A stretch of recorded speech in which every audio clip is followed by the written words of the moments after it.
ریشوتکه مسئله غیر شیعه بود دیگر جا صحبت میکنیم. ما به شما با تمام احترام سوال همین است: این الله، این الله. ببین حضرت حاضی ما پیش ای سوال خطا جواب تیوم. ما اول خطاگی خطا گپ میزنم که تو وقتی که الوهابیه تعریف کردی تعریف غلط کردی.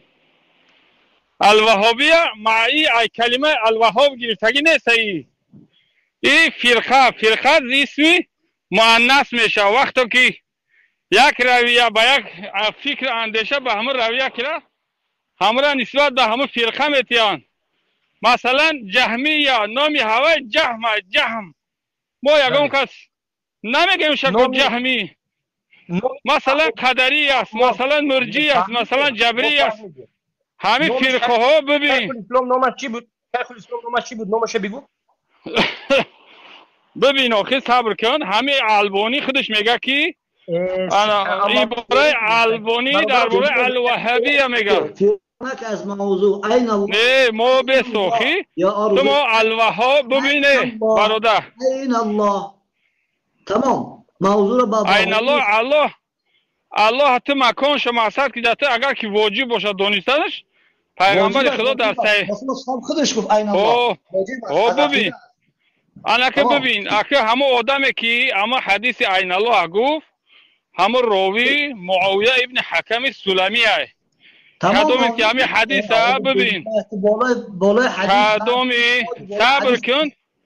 این مسئله باید هم خیلی بحث و حضرت آروم بیسیم بیا آروم یا تیتا گپ زنیم. این گپای خود بیکار هستن بیان بالای موضوع. انا ببین وقتی که شما صحبت علمی که نمیخواهین بحث با شما کردن بیکار است. فهمیدی؟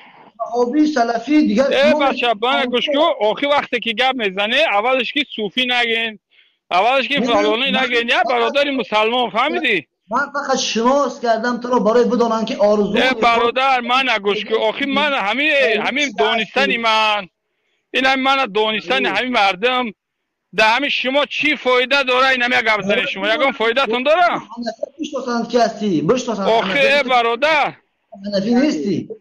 آخه ما حنفی من گوش کو همین افیر کدام گروه های من همیشه بگه شما اول عبدالله ببین همجا اسکندر کدومیته در همجا اسکندر کدومیته اسکندر ببین برادر اسکندر نام خوب نمونده. نام یکی اصلا نامتون عبدالله مونه مخیر ما شما ریشوتکه گفته گپ زنیم چی انا بگذار من ریشوتکه بگی چی ما مثال که اگه دباینشون هم مردم خب بفرمایید.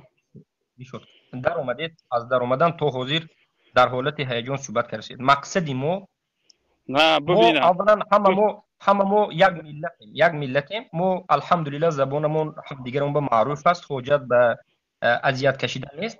مقصد ما چی و مقصد شما چی؟ مقصد ما و مقصد شما در اینجا یگان کس پس زدن نیست بلکه حق بیاید آشکار کنیم. وهاب گفته که ما خطا کردیم. بگو که وهاب ما خطا کردیم این یک نام فرقه به خاطر اینکه جهم ماتریدی بودن جهمی بودن.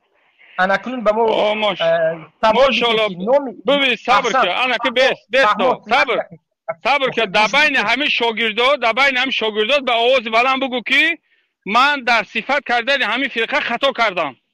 فهمیدی حضرت؟ چون نمیگویی؟ آخه برادر عزیز گوش میکن.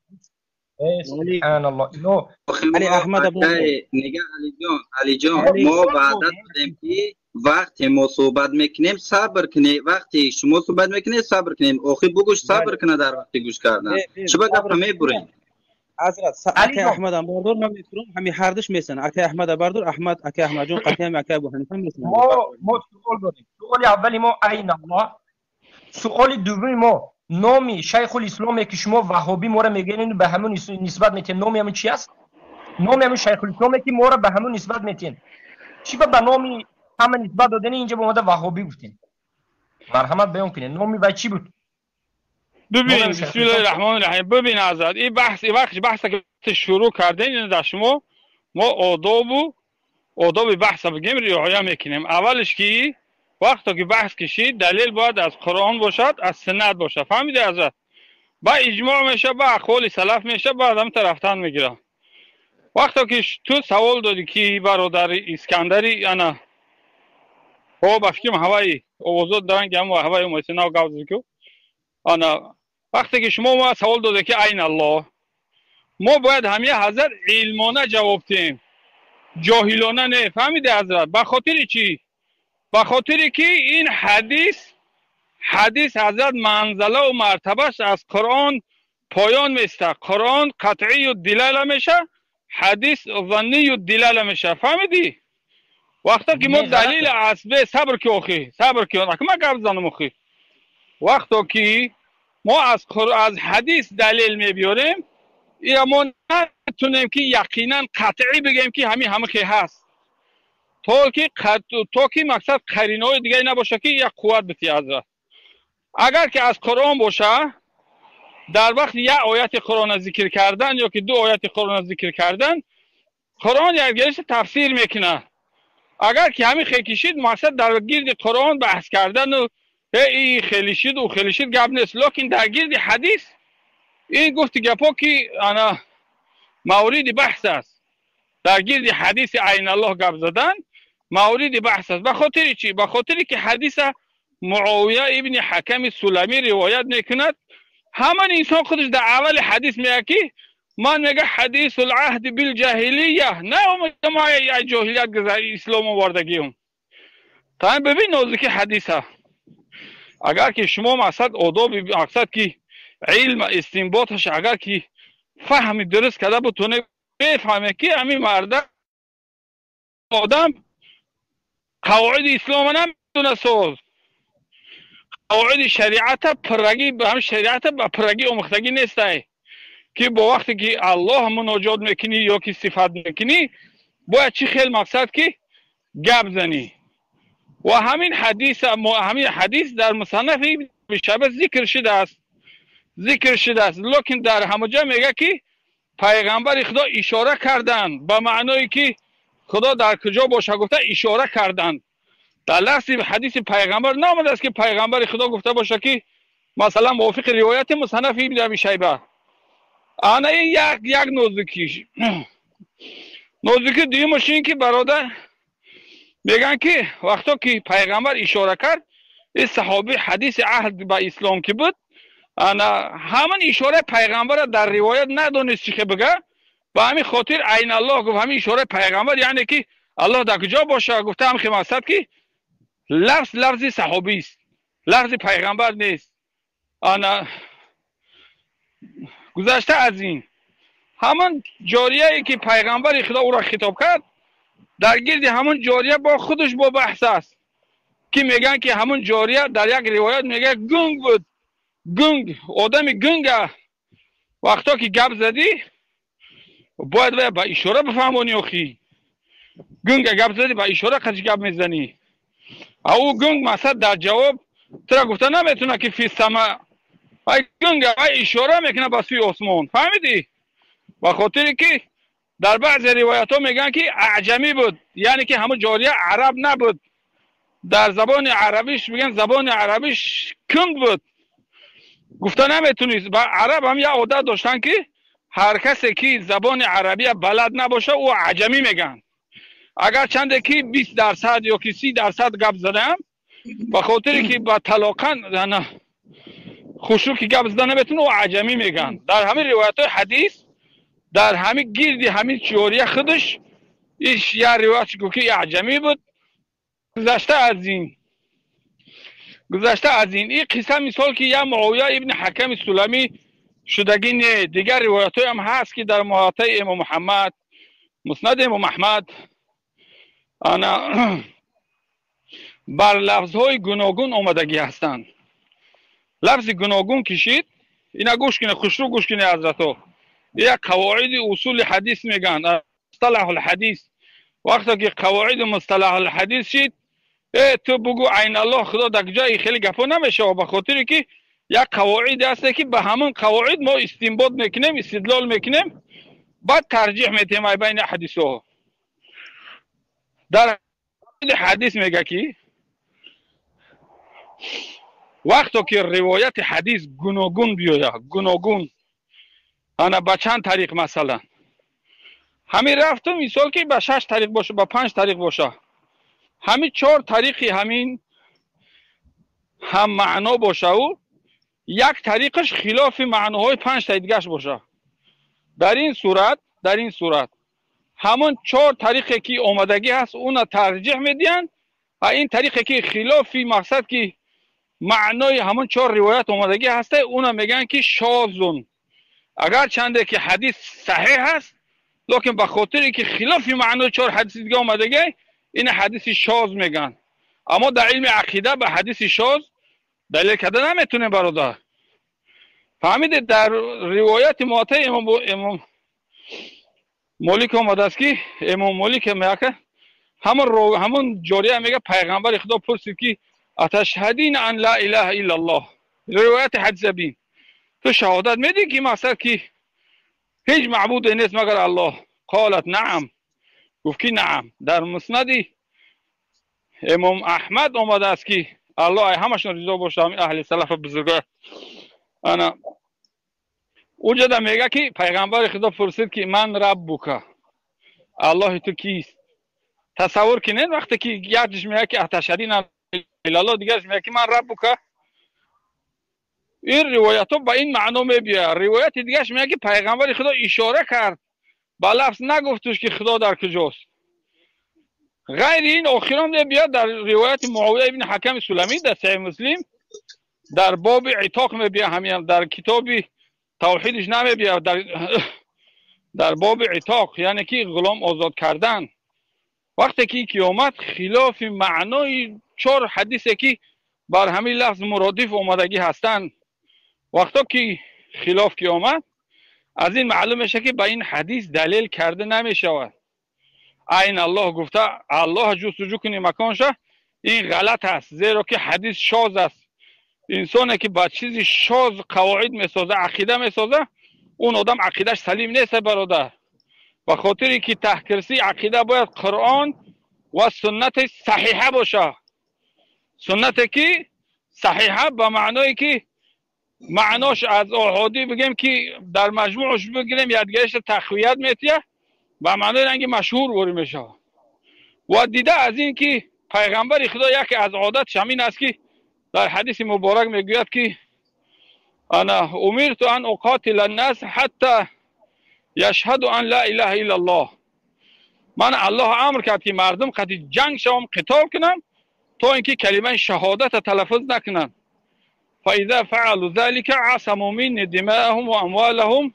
الا بحق الاسلام این همین حدیث خودش اصل قواعد شرع است یعنی که در زمان خودش پیغمبر خدا وقتی که 13 سال در بین مشرکای قریش بود یگام کلان قریشی قبیده که عین الله یگام خورد قریشی قبیده که عین الله فقط در هم یک حادثه ای که یک چوپانی گفت گپایی که انا از شریعت مفهومش تماما دور منطق گپزنیش هم تغری نمیگیره حضرت اون حدیث قاعده ساختن این غلطه یا برادرو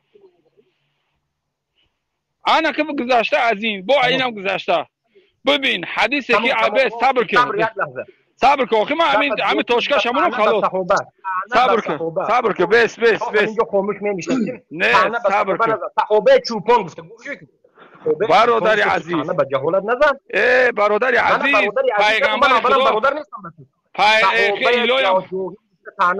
پیغمبر خدا چوپان بود ای انسان پیغمبر خدا چوپان بود این چوپانی این تعنه نیست این فخره این نه چوپانی تعنه نیست یک چوپانی جاهل بود میگویی یک چوپانی آخی همون عربیه که همون زنه که غلامه که آزادش کرد یک چوپان بود و یک خدمتگار کنیزک بود کارگر بود دست معاویه ابن حکم سلمی مسئله درباره جوری نرفته است مسئله درباره حدیث مسئله در همین لفظی ببین معنای گپ همینه که در بخاری پیغمبر خدا گفته است که با 3 روایت که هر چشم صحیح در بخاری انداخی کان الله ولم يكن شيء معه ولم يكن شيء غيره ولم يكن شيء قبله الله بود در برابر ذات الله یگان مخلوق نبود.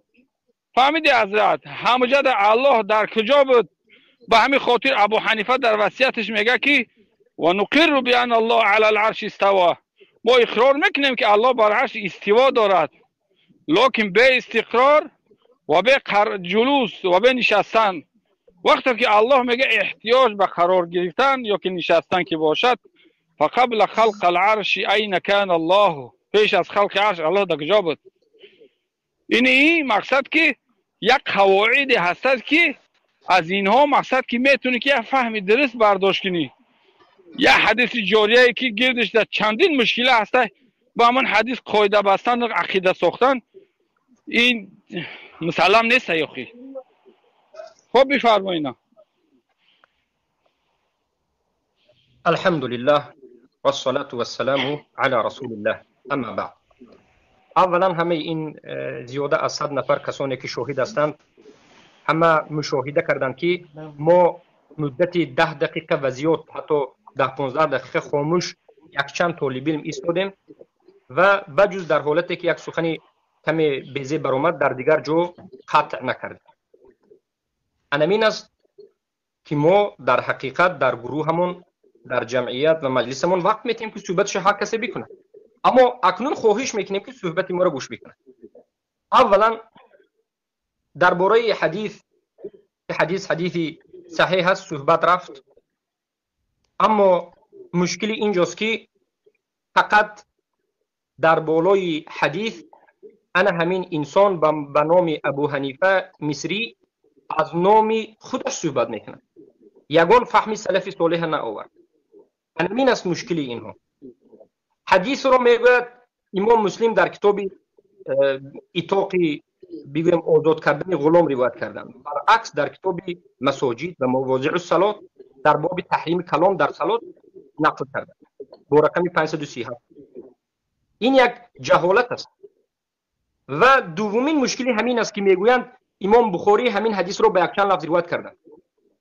غلط است، بلکه بله روایت های گوناگون هست، اما در دیگر سنن و مسند و بعضی از این اشاره ها در بخاری آمده و البته که قصه اونها همه اش درباره این همون جاریه نبود، همین جاریه خودش نبود یا قصه معاویه نبود، بلکه معاویه ابن الحکم السلمی نبود، بلکه اون دیگر صحابه ها بودن که پیامبر صلی الله علیه و سلم در حالت های گوناگون مردم رو گوناگون اختبار میکردن. امیر رو خود دقت بدید، پیامبر این جاریه معاویه ابن الحکم السلمی رو یک نمود امتحان کردن و جاریه دیگر صحابگان رو و دیگر انسان ها رو دیگر نمود می سنجیدند و امتحان میکردند. و میگوید که امام مالک در کتاب موطا این حدیث رو به اشاره روایت کردند. باطل است، بلکه امام مالک در روایت امام موطا آشکار و واضح قال رسول الله صلی الله علیه و سلم این الله گفتند. اکنون ما حدیث میبینیم. حدیث امام مسلم روایت کردن صحیح است. یگان نفر از علمای محدثین سلف صالح، نه بخاری، نه مسلم، نه ابو داود، نه نسائی، نه ابن ماجه، یگان نفر از محدثین و یگان نفر از علمایی که معروف و مشهور علامه هستند، ابن خزیمه، عثمان ابن سعید الدارمی، احمد، شافعی، مالک، دیگر همه صحابگان، بگویم تابعین ها که شاگردان صحابه بودند و تبع تابعین، همه قبول داشتند و یک کسی ضعیف نگفته، به ظاهر حدیث عمل میکردند. همه این حدیث قبول داشتند و ما سخنهای صحابه رو میاریم. روایت امام بخاری از صحابه در کتاب خلق الافعال است. حدیث چی است؟ این مرد معاویه ابن الحکم السلمی همون جاریه اش را به خاطر اینکه این کرد بز و گوسفند و چارپای معاویه ابن الحکم السلمی رو میپاید، یک روز گرگ خورد، بالاخره معاویه انمین جاریه رو یک دو ضربه زدن به خاطر اینکه گرگ بسیار چاروا رو خورده است. و بعد از این پیامبر صلی الله علیه و سلم که خودش رفت و خبر داد، این رو زجر کردن، سخنهای سخت گفتن که نزن. این خواست که به پیامبر گفت من میخواهم که همین جاریه رو آزاد کنم، از غلامی آزادش میکنم، به خاطر اینکه رنجانیدم میخوام که آزاد کنم تا که کفاره گناهی من شود. پیامبر صلی الله علیه و سلم گفتند بیار به نزد من. پیامبر گفتند بیار به نزد من. وقتی که همین جاریه یعنی زنک غلامی که سیاه پوست بود به نزد رسول الله صلی الله علیه و سلم آوردند، رسول الله چی گفتند؟ آشکار و واضح در اینجا اشاره کردن نیست. این روایت تمام محدثین تخریج کردند. خیلی که گفتیم امام مسلم، امام ابو داود، احمد در مسندشون و دیگر محدثینی که اینچنین بیهقی در سننشون و غیره آوردن که پیامبر اشاره نکردن. فاشاره گفتگی روایت در اینجا نیست، این صحیح است. پیامبر گفتن فقاله، قاله به زبانشون آواز برآوردند و پیامبر گفتند که این الله، فقال لها رسول الله صلی الله علیه و سلم این الله. پیامبر خواستند که امتحان کنند پیش از آزاد کردن که این در بین مسلمان ها گشته آیا ایمان دارد، آیا لا اله الا الله را میداند یا نمیداند. از همین جهت پیامبر به این زن سوال کردند، گفتند که این الله، این در کجا؟ الله در کجا هست الله؟ این زن انگشت سبابه را بالا کرد و گفت الى السماء و اشاره کرد، بله، فاشارت الى السماء باصبعها السبابه.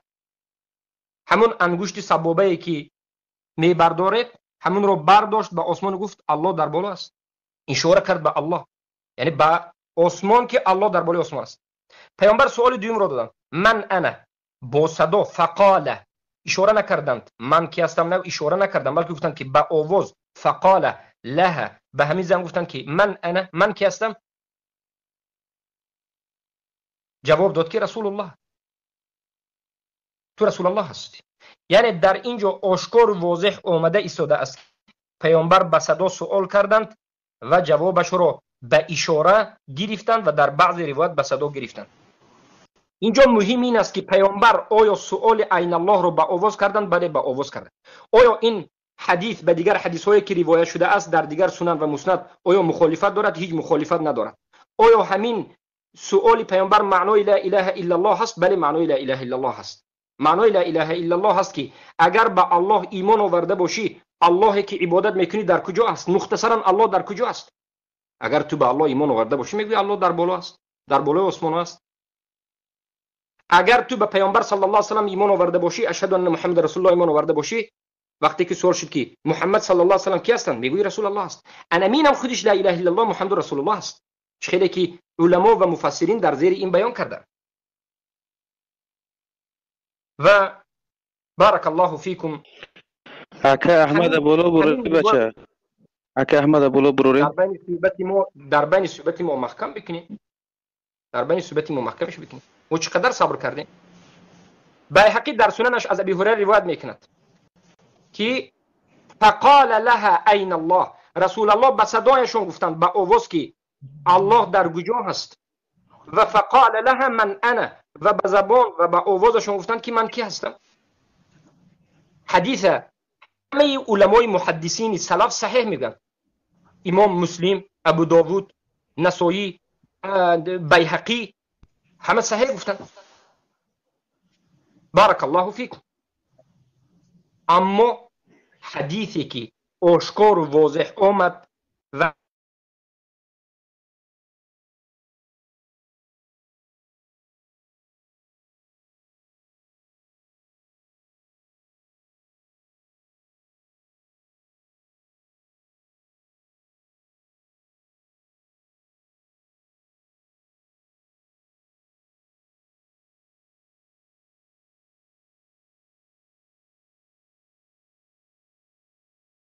جایز است و این منهجی سلف صالح است.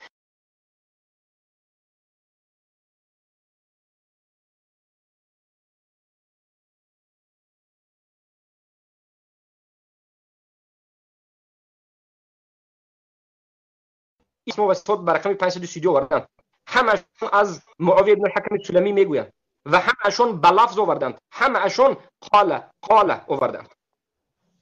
پیامبر در این روایت هایی که ما ذکر کردیم اشاره نبود و روایتی که به امام مالک نسبت داد البته دروغ است. او باید میگفت که امام مالک با صدا هم روایت کرده اند، فقط به اشاره نه، با صدا هم روایت کردند. بارک الله فیکم. برعکس امام مالک و این دیگرها با اشکارتر روایت میکنند که پیامبر گفتند که فقال لها این الله، گفتند که الله در کجا است؟ قالت فی السماء، این زن هم به آواز گفت که الله در آسمان است. قال رسول الله فمن انا، من کی هستم؟ گفت که انت رسول الله. گفتند که پیامبر جواب داد که تو رسول الله هستی. پیامبر گفتند انها مؤمنه فاعتقها، این مؤمن است. نظر کنید به تفصیل این حدیث به یکی از علمای سلف، به کتاب التوحید لابن خزیمه، یا که به یکی از علمای متقدمین علول الذهبی، کتاب علول الذهبی. در اینجا این مسئله آشکار و واضح بیان شده است. یگان نفر به این حدیث بگویم ضدیت نکرده بجز سبکی و بجز اشاعره ها، بجز سبکی و بجز اشاعره ها. بارک الله فیکم. از همین جهت میگویم که عین الله گفتن این گفت پیامبر صلی الله علیه و سلم است. هر کسی که میگوید که عین الله گفتن این درست نیست، عین الله گفته سوال کردن این جهالت است، عین الله گفتن این مجسمه شدن است، کسی که عین الله میگه بی عقل است و عقیده اش ویران است میگه، پس پیامبر صلی الله علیه و سلم رو گفته است. ما این سخن رو از پیش خود نگفتیم، پیامبر صلی الله علیه و سلم عین الله گفت. زیرا که پیامبر از قرآن و سنت میدونستند که الله در بالای چی است؟ در بالای عرش است. انا که سخن صحابه رو بر زیر حدیث پیامبر میاره. برادران عزیزم، ما همیشه میگوییم که هر وقت ما وقتی که یک حدیث رو میگیریم باید به فهم صحابه فهمیم یا نفهمیم. صحابه در بالای این حدیث چی گفتن؟ صحابه در بالای این حدیث روایت شد. امام بخاری در کتاب خلق و افعال العباد روایت میکنند از یکی از تابعین کبار، تابعین سلیمان ابن تیمی، وفات کننده 140 هجری، تولد شده 43 هجری، تابعین حدیث رو از انس ابن مالک روایت میکنند. انس ابن مالک میگن که لو سئلت این الله فقلت فوق العرش فی السماء علی العرش، اگر من سوال شوم که الله در کجا است، انس ابن مالک صحابه گفته ایستادن که اگر یگان کسی به من بیاد و عین الله گوید، صحابه گفتن که عین الله گفتن غلط است، عین الله نگفتن، گفتن که سوالش خوب است و من جواب میتم که الله در بالای آسمان ها در بالای عرش است. اگر به من بگوید که عین العرش، عرش در کجا است، من میگم که فاقول له العرش فوق الماء، عرش در بالای آب است. اگر بگوید که عین کان العرش قبل خلق الماء، عرش در کجا بود پیش از خلق شدن آب؟ حالا اینکه آب نبود عرش در کجا بود؟ انس ابن مالک صحابه رضی الله عنه 10 سال به پیامبر خدمت کردند، میگن که ما ادری، من نمیدونم که عرش در کجا بود، زیرا که الله به ما خبر نداد. امام بخاری در کتاب خلق و افعال العباد میآورند و تصدیق میکنند همین سخن رو. پس ببینید که صحابه رضی الله عنه حدیث پیامبر رو قبول کردند، همه سلف صالح قبول کردند، عبدالله ابن مبارک قبول کردند. چرا شما امروز مخالف این حدیث میبرید؟ رحمت الله و برکاته. از همین جهت است که این یکی از گمراهی سختی اینها هست که آشکار حدیث صحیح رو از پیش خود بر دروغ ضعیف میگویند و بعد از این انکار میکنند. ای بچه صداشو نکش علی. ببینید که ابن خزیمه رحمه الله میگن که در کتاب ذم الکلام صفحه 534 من لم يقل ان الله في السماء على العرش استوى فهو كافر بربه يستتاب فان تاب والا ضربت عنقه والقيت جيفه. آسمان ها در بالای عرش است، استوا بر بالای عرش است، همین کسی که نگوید است و به این اجماع رو نقل میکنند. پس عین الله گفتن این سخن پیامبر بود، این سخن ما نیست. و کسی که این رو انکار کند و این رو به مانند این بگویم یک انسانی که دعوای مسلمانی میکند و از توحید خبر ندارد، اگر به مانند این سخن رو جاهل میگوید بگوید و ضعیف بگوید، البته این دروغ است و باطل است. یگان نفر از سلف ضعیف نگفتن، بلکه این حدیث از نزد همه محدثین صحیح است.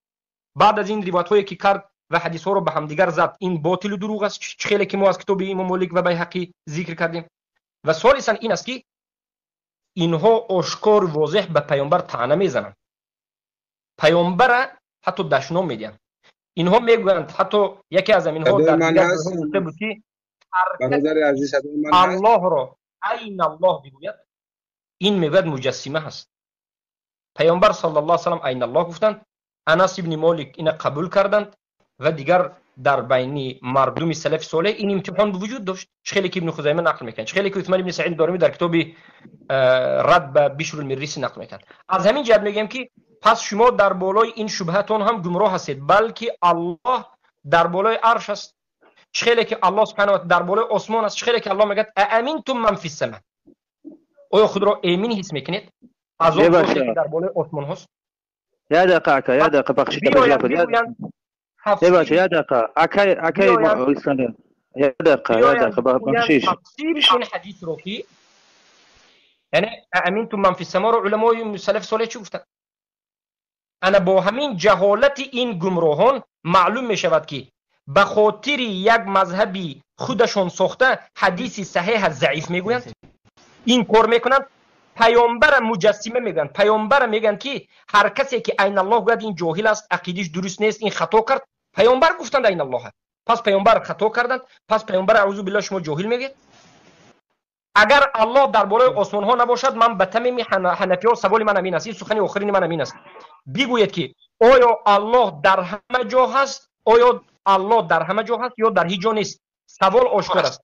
آیا الله در همه جا هست یا در هیچ جا نیست؟ از سوال به جواب کرد. همین آمونده سوال به جواب کرد. آیا الله در همه جا است یا در؟ سلام علیکم و رحمت الله و برکاته. علیکم السلام. خواهش میکنیم برادر عزیز دیگران مداخله نکنین، به آدابی نکنین. وقتی که ما بالا میبیم ما گوش کرده شدیم برادر ابو محمد مدنی چی گفته شده است.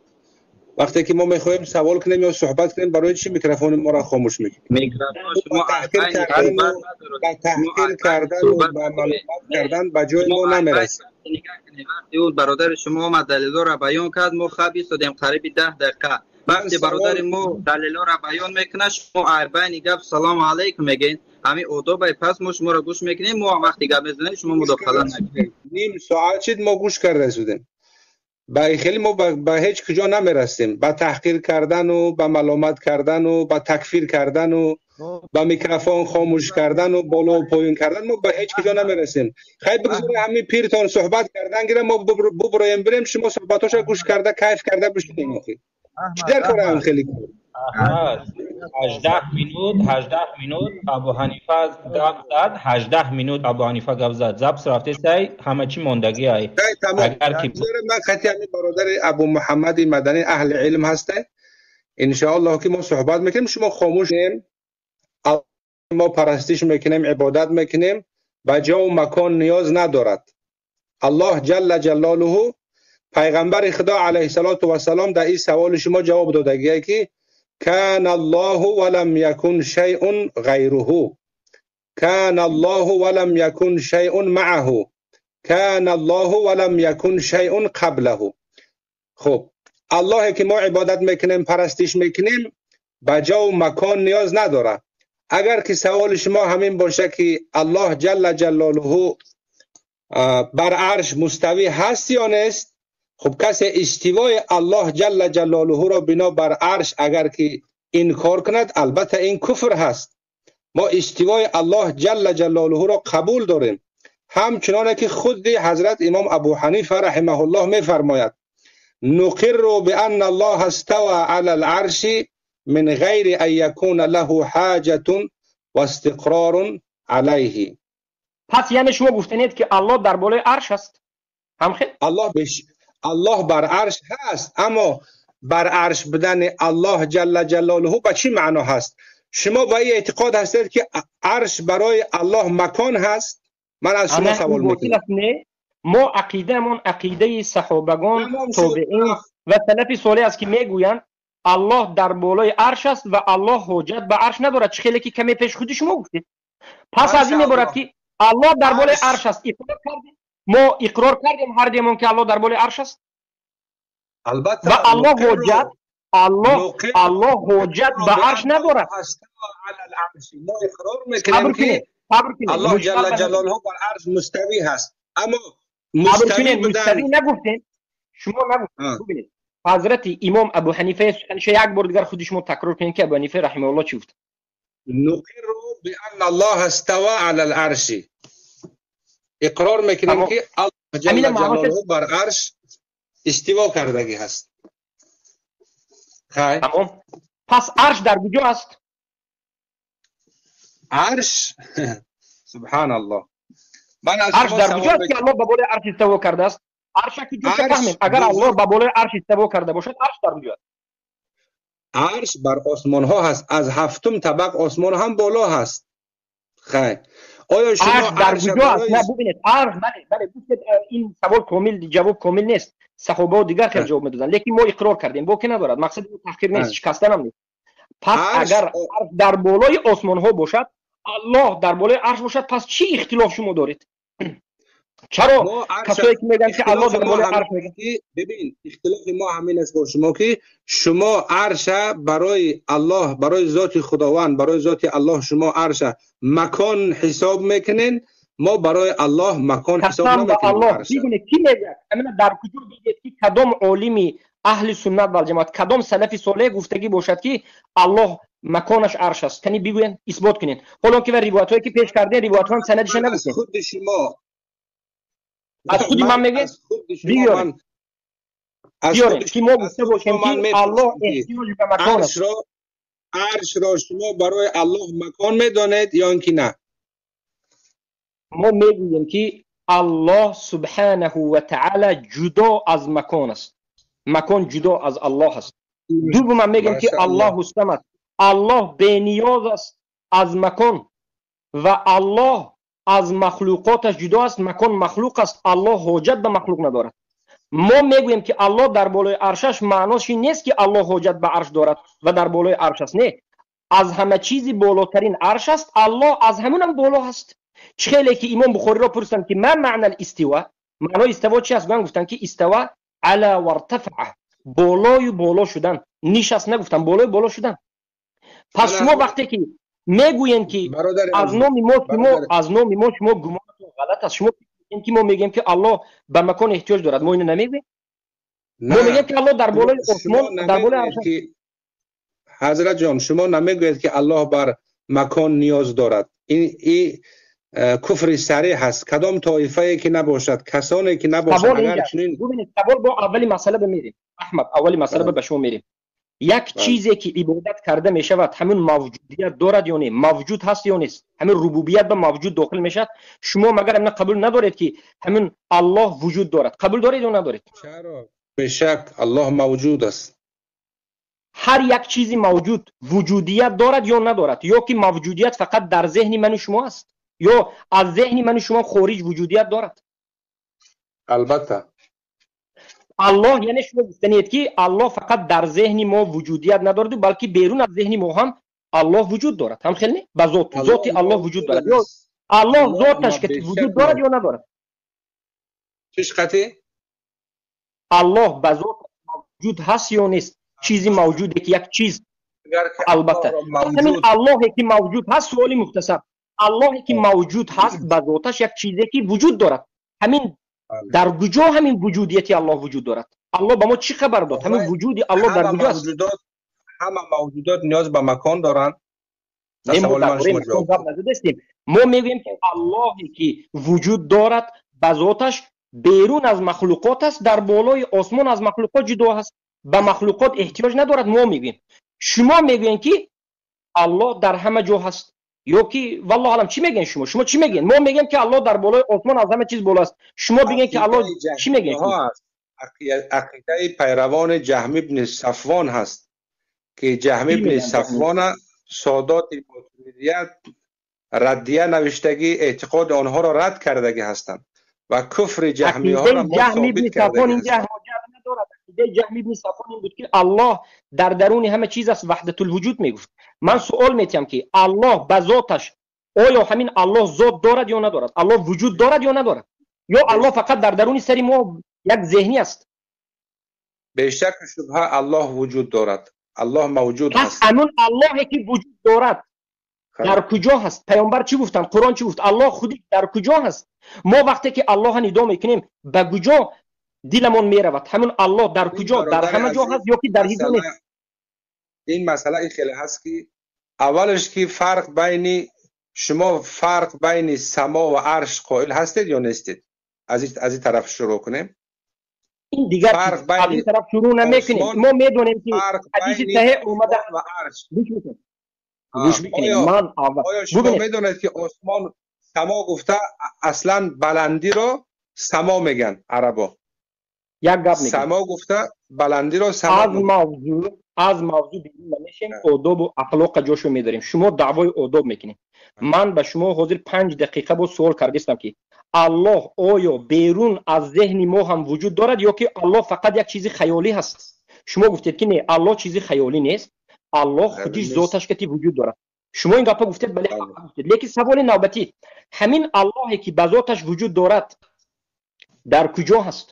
در درون مکان نیست. ما اعتقاد میکنیم، ما اعتقادمون 100 بار گفتیم الله در درون مکان ها نیست.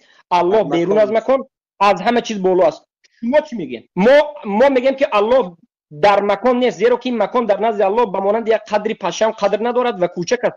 الله خیلی بزرگ است و بیرون از مخلوقاتش جدا هست. شما چی میگین؟ اللهی که شما عبادت میکنین اگر در خیال شما فقط در ذهن شما نباشد و بیرون از ذهن شما هم الله وجود داشته باشد، در کجا هست؟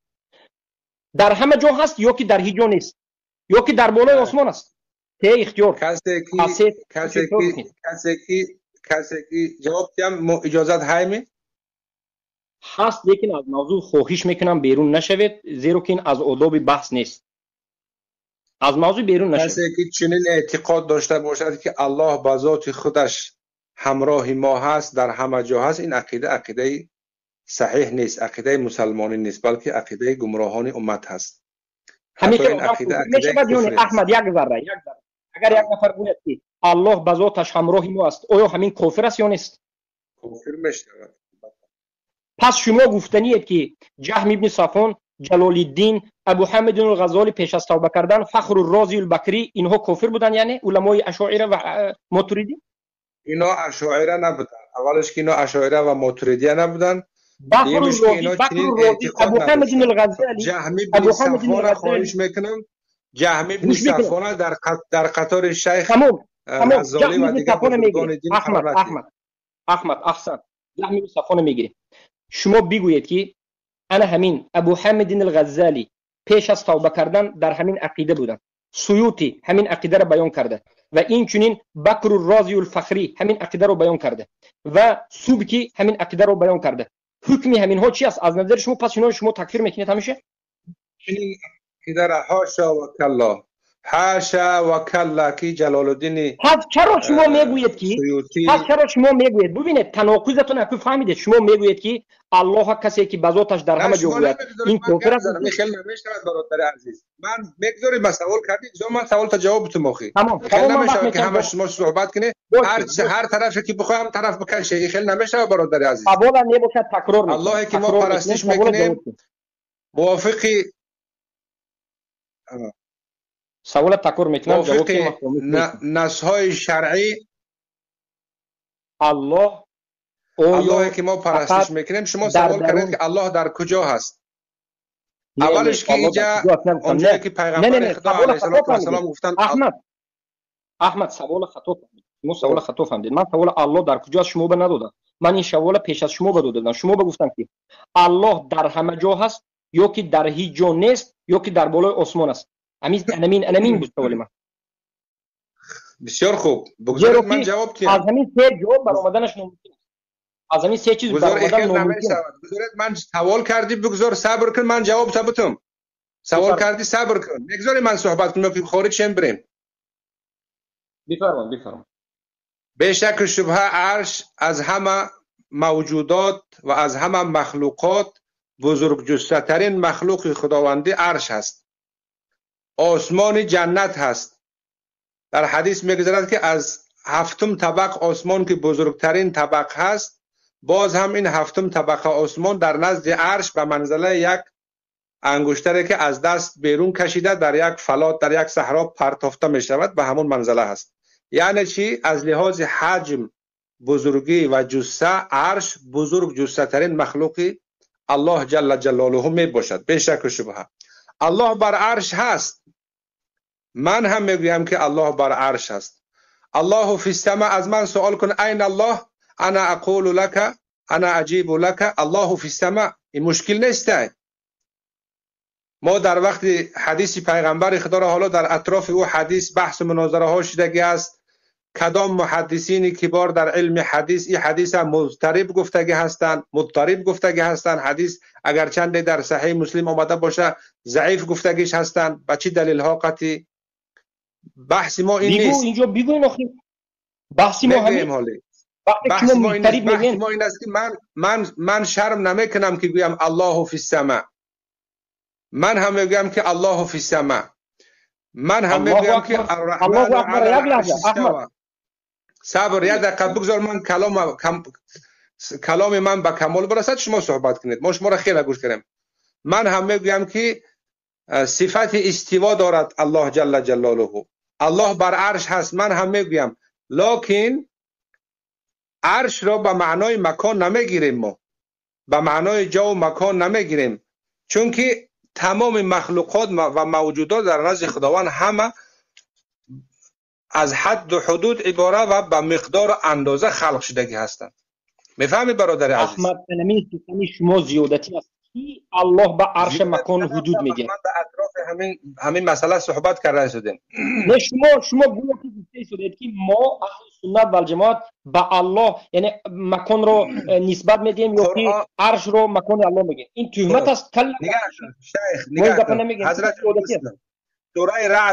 سوره رعد آیه 7 الله جل جلاله میفرماید که اعوذ بالله من الشیطان الرجیم و کل شیء عنده بمقدار. و تمام اشیا، تمام مخلوقات و موجودات در نزد خداوند به مقدار و اندازه خلق شدگی هستند. در حق چی مخلوق، هر چیزی که خداوند اگر اراده کرده باشد به همون اندازه. یک مرچه سیاه خوردکک مثلا چی اندازه دارد، آسمان چی اندازه دارد، زمین چی اندازه دارد، عرش چی اندازه دارد، اینا همه معلوم. لیکن عرش برای ذات خداوندی مکان نیست. آخر ما صفت استوا را کسی رد میکند کفر هست. ما به استوای خداوندی بر عرش ایمان داریم، همچنانه که امام ما گفته با الله کی مکان داد که اینجا مکان در بوری صحبت میکنن. ابو عمر یا عبدالله صحبت کنن این آدم مرا نفهمیدن که ما با الله مکان نمیدیم. اگر شما نسبت الله مکان قائل نباشد پس شما با ما هم عقیده هستید. بنابر همین مادامی که ما میگیم که نه ما با شما هم عقیده نیستیم. فرقی ما رو ببینید. الله لیس له مکان. شما نگید که شما با کدام دلیل به ما خطاب میکنید که همین روایت تو آخرش اولش بگین، این روایت از اولش تو آخرش بگین، این از درون یک کتاب سخن نگیرین. کی کرده این روایت؟ کدام روایت؟ همین چیزی که حضور یک روایتی که در اول سخنم گفتید که الله کان ولم یکن معه شیء ولم یکن قبله شیء. این روایتی که حدیث در گویا شما اهل علم هسته این حدیث نمیدونید مگر این حدیثا در صحیح بخاری شدگی است. بازر همین روایت در لازم شدگی در رو برو چشم است. لیکن مشکلی شما رو من میخوام بفهمم که این حدیث چرا اولش و آخرش رو نمیگیرید؟ این از بین حدیث است. چرا نمیگیریم؟ ما کی میگه که نمیگیریم؟ چرا کلمه شهادت رو بین و کان عرشه علی الماء. شرح حدیث نظر کنین که در زیری و کان عرشه علی الماء در کجا هست؟ من از خودت یک سوال دارم.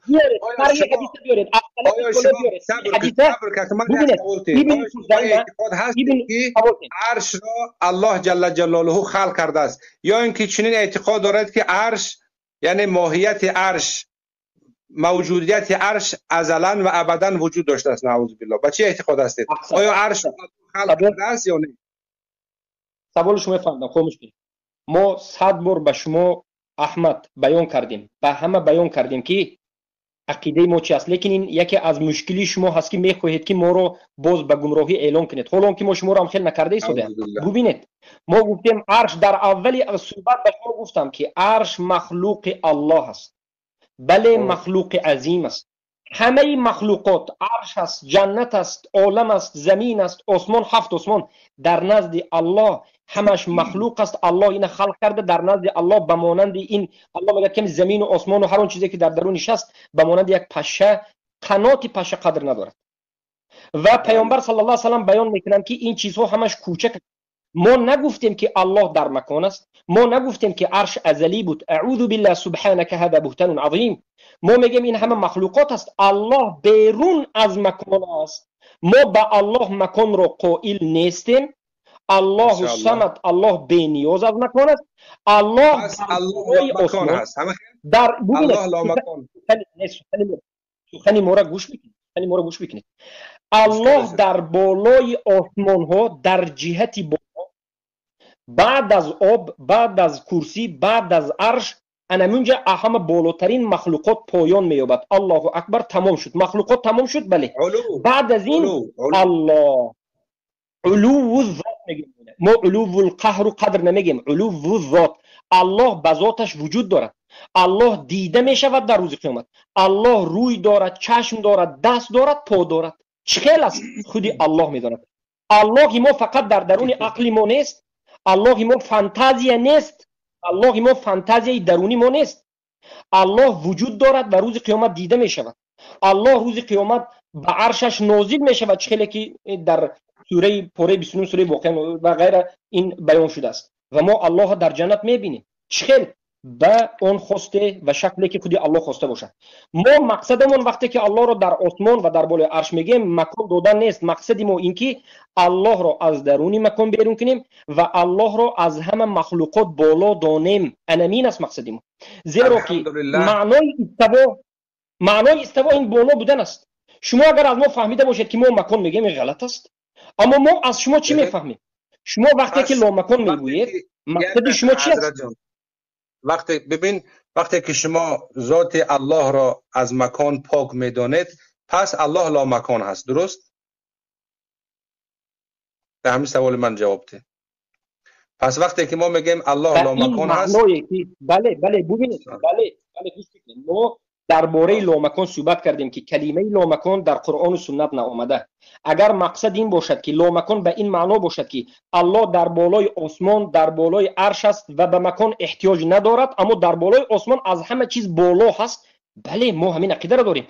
اما اگر معنای الله لامکان بگوید و الله در همه جا هست گوید، ما میگیم این خیلی آدم کافر است. اگه شما به من بگوید که پس الله در بالای آسمان ها، در بالای عرش است و بگویم از همه چیز بالا هست، همین خیلی لامکان شما هم میفهمید یا این خیلی نمیفهمید؟ ما بالای عرش مکان هست یا نیست؟ از عرش جدا، از 7 طبق آسمان جدا، بزرگ جثه‌ترین مخلوق الهی عرش هست. نیست، مکان نیست. مکان هست. الله سبحانه و تعالی طلب نیست. از بالای عرش اونش یک جای هست که خودی الله میداند، الله به ما خبر نداد. لیکن اونجا رو سلف صالح گفتن که مکان نیست، زیرا که سلف گفتن بائن عن خلقه، مکان خلق است. الله از همه چیزهایی که خلق کرد جدا هست. ما اونجا رو مکان نمیبینیم. اما میگیم که الله در جهت بالا هست. بالای عرش مکان نیست نه، این ببینید، همین است که حق رو شما نمیخواهید. بالای عرش رو دو معنی میدهد. اگر مقصد بالای عرشه که همون چیزی که خودی عرش باشد، البته که این مخلوق گفته میشد. اگر مقصد این که بالای عرش این باشد که از عرشم بالا به عرش نرسیده، من حاضر جواب دادم. دو معنا دارد. انا کنون به سوال من جواب دید که اللهی که شما عبادت میکنید در کجا هست؟ در بالای آسمان است یا که در زمین است؟ الله شما در کجا هست؟ شما اللهتونه که عبادت میکنید میدونید که اللهی که عبادت میکنید در کجاست؟ در آسمان است یا در زمین است یا در همه جا است؟ اللهی که ما عبادت میکنیم به ذاتش در همه جا نیست، همچنان که جهمیه ها اعتقاد دارن و این اعتقاد کفری هست. طعنه میزنن بر ما که شما جهمی هستید، شما چنین اعتقاد دارید که الله در حاجتخانه هست، در درون خوک هست، در درون فلان هست، بسمدان هست. نعوذ بالله، این اعتقاد کفری هست. اللهی که ما پرستش میکنیم، عبادت میکنیم، و جا و مکان نیاز ندارد اصلا. و اون من همین خیلی فهمیدم از لابلای صحبت های شما. من همین خیلی از لابلای روز قیامت وقتی که الله می آید، از زمین می براید یا که از راست می آید یا از چپ یا از روبرو یا که از آسمان می فراید. از کجا میاد روز قیامت الله؟ الله که ما عبادت میکنیم نیاز به مکان ندارد. دیدن مکان ندارد، لیکن روز قیامت الله گفت که روز قیامت الله میآید. الله از کجا میآید؟ شما چی عقیده دارید؟ من نمیگویم، من کسی نیستم که، بلکه امام ابو حنیفه جاهل بوده. هر وقت برآمدید که قطعی صحبت کنید اگر ندونید و گپ نزنید. ابو حنیفه رحمه الله میگوید که ولقاء الله تعالی لاهل الجنه بلا کیف ولا تشبیه ولا جهه حق. ولقاء الله تعالی لاهل الجنه بلا کیف ولا تشبیه ولا جهه حق. و لقای خداوندی یعنی خب گپ درباره جنت، لقای الله در جنت نرفته ایستاد است. گپ در موضوع از موضوع سوال جواب به دیگر سوال جواب بده. احمد انسانی با عقل است. از موضوع من درباره جنت دیدار الله در جنت موضوع دیگر است. دیدار الله در جنت موضوع دیگر است. سوال کرده که همین برادرها همه در روز قیامت گفتم در جنت وقتی که الله میبیاید از کجا میبیاید؟ از زمین میبیاید؟ از آسمان؟ من جنت نگفتم، قیامت گفتم. تو قیامت جنت فرقش میری؟ عذاب سگوش کنید. جنت گفتی در جنت الله وقتی که میآید. برادر اینجا برادر عبدالله هستند، ابو عمر، این انا من علی جونی که از طرف شماست بگوید تسجیل برای گران سرتین که اینا چه دروغ میگن. من گفتم که در روز قیامت الله وقتی که میآید، سبحان الله، الله وقتی که در روز قیامت میآید، روز قیامت، بله روز قیامت می آید. روز قیامت می آید در جنت. بیچاره احمدی بیچاره تحقیر نکن. ابو محمد من تحقیر نکن برادر احمد. روز قیامت این جنت نیست. آرام صحبت کنید. ببینید یک انسان‌های هستند که آداب و اخلاق بحث ندارن. من در روز قیامت صحبت میکنم. این جنت، فرق قیامت و جنت نمیدونم. قیامت پیش از رفتن به جنت است. روز قیامت الله از کجا میآید؟ روز قیامت الله میآید برای حساب کردن یا نمیآید؟ موافق عقیده شما ما میگیم به عرشش میآید. نه ما میگیم به عرشش. الله اینجا گفته است که به عرش. سوره قرآن مگر رد میکنی؟ مگر یک آیت قرآن رد کردن، انکار کردن قرآن کافر شدن نیست مگر؟ چرا؟ من برادر عزیز از صبر کن. در روز قیامت عرش الله را 8 صف میبردارن. 8 صف میگن، 8 نفر میگن، 8 بگویم دور زده میگن. روز قیامت انمین 8 صف الله بگویم عرش میبردارن. بله عرش میبردارن و الله میآید. این به نص قرآن. بله 8 ملائکه. این تفسیر زیاد است. 8 ملائکه و خلاف سوره گفتن که 8 گروه هم گفتن طایفه با که ندارد. لیکن الله برای عرش سواره نه همون وقت. دوما پیامبر صلی الله علیه و سلم وقتی که به معراج رفتن به نزد الله رفتن یا که به نزد جبرئیل رفتن؟ به کجا رفتن؟ لا حول ولا قوة الا بالله. لا حول ولا قوة الا. از یک مسئله در مسئله دیگه پیامبر الله گفت ما به نزد حضرت عیسی مردن یا زنده؟ حضرت عیسی مرده یا زنده؟ حضرت عیسی زنده هستند به شک. در کجا هستند؟ در آسمان. در آسمان. الله چی گفت؟ ما برداشتیم به نزدمون گفت. پس الله در آسمان بوده است. بل رفعنا. همون آیت بخونید. جهت حقیقی را پس اگر عیسی در آسمان باشد، پس ببینید حضرت عیسی در روز قیامت از کجا میفرویند؟ وقتی که قیامت نزدیک میشه آخر زمان از کجا میفرویند حضرت عیسی؟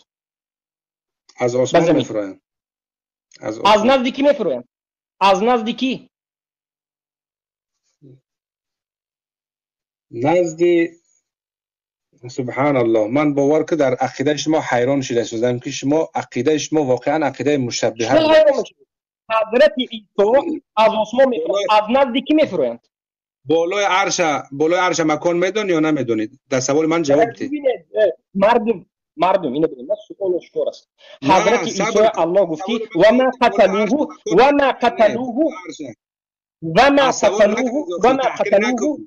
اویت احمد مالی سخنی مدور لیکن اویت ندور خواهیش میکنم. یک سوال یک جواب تمام. الله گفت بالای عرش. من سوال به جواب دادم. بالای عرش ما ببینید، ما سوال شما به کاملا جواب دادم میگیریم، لیکن شما سوال ما به جواب نداریم. ما میگیم که بالای عرش مکان هست یا نیست. صبر بگیر. جواب میتی؟ من جواب میتیم. الله لیکن شما جواب عیسی زنده است. مکان هست در کجا زنده؟ من ببینید صبر که من جواب کنم. اول شما جواب میتی. من جواب دادم. لیکن حضور آیت خونده بودم نگذاشتی که الله خونه. مگر الله نمیگه که وقتی که قرآن خونده میشود خاموش باشید؟ صبر. مگر الله نمیگه که وقتی که آیت قرآن خونده میشود خاموش باشید، گوش بکنید تا که نجات یابید؟ چرا؟ الله سبحانه و تعالی اینجا گفته شده است که و ما قتلوه و ما صلبوه بل رفعه الله الیه. عیسی را نکشتند، صلیب به او نریختند و صلیب به نکشیدند، بلکه الله عیسی به نزدش برداشت.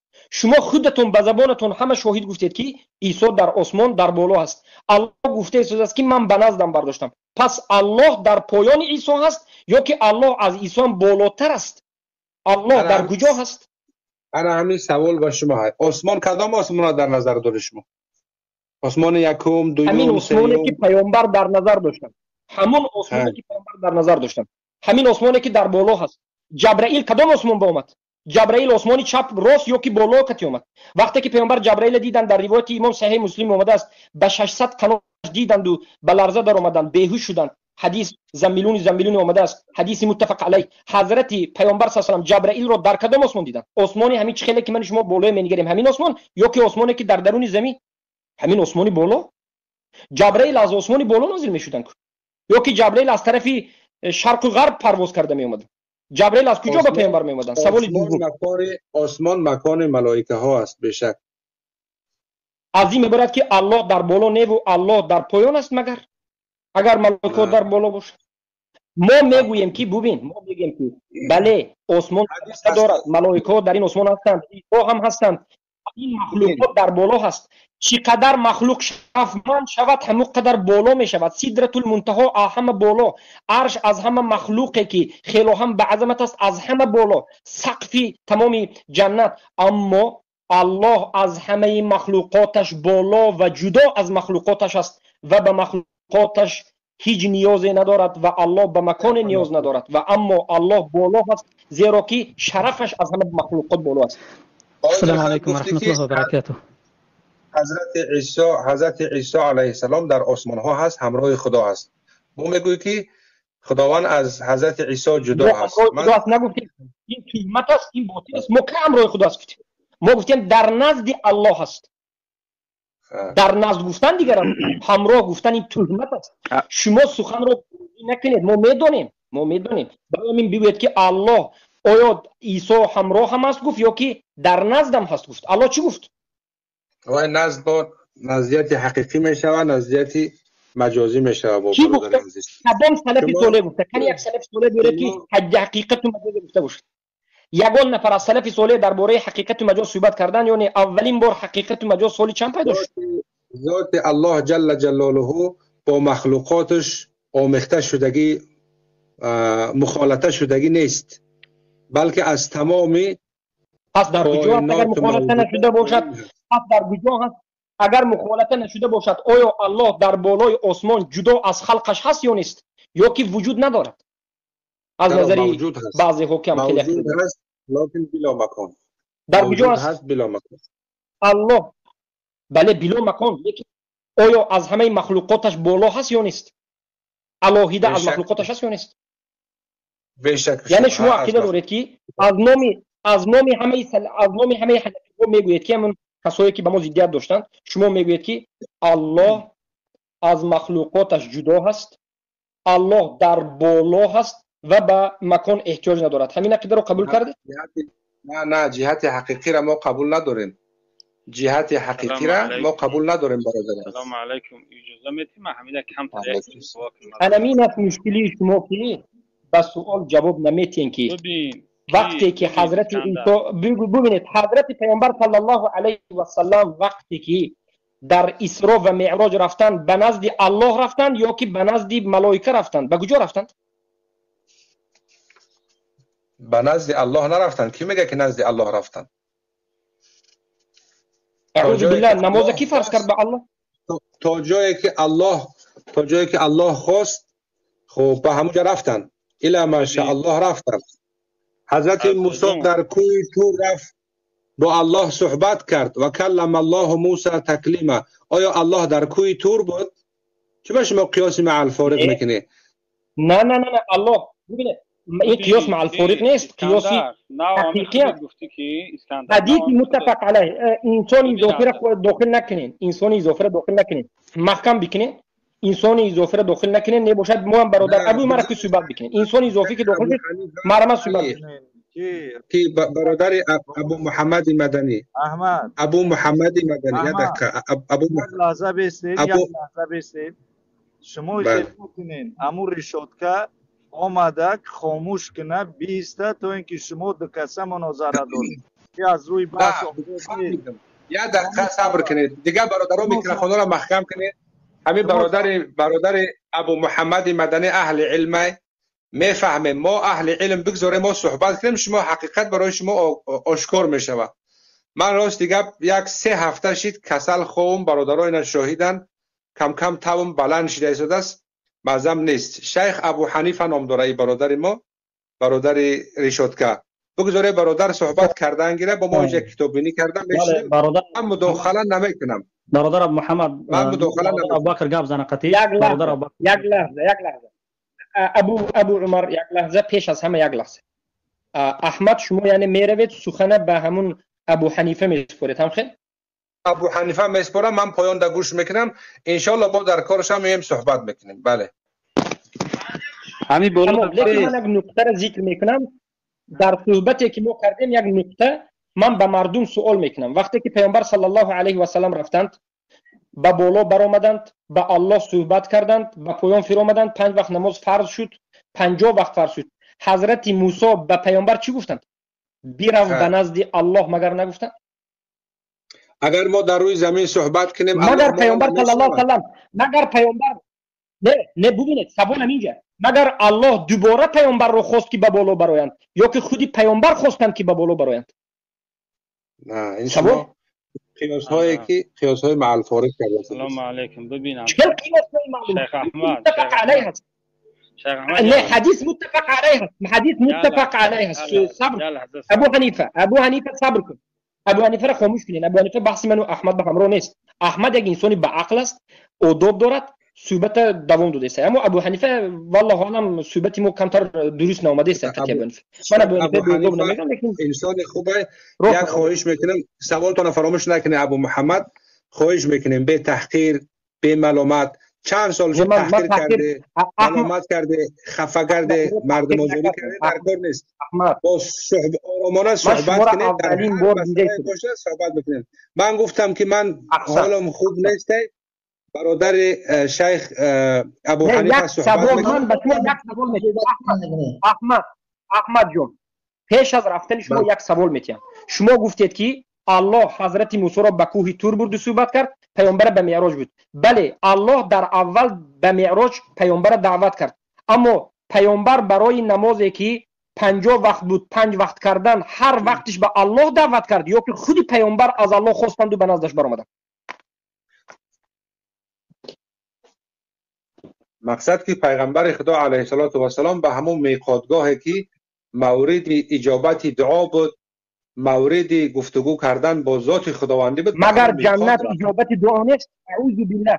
یعنی مگر جنت خودی درون جنت مورد اجابت دعا نیست؟ چرا؟ کی میگه؟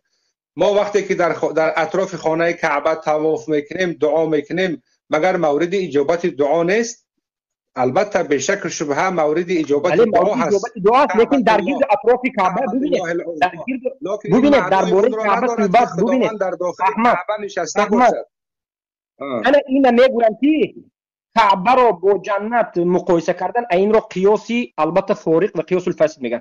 حالا که کعبه در گرد و اطرافش یک جای دعا ندارد، در درون خانه کعبه جا دارد و این چنین در مقام ابراهیم، در مکان صفای مروه و در مکان رکن الایمن، در حجر الاسود در همه جا دعا کردن دعای شما قبول است، لیکن چرا پیامبر صلی الله علیه و سلم در درون جنت دعا نکردند و باز گشتند و به نزد الله رفتند؟ زیرا که موسی گفتند که به نزد الله برگرد. ببین اینا چی میفهمید؟ برادر عزیز، در مسئله کعبه الله دعا کردن در هر به خاطر دعا میکنیم برای که مکان مقدس است، مورد اجابت دعا هست. این دلالت بر این نمیکند که خداوند به ذاتش در بیت الحرام باشد یا اینکه در داخل خانه کعبه باشد یا در خارج خانه کعبه باشد. ببین ما نگفته استیم که اعوذ بالله الله سبحانه و تعالی به درجه بالاترین مکان پیامبر رو برآورد، لیکن الله از مکان مخلوقاتش جدا در بالا بود. الله به خاطر اینکه خودش به ذاتش در بالا بود و از مکانش جدا، از تمام مخلوقات و مکان جدا هست و الله بی‌نیاز از مکان است، به همون آخرین درجه بالاترین پیامبر رو به بالا برد. بله. اگر الله سبحانه و تعالی در بالا نمی بود، پیامبر صلی الله علیه و سلم رو به بالا برآوردن هیچ فایده نداره. فایده نداره. این فهمیش برداشت غلط شما است برادر عزیز. نه برای من نیست. من سلفی صالح میگم. انا کنم بیو پس احمد بیو هر دو حضرت موسی علیه السلام وقتی به کوه تور رفت با خدا راز و نیاز کرد و هر وقت که به کوه تور میرفت وحی نازل میشید. پس این دلالت بر چی میکند؟ آیا دلالت بر این میکند که اگر موافق فهمیش و برداشت و قیاسش ما کنیم، دلالت بر این میکند که خداوند در کوه تور آمدن نشست و حضرت موسی هر دفعه پیش خدا رفت و بعد میکرد اعوذ بالله؟ نه آخه در شأن شرف خداوندی البته که از زمین بلندتر بود. این معروف است که چی قدری که به بالا برای همه قدر به الله نزدیک میشی، الله در بالا است. لیکن گپ در کجا است؟ بیا سخن منم به پایان میرسونیم، سخن خودت رو هم به پایان میرسونیم. انا کنون بگو احمد به یک مکان رسید. یک سوال بعد از سوال جواب میدیم. یا من مثلا در یکم طبقه زیست زندگانی میکنم، اقامت میکنم. یک کافر مرتد مشرک در 50م طبقه، در طبقه های زمانوی در دبی در 50م طبقه زیست زندگانی میکند، وای از لحاظ جهت حقیقی وای از من بلندتر هست. آیا او به الله نزدیکتر هست موافق عقیده شما؟ یک کافر، یک مشرک از من بلندتر زیست زندگانی میکنه. احمد مسئله همین جاست که الله سبحانه و تعالی در بالای عرش است و از مخلوقاتش جدا است و بندهش رو به چگونه که خود به نزدش میبرد. بیا من سخنم رو گفتم، تو سخنت رو گفتی. در بالای قرآن و سنت ما اختلاف کردیم. هم خیلی نه، تو قرآن رو دیگر خیلی فهمیدی، سنت رو دیگر فهمیدی و من باشم مثل شما نفهمیدم و دیگر خیلی فهمیدم. پس بیاید پیامبر ما رو چی گفتن؟ پیروی از صحابه، پیروی از تابعین و تبع تابعین کنید. انا کنون سخن صحابه را در بالای همون الله، در بالای عرش نبودنش، در بالای آسمان نبودنش روایت کنید که کدام صحابه گفتن که الله در بالا نیست، جهت گفتن ممکن نیست، الله اصلا در بالا نیست. کدام صحابه گفتن؟ و من باید بگم صحابه. خیلی سوال کردید، بگذار جواب تیم. در ابتدای صحبت من گفتم برادر جان عزیز که نقر بان الله استوى على العرش. نقر ترجمه کنم ما اقرار میکنیم که الله بر عرش هست. به شک شبهه الله بر عرش هست. ببینید این جمله اجمالی است. ما خوب میدونیم من غیر ان یکون له حاجه و استقرار علیه و استقرار الیه. به اینکه حاجت داشته باشد و نیاز داشته باشد بر عرش. و هو حافظ العرش و غیر. الله جل جلاله حفظ کننده و نگهدارنده عرش و غیر عرش و تمام کائنات و موجودات خودش است. ولو كان محتاجا الى الجلوس والقرار فقبل خلق العرش اين كان الله. اگر رفته و الله جل جلاله نیاز می داشت به جلوس کردن و قرار گرفتن به جا و مکان، پس از خلق کردن عرش در کجا بود؟ والله منزه عن ذلك. سخن امام ابو حنیفه، سخن امام ابو حنیفه رحمه الله. امام ابو حنیفه در باره سخنش ما دیگر نقل میکنیم. بس در کتابی بنده نیست، اهل علم هستی، صبر که صبر داشت محترگوش کرده. احمد سخن رو به خاطر طولانی نکردن. عن ذلك علوا کبیرا. قول حضرت علی هست. ای صحابه گفتی، ای صحابه من برای قول حضرت علی عالم کتاب سند کتاب صحبه بگو ما یک بار ببینیم که کنی راست است یا دروغ است. کتاب سند چم میگم. ان الله خلق العرش لإظهار قدرته. ان الله تبارك وتعالى خلق العرش لإظهار قدرته ولم يتخذه مكانا لذاته. الله جل جلاله خلق کرده است عرش را چون که بزرگجثه‌ترین مخلوق خداوندی عرش می باشد به خاطر اظهار کردن قدرتش که چقدر الله قادر قیوم است و این همه بزرگی و پهناوری عرش به کنار و بزرگ را خلق کرده آفریده است. ولم یتخذه مکانا لذاته، لکن عرش را برای خودش جا و مکان گرفتگی نیست الله جل جلاله. ببین برادر عزیز، من میگم صفات‌های احمد زیاد صحبت کردید، بیاد کمی به ما هم وقتید. اولا روایتی حضرت علی کدام کتاب آمدگی؟ من میدونم که روایت ضعیف است، سندش باطل است، ضعیف است، قبول نیست، مجهول الحال است در سندش. و این مسئله در نزد ما آیت قرآن است، در نزد ما حدیث است. علما و محدثین میگن که لیس بصحیح، سندش ضعیف است. ما اینو چی میگیم؟ همین ابن حجر از قرآن در مورد بینه چی میگه؟ من زعم ان الهنا محدود فقد جهل الخالق المعبود. هر کسی اگر چنین اعتقاد داشته باشد، گمان داشته باشد که الله جل جلاله در یک حد و حدود قرار گرفته است و تحقیق نشناخته است، آن خالق را که لایق سزاوار عبادت هست. اللهی که ما پرستش میکنیم او را محدود نمیدانیم. کی گفته گفته؟ این شم قول حضرت علی رضی الله عنه است. سند هم برای شما ما تسلیم میکنیم، پروا نکنین. سند هم تسلیم میکنیم، برادر شاهد سند حاضر در بیت من تسلیم میکنم. بیاد به من اجازه بدید مثلا اثبات کنم که ضعیف است. من راست دیگه نمیخواستم داخلشم همینجا صحبت کنم، چون که تاو دارم 3 هفته شد اینجا برادرها هم دوستا هم دشمنان شاهدن میدونن. 3 هفته شد من به نهایت مزم سخت گرفتگی است، لیکن از بس که تحقیر و ملامت دشنامهای زیاد شد، ها اینو فرار کردن، چنین کردن، چنان کردن، ما مجبور شدیم داخلشم که صحبت کنیم. ببین برادر عزیز، ان شاء الله سنداش حاضر، سنداشون هم کدام کتابا با آمادگی حاضر. شیخ ابو حنیفه میگوید صحبت‌ها را با شیخ ابو حنیفه شما ادامه بدید. فقط یگانه درخواست من همین است که وقتی که اگر میخواهید که حق را به مردم برسانید، کدام طرفی که نباشه، اگر میخواهید شهید است احمد همین مردم شهید است. ما به نهایت صحبت شما گوش کرده ایستادم، از صحبت شما خطاگی‌های همیشه نوشته ایستادم، دیده ایستادم. در نزد من کتاب همیشه وجود دارد، همه ضعیفای فهمیده ایستادم، لیکن با وجود همین خاموش ایستادم. شما به من اصلا وقت ندادید. روایتی که از حضرت علی هر دویش آوردید هر دویش ضعیف است، قبول نیست.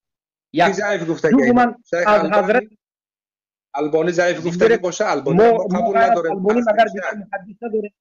همون زیلعی که حنفی است تو کتاب نصب الرؤیا نوشته است، سندینه در اساس قوده همون ضعیف. زیلعی قول حضرت علی کرم الله وجهه و رضی الله عنه را آیا امام زیلعی ضعیف گفته است یا البانی ضعیف گفته است؟ بفرمایید. ببین به شک و شبهه البانی ضعیف گفته است. نه ما خطا فهمیدیم. طالب علم هستی، شما طالب علم هستی، من شما را توصیه میکنم یک دعوگری حنفی ببین تناقضات الالبانیه برین مطالعه کنین، ببینین که یک حدیثی که در صحیح مسلم وارد شده البانی رو به ما میخوان نکنون، این حدیث در مصنف ابن ابی شیبه اومده او را ضعیف میگه. البانی قابل قبول نیست. صحبت نه ای خیلی صحبت کنه میکنه فرار میکنه. ابو حنیفه را صحبت کنه برادر ابوبکر شو اهلا وسهلا. تمام بشه من اینا اجازه بدین. احمد روان احمد جواب احمد محکم کنید. ابو محمد این محکم است خبیثه گپای بیکار زیاد میزنه. اما تحقیق که بچه یک درخواست میکنم. یک دقیقه برادرو همین صحبت به ابو حنیفه گفتی است میسپرو مرحمت شیخ حنیفه است کدام بگذارد زبور علی من خارج میشم برادر شیخ ابو حنیفه صحبت کنن بگذارید. مثل این من دوام صحبت به برادر عبدالله، به برادر ابو عمر، برادر پنج یک دیگر طالب علم دیگر اومدگم.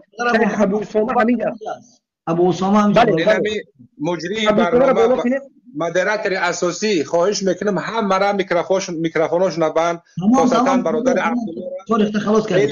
تمام شما پایان شین احمد شما پایان شین شما پایان شین. ابو اسامه صحبت میکند با اون ابو حنیفه. سلامت باشه. الله از شما راضی باشه. الله مهربان همه ما و شما را در راه راست هدایت کنه. الله یهدی. ان شاء الله قریب است. اگر به نظر صحیح نظر بکنی باور کن از دیگرها با عدلتر است. ان شاء الله هدایت میابی ان شاء الله. الله یهدی. فقط کمی ضعیف و صحیح فرق کردن و به خلاف ما سوال دادیم که سخن صحابه و سلف صالح رو در همون عقیدتون بیارید، فقط از سخنتون نگوید. انا همینجا گفتی من میرم. حالا من صحبت رو به برادر ابو اسامه میدهم که با ابو حنیفه صحبت بکنه. بفرمایید. ابو عمر و دیگه طالب علم وجود داره. علی تو وعده داده بودی که تحقیر نمیکننی. عبدالله تحقیر کرد. تو بفهم گفت وعده خلافی نکن. اول تحقیر از جانب میشه. سلام علیکم و رحمت الله و برکاته. خوب برادرو که یاد دهن ما گپ زدم اونجا. من امید داره همه سبب تلفنم ضریاتش مرد درستی فرصت گپ زدن نشد. بعد صحبت گجوار اف چین رفت شد دیگه نفهمیدم روزم. همین اومدم همین صحبتای نیم اسکندر را شنیدم. انا خد درباره مقصد کی درباره عرش گپ زد، درباره کرسی گپ زد، درباره عثمان گپ زد، زمین گپ زد. الله سبحانه و تعالی در اسماء انا همه 99 صفتی که ذکر شده در اینجا سه صفت هست. یکی العلی، الاعلى، المتعالی. این سه صفتی که الله در چی امی پیغمبر خدا در همه حدیثی که ابو هریره روایت میکنه در باب صفات‌های خداوند در همجا ذکر شده. همین المتعالی الاعلى معناهاشون مترادف هستند. هر دی همین معنا و العلی صفت العلی بیو که حضرت بلند گبزن. حضرت جان بلند گبزن که اوز پسه پس باید گوزن در زیر همین صفت العلی چی میشن؟ انا پینهون میشن بگیم.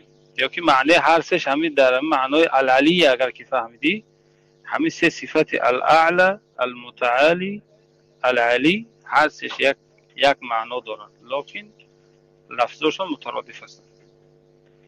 برادر اسکندر نو در اینجا سخن کردن که الله گفتن هر بنده ایش که چقدر بسیار اگر که دوست داره اکرامش کنه به نزد خودش میبره. مثال خوب هم زدن که مثلا که حضرت عیسی را برد به بالا و کجا برد. اون معلوم است که حضرت عیسی در آسمان چهارم بود یا که در آسمان چندمی بود. مقصد که از عرش بالا نبود لیکن در همین طبقات آسمان بود. من فکر میکنم والله علم فراموش نکنم در چهارم چیز بود طبقه آسمان بود. حتی که اگر اسرای پیغمبر اگر شما تیاد نظر کرده باشید پیغمبر خدا در هر آسمان که رفت ذکر کرد که کدام پیغمبر در اونجا واخوردن مقصد قطعش سلام علیکم کردن گفته ذکر شده است. وقتا که همین برادر اسکندر گفت که الله هر بندهش بخواهد چقدر طرف مقصد مقام و مرتبهش بالا میکنه، همین جا ما اشاره کردنیم که وقتا که پیغمبر خدا را خداوند سبحان به نزدی میگیم که سدرت المنتها از اون بالاتر عرش که برد، اینجا در خداوند سبحان برای ما و شما مقام و مرتبه پیغمبر نشان داده است که مقام و مرتبه پیغمبر ان همیجا است. یعنی که اگر چنده که با موسی خداوند در بالای کوه طور صحبت کرد، با حضرت عیسی در بگیم که انا به نزد خودش برد آسمان چندمی که باشن انا یا شده شما سبحان الله زنگ میزنن میپرم میرم که جای میشم بخشی زیاد. انا همین حدیث در وقتی که در نماز 50 رکعت فرض شد خداوند برای ما و شما بنده ها میگه که مقام محمد انمی است. ان همون جایی که پیغمبر خدا رفت اوجا مقام نبوت بود. یعنی که مرتبه و منزلت پیغمبر در نزد حق سبحانه و تعالی انمی قبول، نه ای که اوجا مکان الله هست. خب این ایش یکی برادر امی اسکندر همین اشاره نکرد. گفت که مثلا که الله با پیغمبرش که دوست داشت چقدر مقام و مرتبهش بلند میکنه لیکن این به هیچ تناقض کرد. انا از این گذشته صفت العلی وقتی که میگیم صفت العلی برای همون علمایی که همین اسما و صفات مثلا که تفسیر کردن در زیر العلی چی میگویند؟ در زیر العلی میگویند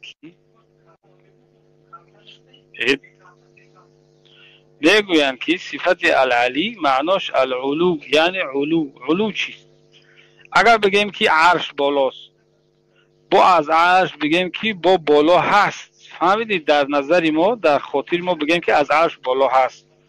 خداوند سبحان از همون بالا که هست از همون هم بالاتر است، لکن بالاش به جهت حقیقی نیست بلکه به مقام و مرتبت. اگر بگیم که باشد، فرضاً بگیم که هم مقام و هم مرتبه باشه که العرش بالا باشد، الله از اون هم بالا هست. این صفت علو میگن. چنانه که اگر که همان حدیثی که شرح بته که انا همه حدیث جاریه میگه که فی السماء، معنی فی السماء از سمو. این همین سمو یعنی که سما دو معنا داره، یکی آسمان، یکی دیگهش سما یسمو سمو وان مصدر میشه. فهمیدی؟ انا سمو یعنی که همون علو، مکان علو، یعنی فی السماء فی العلو. این الله که همون جاریه را پرسید، همون جاریه معنی که فی السماء یعنی که فی العلو، الله سبحان یعنی که در مقام عالی است، مقام مرتبتش عالی است، نه اینکه مقصد که ادنا باشه و یا که در جانب دیگر باشه. این مقصد که از معنای همین ما میفهمیم. اگر بگی که این تو گفتی که الله در آسمان است، از عرش هم بالاست گویی، از عرش بالا گویی، نه مکان نیست، همونجا بالا همون مقصد همون جهت بگیم جای چی است که بگیم که الله حق سبحانه و تعالی به همونجا است. لکن در حدیث ها آمده است که پیغمبر خدا میگه که انکم تدعون سمیعا قریبا والذی تدعونه اقرب الى احدکم من عنق راحلة احدکم. این حدیث میگه که شما یک ذات را دعا میکنه که بسیار با شما چی هم شنواست هم قریب است. اون ذات را که شما دعا میکنه یا که در مناجات و ندا میکنین، اون ذات میگه از شما قریبتر است از همه بندی شطوری بگیم که یکی از شما. در آیه دیگر میگه که و هو معکم اینما کنتم، الله با همراهی شماست، میگه در کجایی که باشید. در آیه دیگر میگه که فاینما تولوا فثم وجه الله، هر جایی که باشه الله مقصد که همون جهت هست. انا از این جمعیشه در حدیث دیگر میگه که وقتا که شما در نماز که خواهیم کشیده، شما طرف قبله یا که طرف قبله توف نکنید، زیرا که الله بین شما و بین همان قبله هست. این حدیث ها قطعی این آیت ها همش متعارض می شوند، این جمع کردن مشکل می شود. حالا که الله خودش میگه که و هو معکم، اگر که در سوره محمد نظر کنیم میگه والله معکم، با لفظ جلاله میبیه، با ضمیر نمیبیه، با لفظ جلاله. وقتی که با لفظ جلاله میبیه، به همین خاطر این اگر بره نظر بکنه قول ابن تیمیه یا که قول سید سابق ببینه، همونو میگه که الله با ذاتش در آسمان است و با ذاتش با همراهی ماست. برای چی؟ برای که همین لفظ آیتی که والله معکم در سوره محمد ذکر شده در همینجا حیران موندگیان. این ابن تیمیه قطعی سید سابق. اما علمای اهل سنت و الجماعه از زمان ابو حنیفه هم سرشته آمده گفتن که این آیات وقتا که ایش به ایش خیلی که دارد اینا را جمع کرده نمیشه که همش بگیم نه طرف بالا الله هست و یاش بیکار است. به همین خاطر از این فهمیده میشد که الله ما موجود است، به مکان است. یک مرتبه ذکر شده است علی العرش استوا، مرتبه دیگه ذکر شده که فإن الله بینک و بین قبلتک، الله بین تو بین قبلت است. در جای دیگه ذکر شده است که فإنما تولوا فثم وجه الله، هر جایی که رو میگردونی الله در همان جهت است. در جای دیگه میگه که و هو معکم اینما کنتم، در جایی که شما باشه الله با همراهی شماست. همین آیات ها ما وادار میکنه که ما بگیم که الله ما موجود است، به مکان است، به مکان. لکن صفت علوی خدا را الله سبحانه و تعالی را یگان بنده انکار نمیکنه. خداوند صفت علو داره که مستحق است. فهمیده حضرت؟ من منظور گپ من همین خدچی باز اون روایتی که تو حاضی گفتی که من هم راه شنیدم، انا با تلفنم دار که مقصد که همه سر روایت در بخاری نیست، برای رجوع بکن حضرت. برای رجوع که صحیح بخاری ببین بکو در نزد مکتبه شامله باشه بزن میبره که در بخاری در جا هست یا نیست. انا این مشکل خودت است که تو خودت مثلا هم حدیث جستجو کردگی نیستی،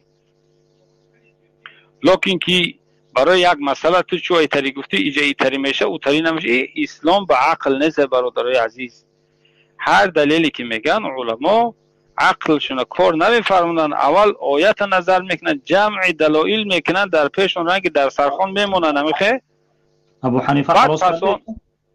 خب اینا من خلاص کردم ازت. خب اینا من خلاص کردم.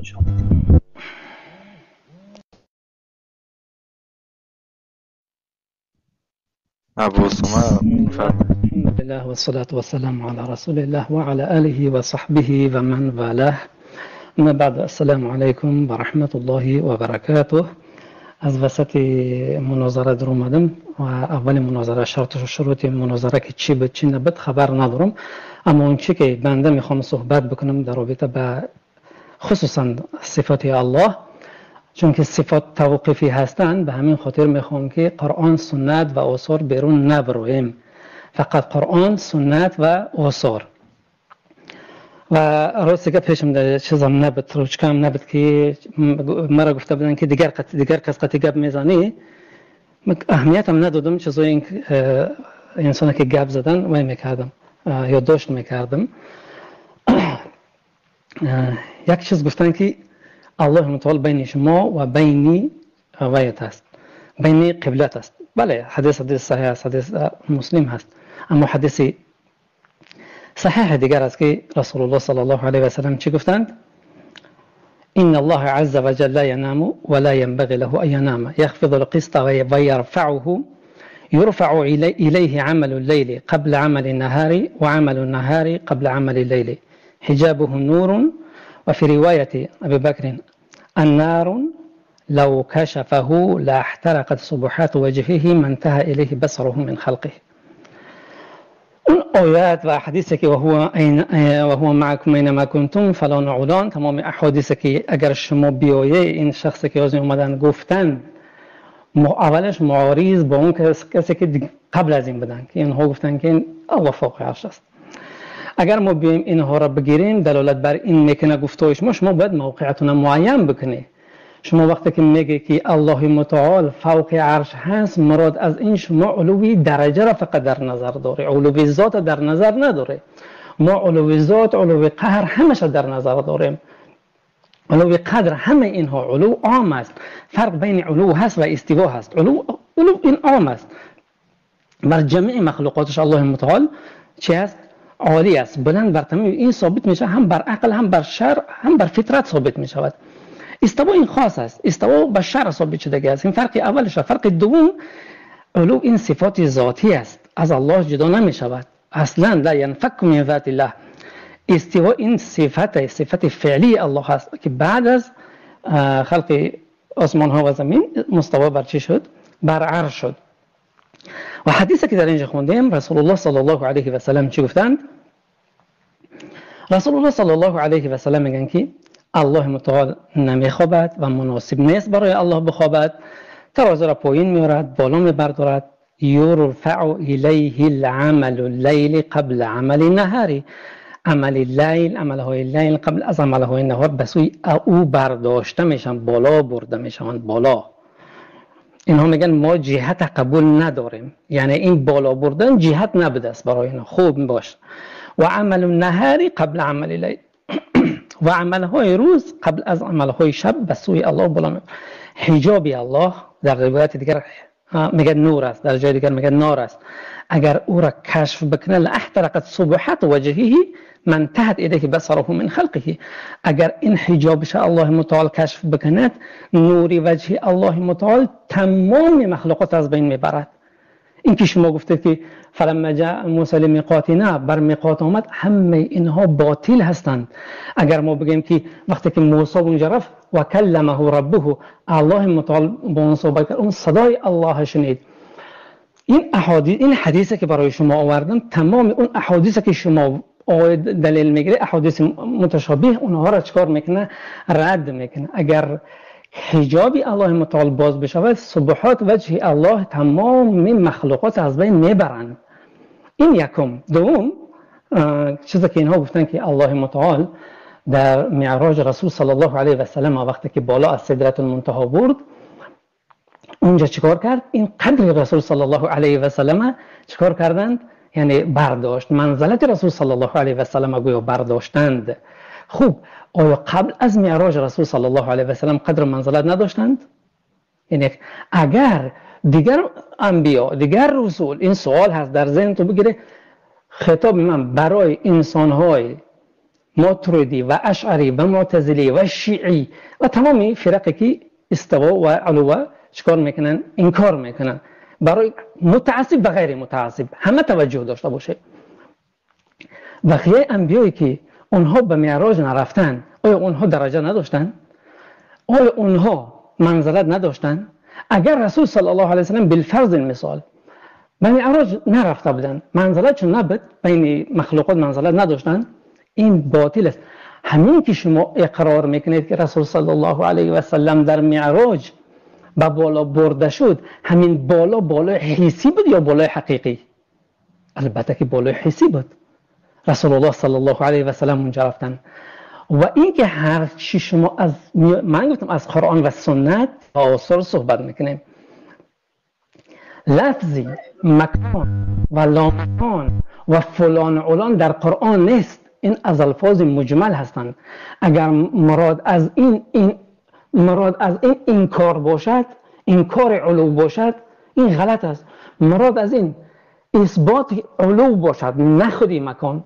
ما اینا میپرسیمش تمام، اما ما اینا ترکش میکنیم برای اینکه در زمان نزول قرآن در تو حیات رسول و در زمان صحابه یعنی در آثار این الفاظ یافت نمیشند. برای اینکه شما میآید میگه که الله متعال چیکار کرد، این فقط مراد فقط علوی چی است؟ علوی قدر هست. میگه الله متعال در جای قدر ذکر میکنه، علوی قدر بر دیگر لفظ ذکر میکنه. بسم الله الرحمن اعوذ بالله من الشیطان الرجیم. يرفع الذين آمنوا منكم والذين اوتوا العلم درجات.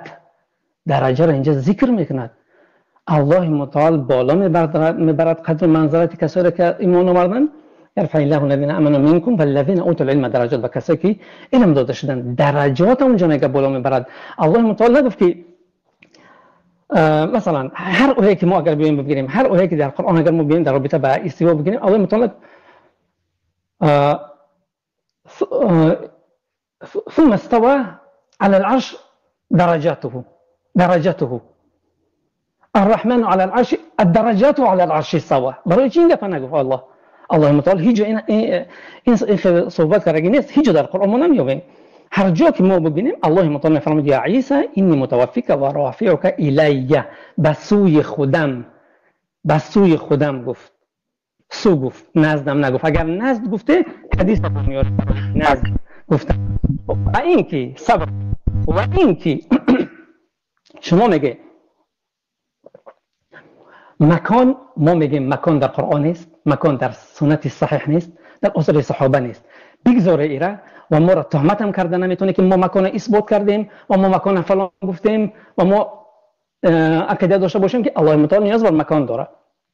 برای چیزی که وجود نداره شما ایره میاره در ما تهمت میکنه که گویا ما این گپا گفته باشیم، یا اینکه از گفته ما این چی میشه معلوم میشه.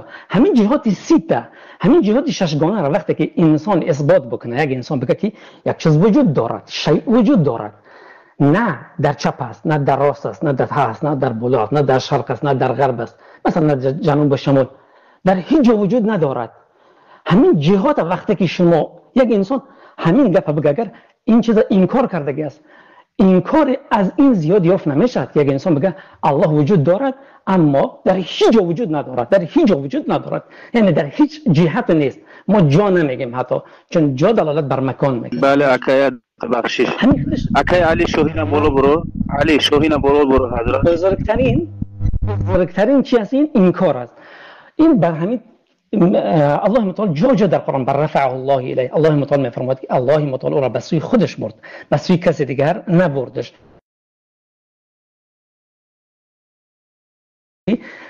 ثم استوى على العرش الرحمن على العرش استوى. این قرآن از کجا اومد؟ تنزیل من حکیم حمید نازل شده است، از نزدیکی من حکیم حمید نازل شده است، پایین آورده شده است. قرآن پایین آورده شده است. اگر همین شما میگه علو حسی که نباشد، علو حسی نبود، از کجا تنزیل دلالت بر چی میکند؟ نازل شده دلالت بر چی میکند؟ تنزيل الكتاب من الله العزيز الحكيم. جوجو سوره زمر مثلا تنزيل ممن خلق الارض والسماوات العلى. همه این چیزا دلالت بر چی میکنن؟ تنزیل. خود مثلا من نسبی را که خوندم بده قد نرى تقلب وجهك في السماء. تقلب وجهك برگرداننده رو بر سما. الله متعال رسول الله صلی الله علیه و سلم قبل از تغییر کعبه قبله بر آسمان چکار میکرد؟ روش بالا میکردن و میخواستن از الله که این تغییر داده بشود. این دلالت بر چی میکنه؟ برای چی الله متعال این کار رسول الله صلی الله علیه و سلم چیکار میکردن؟ روشون طرف آسمان میکردن. آیا همین طرفی علو آینده سما چخیلی که گفته سما به معنی علو است؟ بله، سما به معنی سمای آسمان میشود، سقف الارض میشود، یا که سما به معنی علو میشود. سما یسمع سموا. زیاد آیات ما داریم و زیاد احادیث داریم. یک حدیث که همین خونیم، حدیث دیگر هم هست. ابو هریره رضی الله عنه روایت میکند لما خلق الله الخلق كتب في كتابه فهو عنده فوق العرش ان رحمتي تغلب غضبي. خب همین عنده حدیث صحیح است. عنده دلالت بر چی میکند؟ عنده نزد الله دلالت بر چی میکند؟ حدیث صحیح ما داریم باره زیاد داریم که همچنین در حدیث چه حدیث سبحان الله حديث دیگر که يتعاقبون فيكم الملائكة بالليل وملائكة بالنهار ويجتمعون في صلاة الفجر وصلاة العصر ثم يعرج الذين باتوا فيكم يسألهم الله وهو أعلم بهم كيف تركتم عبادي فيقولون تركناهم وهم يصلون وأتيناهم وهم يصلون. الله متعال رسول الله صلی الله علیه و سلم میگه شما را معاقبه میکنن ملائکه ها، میگه همراهیتون میکنن ملائکه ها در شب و ملائکه ها در روز و اینها در نماز فجر و در نماز عصر با هم وا میخرن. ملائکه که صبح رفته بدن نماز عصر میان، اینها میرن با نماز صبح میآین. ثم یعرجوا اینها بالا میشوند کی الذین باتوا فیکم فیسألهم الله. همون ملائکه که شما خواب بدی اونها الله شما بدن، نزد شما بدن. الله متعال اونها را سوال میکنه و هو اعلم بهم، در حالی که الله متعال داناتر از حال شما به این ملائکه است. کیف ترکتم عبادی، در چه حال بندگان من ترک کردی؟ پس اونها در جواب میگن ترکناهم و هم یصلون و اتیناهم و هم یصلون. اینها بالا میره، همین بالا حسی است یا بالا معنوی؟ بدون شکی بالا چی است؟ بالا حسی است. زیاد است احادیث و آثار. ما اگر ببینیم اگر ما بیایم دنبال این بگردیم، دنبال اون بگردیم، دنبال نمیدونم فلان بگردیم، دنبال ابن تیمیه بگردیم، ابو منصور ماتریدی بگردیم، ابو حسن اشعری بگردیم، ما به چیزی نمیرسیم، به موافقه نمیرسیم. قبل از ابو حسن اشعری، قبل از ابو منصور ماتریدی، قبل از ابن تیمیه، قبل از محمد بن عبد الوهاب، قبل از فلان علان، همین اهل سنت مسلمانان چی عقیده داشتن؟ آثار صحیح ده چی وارد شدگی است؟ عمر رضی الله عنه، انس رضی الله عنه، صحابه چی؟ زینب رضی الله عنها چی عقیده داشت؟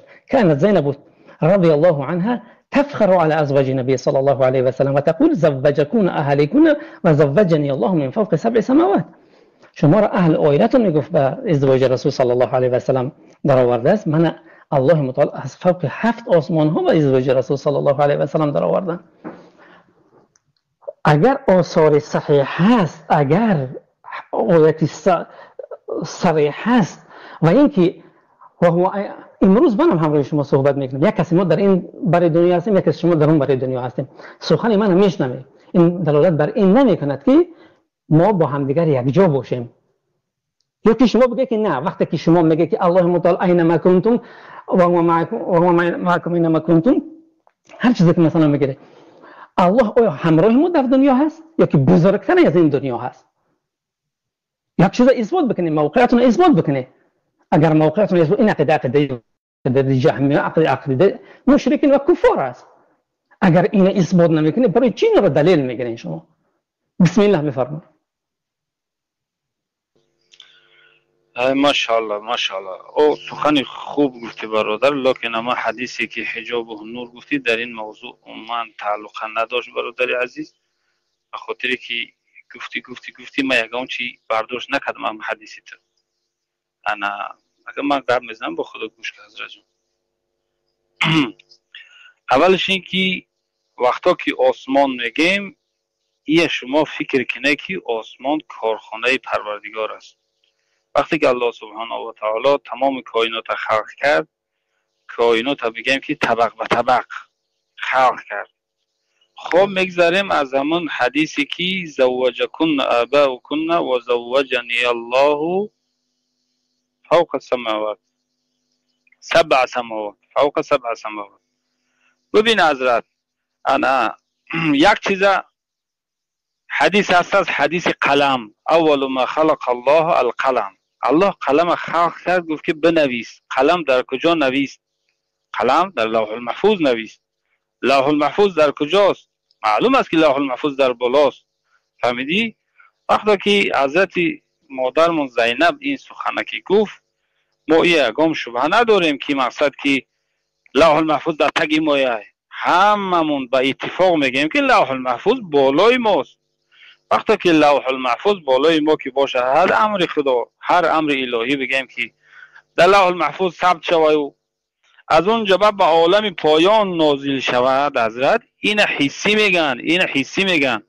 فهمیدی؟ لکن خداوند غیر این است، زیرا که خداوند بود این چیزا نبود. یعنی که والذی عین العین والذی بصدا انا لا والذی عین العین لا یقال له عین. آن ذاتی که مکان خلق کرد، زمان خلق کرد، او را گفته نمیشه که عین در کجاست. انا که کارخانه‌اش الله سبحانه و تعالی خلق کرد. آسمان یک کوچک، یک سیاره میدهک. پس آن با دیگه گلکا بود، گلکسا میگن، چی میگن، ماه، ستاره، با زحل، مریخ، در روی در همه آسمان اینا همه دور میزنه و کل فی فلک یسبحون. الله میگه همه همین کارخانه من در آسمان چی در همه راه خودشون دور زده شینا کده میگردن. خب اینا ما گفتیم که لوح المحفوظ انا از عرش پایان است، یا که در نزد عرش است، یا که در سدرة المنتهی است. این مکانی بالا. از اونجا پیغمبر خدا انا پیغمبر نه در چیز میگن که قرآن وقتی که نازل شد، قرآن اولا میگه جملتاً در لوح المحفوظ نازل شد. از کجا نازل شد؟ ایرایش که نمیدونه از کجا نازل شد. پس آن از لوح المحفوظ تنزیلا شد. تنزیلا جز موافق یک حادثه، یک چیزی که میشه، بعد با همون حادثه و همون قصه آیت نازل میشه که این هم خیلی است. از اینجا معلوم شد که این نازلی که از لوح المحفوظه، این نزول حسیه، این انیقه، ایش که این کار نمیکنه. همین را شما در ذهنتون هم اندازه که او این مخلوقاتی که الله اون طبقه به طبقه، درجه به درجه خلق کرده است، همش به دیگری سیر میکنه حضرت. فهمیدی؟ حدیثی که این جوابی که حضرت مادر زینب گفت که من الله گفت در آسمان نکاح کرد، مقصود همه که در لوح المحفوظ، یعنی که در تقدیر زینب نویسته بود در لوح المحفوظ که این همه طرح پیغمبر خدا نکاح میکنه. خب لوح المحفوظ معلوم است که در نزد الله نیست. فهمیدی حضرت؟ این عنیق است. حدیثی که گفتی که انا خداوند سبحان یک چیزی را نویس در یک لوح، بعد گفت که فهو عنده علی العرش این غضبی تغلب این رحمت و غضبی. این حدیث در روایت بخاری از ابی هریره روایت میشد که پیغمبر خدا گفت لما قضى الله الخلق، الله وقتی که میگه خلق، میگه حکم شکی کرد، کتب فی کتابه، در یک کتاب الله نویست، فهو عنده فوق العرش. همون کتاب در نزد حق سبحانه و تعالی بالای عرش است. کلمه عنده یا که میگه که الیه میگی، همین چیزا را شما نمیفهمی. سوز که الله سبحانه و تعالی وقتی میگه این انزلناه فی لیلة القدر، این چیزا را اضافه تشریف کی شد، اینجا در گفته نمیشه که الله در همه جا هست. فهمیدی؟ سبح اسم ربک الاعلى. ما میگیم که الله ما چی؟ عالی مقام عالی مرتبت است و هر عملی که میکنیم به سوی آسمان میره. کجا میره آخرام آسمان؟ انم لوح المحفوظ آخرام لوح المحفوظ بالا داد. اون ملائکه ها در بالا میگن کتابت میکنن که این در بنده پشکه عبادت کرد، این بنده دیگری پشکه گناه کرد. همون ملائکه هایی که آسمان میره او را میپرسه که کیف وجدتم عبادی، میگه که انا کیف ترکتم عبادی، میگه ترکناهم یصلون انا و اتیناهم و هم یصلون، یا که خیلی بود والله علم لفظ حدیث فراموش کردم. مهم که اینا عالم آسمان بگیم که اون مکان ملائکه است. در حدیث آمده است که انا که پیغمبر خدا میگه که در آسمان مکان نیست مقداری یک وجب یا که 4 انگشت مگر اینکه ملائکه در اونجا یا قیام است یا رکوع است یا سجود است. آسمان چی بوده است؟ مکان ملائکه بوده است و این عمل ها طرف آسمان میروند. شکی نیست که اینها همشان در جای معین میروند یا جای حسی میروند، حسی. اما حق سبحانه و تعالی خلاف این است، به خاطر که اون ذاتی که این چیزا را خلق کرد پیش از اینا بود. حدیثی که حاضی ما روایت میکنیم اول گفتیمش در روایت ابو هریره فهو عنده فوق العرش، گفت این رحمتی غلبت غضبی. در روایت دیگرش نزد بخاری میگه به لفظی و هو وضع عنده علی العرش. کلمه وضع ای کلمه عنده فرق دارد در لغت عرب. این رحمتی تغلب غضبی. وقال الحافظ ابن حجر العسقلاني وضع بفتح وسكون، بفتح فسكون أي موضوع فهو عنده، وهو وضع أي موضوع عنده على العرش. خب موضوع میگه همین این چون میگه واقعش از روایت در کتابی روایت حمیدی خطی آمده است به لفظی و هو موضوع، در روایت حمیدی و هو موضوع آمده است. و هي روایت الاسماعیلی، همون روایتی که حمیدی روایت میکنه انا. و در روایت ابن حبان و هو مرفوع فوق العرش میگه. این بعضی علما میخواهند که کلمه فوق را تعویل بتن به معنای فوق، یعنی که دونه دون العرشی انا ای خیلی و خیلی کنند. برای چی ما این روایت گفتیم؟ به خاطر که به 3 معنا، یکمش فوق العرشی، دیمش وضع عنده، سیمش مرفوع فوق العرشی. انا وقتا که ایخی کشد از اینجا حجت گرفته نمیتونه که الله در عرش است یا که در نزد عرش است. از این معلوم میشه که در عرش مکان بوده است، اون مکان جای انمی کتاب بوده است که الله سبحانه و تعالی در اونجا گذاشتهش که در امو دادگاه نویسته که این رحمتی تغلب غضبی. انا با چی بود از تمام شد. بسم الله الرحمن الرحیم. شما گفته که از اون حدیثی که ما خوندم حجاب و نور، شما گفته نفهمیدم برای چی را آورده. خواهش میکنم گوش کنه، دقت داشته باشه. برای چی را آوردم؟ برای این آوردم که شما گفتین که ما نفهمیدم. یک بار دیگه حدیث تکرار میکنم اگرچه دیرم شود گذرم. إن الله عز وجل لا ينام ولا ينبغي له أن ينام، يخفض القسط ويرفعه، يرفع إليه عمل الليل، إليه إلى العرشه نگفت، إلى عرشه نگفت او إلى العرش نگفت. شما گفته که به سوی عرش میره. باید برای این گپتون دلیل داشته باشین. شما دلیل میگذاریم. حدیث چی میگه؟ يرفع إليه عمل الليل قبل عمل النهار. برای انا من آورده بدم. وعمل النهار قبل عمل الليل حجابه نور إلى آخره. وفي رواية أبي بكر لو كشفه لا أحرقت صبحات وجهه. اگر همون حجابش کشف بشه، چقدر که گفتیم ذکر کردیم، نور وجه الله متعال تمام مخلوقات میسوزانند، هیچ گونه مخلوقی نمیماند.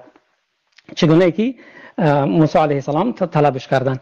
خوب، دوم مسئله این از قرآن، دلیل دیگه از قرآن میارم، از فکر خودم نمیارم، از مغز خودم نمیارم، از شرح هیچ کسم نمیارم.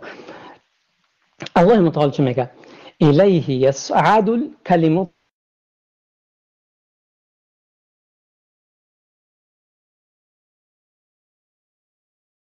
به سوی الله عمل روند.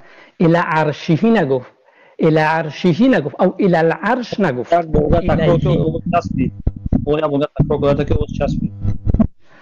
الیه یصعد الکلم الطیب والعمل الصالح یرفعه. الله متعال چی میگه؟ سوره فاطر آیه 10 به سوی الله یصعد، الیه یصعد الکلم الطیب و غیر این زیاد است. آیات مثلا زیاد است که دلالت بر چی میکنن؟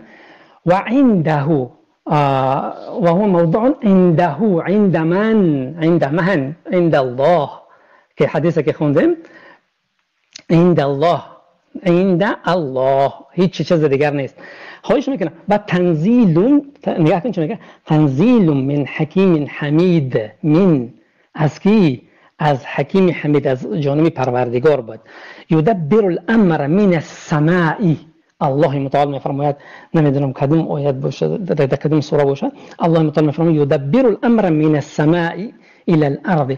الله متعال تدبیر امور میکنه از آسمان، تمام امور قدری و شرعی را از من لابتدای غایت میشنه الى السماء، الى انتهای غایت میشود. منه از گفت، از آسمان، از علو، این آسمان در نظر نداره، از علو الى الارض. هیچ چیز برای ما هیچ نگفته استم، از کلم نه آورده استم. و این که آورده آثارم گفته که در لوح المحفوظ ان امر الله بود که بر همون لوح المحفوظ آمده بود. آیا لوح المحفوظ بالا از الله هست؟ آثار زینب بنت جحش دلیل عقلی قطعی نکنه، دلیل شرعی لغتا و شرعا و عرفا از این فهمیده می شود. لغتا، شرعا و عرفا قرآن به زبان عربی فصحی نازل شدگی است. هیچ مشکلی ندارم مگر آیات باشن متشابه باشن، آیات مجمل باشن، آیات باشن نمیدونم غیر اینها متشابه باشن، مجمل باشن، اینها باشن، در این حالت میگیم بله دیگر آیات. اما این آیاتی که ما خوندیم آیات صریح و واضح هستند.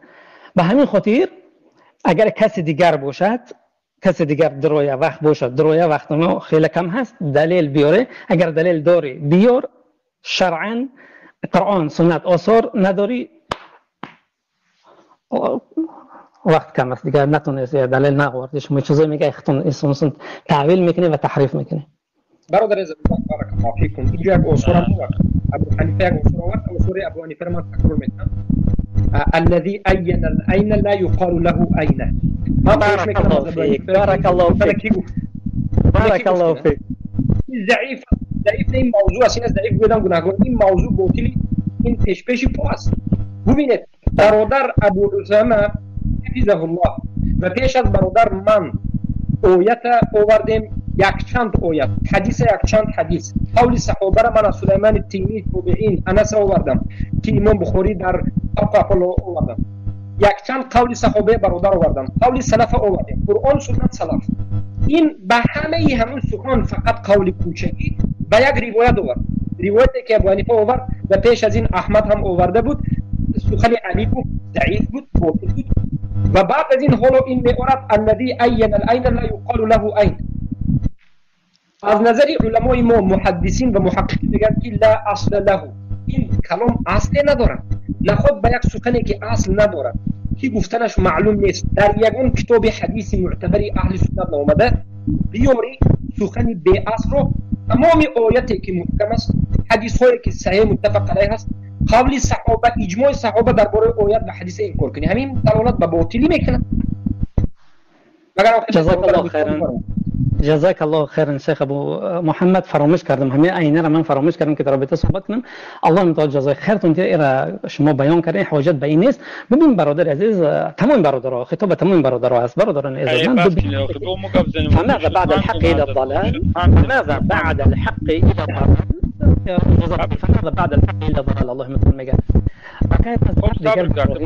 وقتی که انسان حق اینها میآیند میبینن عقیده این اوکی برادر بیا ما همه الهی تا در فهمان مخی یک دقیقه شما میگین که ما در عقیده احادیث آحاد قبول نداریم، احادیث آحاد قبول نداره، اما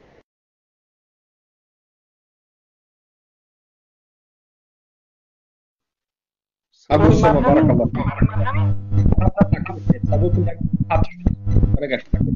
الله برای چرا گفته استم من برادرها همش خطاب کردم گفته استم که اصول اعتقاد اینها این است که اینها در عقیده اشعری ماتریدی شیعه خوارج دیگر اینها تمام فرق ضاله که اینها تعویل و تحریف میکنن صفات الله هم اینها احادیث آحاد در عقیده میگن ما قبول نداریم، اما امروز میآیند دنبال قیل و قال میگردن اونها را از احادیث متواتر و صحیح و آیات محکمات بالا میبردارن و این است فما و بعد الحق الا ضلال و غیر همین است که وقتی که حق ترک کردی به همین گونه گمراهی مبتلا میشه و این است نه هیچ گونه دلیل ندارد. اگر دیگر باشد بیاره حاجی میرزا باشد عبدالرحیم باشد انسان‌های را بیاره خواهش میکنه وقتی که وقت میتیم انسان‌های را بیاره که اونها در جامعه معروف و مشهور باشن. وقتی که ما وقت میتیم صحبت میکنیم این صحبت ما به فایده نشه یک تأثیر بگذاره ایشان نوردین باشه تراجان باشه اینها باشن دعوت کنیم بیایم صحبت بکنیم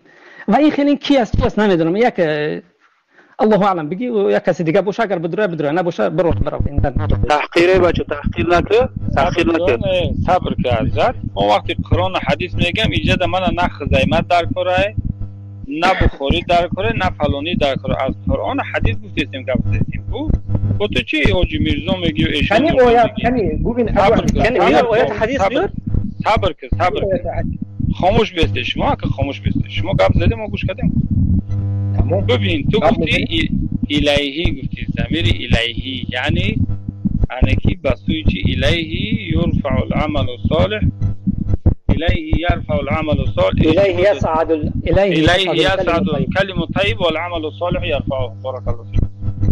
انا بله از کلمه لفظ الهی است. در جای دیگر میگی و ما قتلوه و ما صلبوه بل رفعه الله الیه. فهمیدی؟ ایجادم چی شد؟ لفظ الهی اومد. در جای دیگه میگی انا ولا تحسبن الذين قتلوا في سبيل الله بل احياء عند ربهم يرزقون بل احياء عند ربهم يرزقون. وقتی که ضمیرها به سوی الله سبحانه و تعالی میره انا الهی باشه یا که بر رفعه الله الیه باشه یا که الیه تو گفتگی باشه حدیث ده کدامش که باشه اینا را اضافه تشریف میگن. شما انمی قاعده را پایمال میکنی و نظر نمیگیره که یک چیز اضافه تشریف میگن. وقتی که ببین ابو حنیفه اینا چی میگی یا که کدام عالم سلف تو از پیش ببین ابو اسامه ابو اسامه رفعه الله الیه بر رفعه الله الیه همین حضرت عیسی در کدام آسمان بود؟ در کدام آسمان بود آخی؟ ابو حنیفه صبر انا دیدی ای همین من احتام قبیل دیگه که جانتان برآمد انا خلاص شما الله اکبر جانتان برآمد انا جانتان برآمد عبدالله گوش کن رشاد که جانی کسی نبرآمده است انا جانو کی نبره گپ نزن اخی برادر گپ نزن اخی خاموش کن گوش کن اخی خاموش شو گوش کن او چیزی که تو برداشت میکنی او برداشت چیزی که تو برداشت میکنی اگر تو برداشت میکنی او غلط است. ببین ابو حنیفه یک انسان به عقل است الله همه ما هدایت میکنه یک ذره گوش ابو محمد مگر قرآن و سنت و ابو اسامه ما نگفتیم قرآن سنت سلف از هوا گپ زدن گره بیاره یک ایوان بیاره بگذار برای خودش درد سر میشه. این ضمیر از اضافه فرق نمیکنه. بگذار گفتن اضافه بگو بگذار من گوش دارم. اضافه از ضمیر چی فرق میکنه بگو. خب اگر که درد سری ما اولش که نیسته این در قرآن ذکر شدگیه. هر چیزی که در قرآن ذکر شدگی باشه اون نه درد سری من میشه اضافه من نگفتم قرآن اضافه از همین ضمیر وقتی که به سوی الهی میگه به سوی خودش الله سبحانه و تعالی که نسبت میتیه فهمیدی حضرت انا همین ضمیر تشریف میگن و نه اینکه مثلا همین میگه بر رفعه الله الیه همین حضرت عیسی در نزد الله بود میگی در هم پیش الله هم میگی الله اکبر. برای همین گفتم که صبر کنه گپ زنه. وقتی که اضافه تشریفی مثل بیت الله، بیت الله، ناقة الله، مخلوقاتی که میگن از الله هستن، بیت الله، ناقه الله. یک صرف نحوم شما بلد نیسته، یک بلاغه هم بلد نیسته، شما منطق هم بلد نیسته، بعد میگین که چیکار نکن، شما تحقیر میکنی. تحقیر نیست، حقیقت داره میگم براتون، حقیقت. دوم، عیسی اینجا مراد اینه که بر رفعه الله الیه، این دلالت بر رافع بدن، بالا بدن بله میکنه که موسی وقتی که در آسمان هست الله متعال فوق اون هست، الله متعال فوق مخلوقات هست. تمام شد رفت، شما دلیل نداره. این تدلیسات و این تلبیسات برای پیش یک اون طالبچه که مثل خودت باشد، ضمیر از اضافه فرق نکند. تو کی اینجا می صحبت میکنی؟ بگیر ایرا بره بیار حاجی میرزا رو بیار یک ای بچه تحقیر نکن. اینجا برای خیلی ناومدن مردم. اینجا مناظره با همه شرطو داشته که خیلی گپ نزن. ابو علی ما درست میگم. تو بگو اضافه را از ضمیر فرق بگو. درسته یا نه درست؟ صدای او را نکشین، صداشو بکشین. علی وعده خلوفی صدای وک شدگیه. ای کفتکو داره. از شیخش یک پشتی ببیند. شیخش گفت شیخ علی جمعه این حاضر برای من گفتن که این کی است؟ این یک شیعه بده همین الان گفت که برای من بخاری و خزیمه. این بدبخت یک انسان شیعه است. ما تحقیر این حقیقت است. این زندیق این شیعه هست. معاویه را لعنت کردگی هست. این زندیق این شیطان این در سر زندگی. ای بچه تحقیر نکنین. گفتم علی بکش تحقیر نکنین. تو خصم خوردگی که به تحقیر میشه. تحقیر نیست، این حقارت است. ما عبادت میکنیم بر این تحقیرایی که از جانب الله برای ما مأمور شده. لعن شتم که الله متعال کافر گفته است، ما عبادت میکنیم. الله متعال ما را گفته قل یا ایها الکافرون.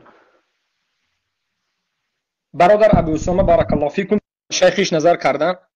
تو این که این شیخش بیند برادر وای تأخیر کردم پرتو این درا و دف شود یک کسی دیگه بدروید یک چیزی دیگه است. ابو اسامه کمی با جهالت چه نشون کرد. لیکن ببینید انا همین آدم جاهل، همین انسانی که اضافه کتی ضمیر فرق کردن نمیتواند، همین انسان عالمی عامه تاجیکستان دعوتگری حنفی شده. ببینید عقیده حنفی دیگر است، از زمین تا آسمان اینا از ابو حنیفه دور است.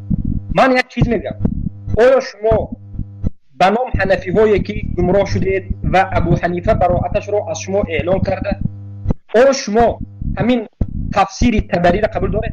تفسیر بغوی را قبول دارید؟ تفسیر ابن کثیر را قبول دارید؟ تفسیر میسر را قبول دارید؟ تفسیر طنطاوی که خودتون شاید دوست دارید قبول دارید؟ آخر همین تفسیرها قرطبی قبول دارید؟ قرطبی بعضی دعوا میکنه که از ما است. تفسیر ابن عاشور قبول دارید؟ اگر قبول داشته باشید بیایید سوره ملک آیت 16 که شاید خونید.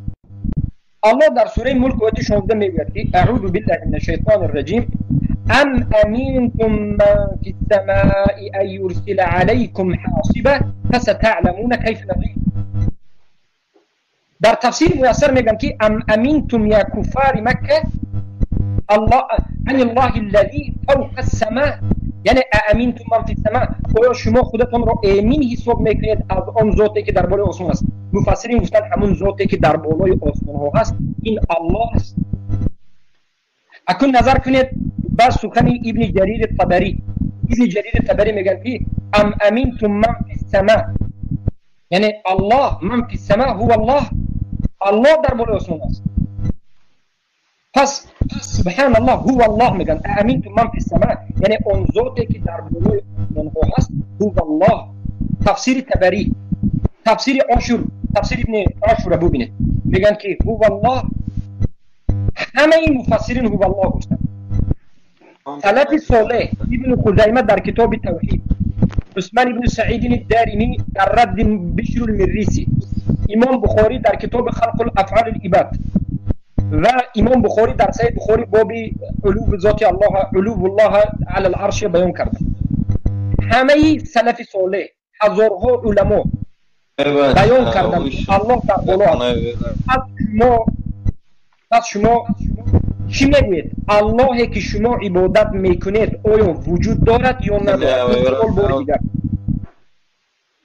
این کسی بات کرده؟ برادر اگر اجازه باشه همین نفره که یک دقیقه نفره که دایجا ما رو انتظاره نفر دیگم احمد بالا براین ما اسپید نکرستیم همین وقتی ما خالی کردیم بالا براین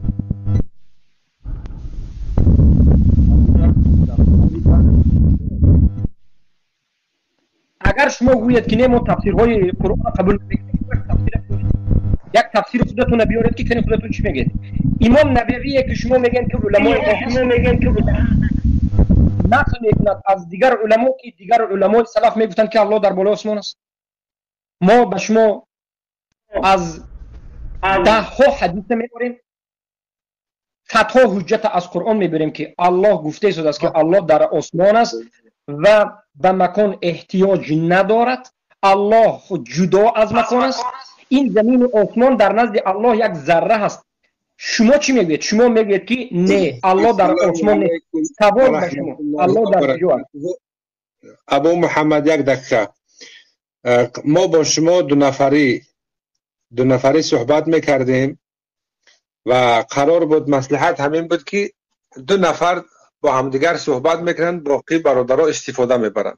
شما ناحقی کرده. شما شیخ ابو حنیفه را خب یک نفر گذاشته و اینایی برادری که نامش ابو بکر و ابو محمد شما در صحبتاشون مداخله کرده.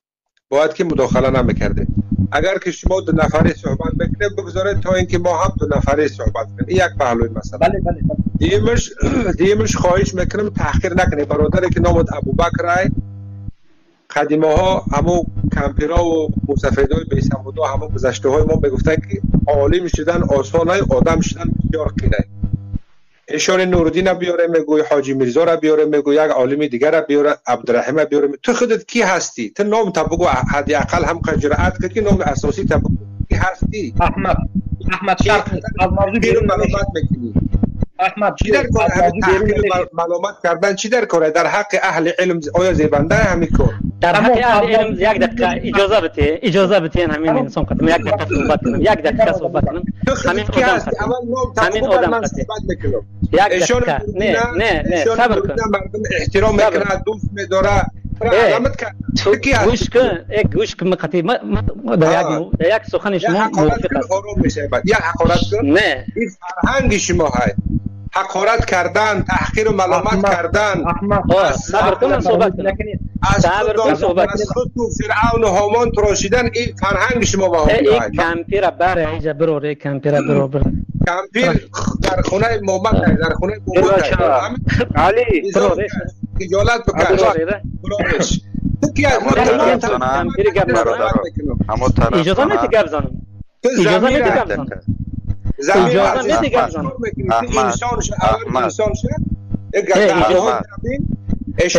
میدی گپ زنم یک دقیقه ابو سماخی یک دقیقه بیا تحقیر یا نشوه بیا اما گفته دو نفر مرامت دو نفر کمپیرگویی را یک طرف ما گوش کنه تو همه دو نفر عین شما یک دقیقه گپ قضیه آدم فحاشی حقارتی من گپ محیف نمیکنم من همین نصیحت مکردم میبرم ابو حنیفه تو نبرو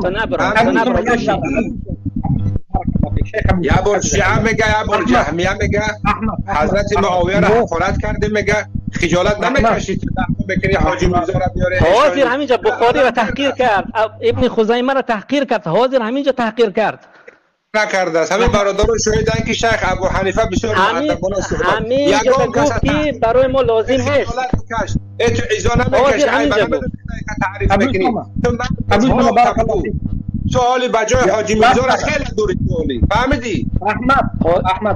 احمد شما یک انسانی که جواب دادید ابو بکر چیزی که میخواستید بگوید تمام شما هم همون حقتون گرفتید اگه بیایید هر دو اینا قطعی برادر ابو حنیفه شیخ ابو اسامه صحبت کردن من اكو به شما صحبت میکنم نوبت صحبت من شما همین است سوال من همین است که همون امینتم تفسیرهای طبری و ابن عاشور سعدی و دیگر علمای همون مفسرین قبول دارید علمای سلف و شما قبول دارید که همین درباره همین میگم ابوبکر به ادبی تفاس کن اول تعلیم بگی تو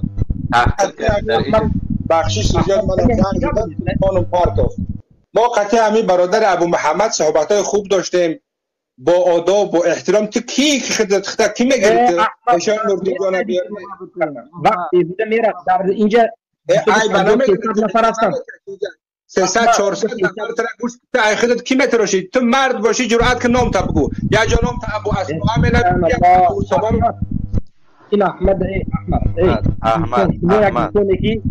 از عقل صحبت کرده بودید بیایید هر دوی ما صحبت دوام دیم مرحمت ابو حنیفه که خوبی برا تو بیاید صحبت میکرده ابو سوما میگه من جواب ابو سوما دادید تمام است ابو محمد یک دقیقه همین از زبانش بکشه من یک دقیقه صحبت کنم من میبرم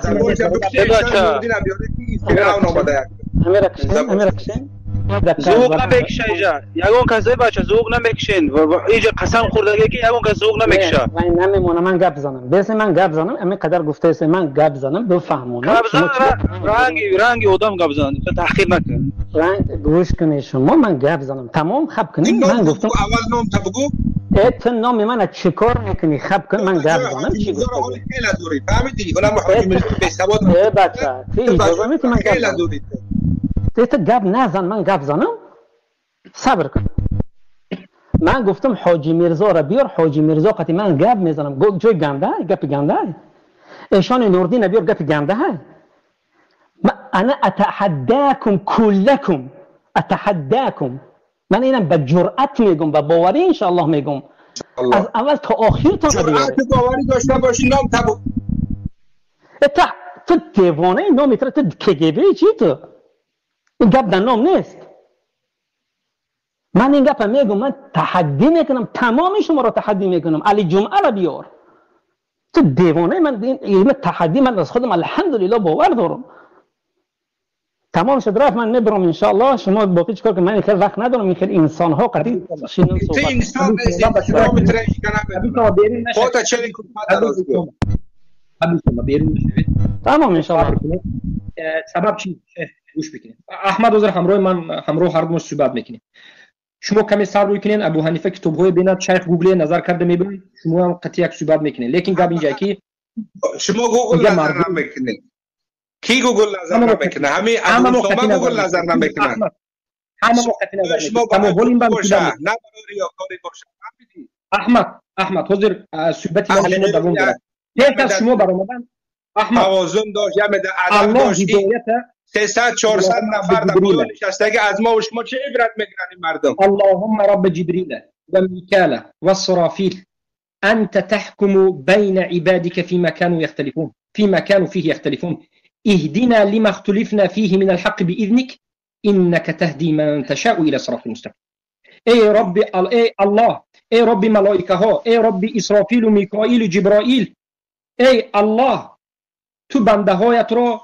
در همه اختلافات خودت برای حق راهنمود کن و ما که با این مردها اختلاف کردیم با این جوانها اختلاف کردیم و اینها یک عقیده دارند و ما یک عقیده داریم در همین اختلافمون همه امان را راهنمود به حق بکنیم بعد از این سخنان بیهوده را ترک میکنیم و این دعا من هم و شما و همه آمین میگیم حضرت عبدالله بن احمد من هم من کامپیر میگه هم عروسایی که نه هفت چوم برن آوازش رنگ هم آوازه عروسه اوره با اشاره نوردین نبیانه علی عربیانه خجالت ایزاب کش بایی گفت الله المستعان احمد چی لازم است شما یک مرد هستید یک مرد دیگر این خیلی طعنه زدن کمی صبر بکنید بیاید من به شما پیش از رفتن شما موضوع ما به همون جای نقطه رسیده بود که من به شما گفتم که ما فکر خودم را خیلی صحبت کردیم بسیار خوب سوال فقط شما میتید که من حق سوال دادن دارم حق دادن دارید بسم الله بفرمایید شما بفرمایید بسم الله من حدیث میخوانم برای شما را حدیثی که در صحیح بخاری وارد شده حدیث هایی که ما بیان میکنیم شیخ ابو حنیفه بیان کردن از بخاری و مسلم و آیه های متشابهی که از قرآن کریم و هو معکم اینما کنتم اقرب الیه من حبل الورید و دیگر دلیل هایی که شیخ ابو حنیفه پیشکش کردن میگه فلان و کزان این آنها شما قرار بگذاره و همه دیگه نکنی میگه گپ نگاه کن اکی اینا آیات قرآنی نبستن حدیث نبستن دلیلای همه حدیث بستن.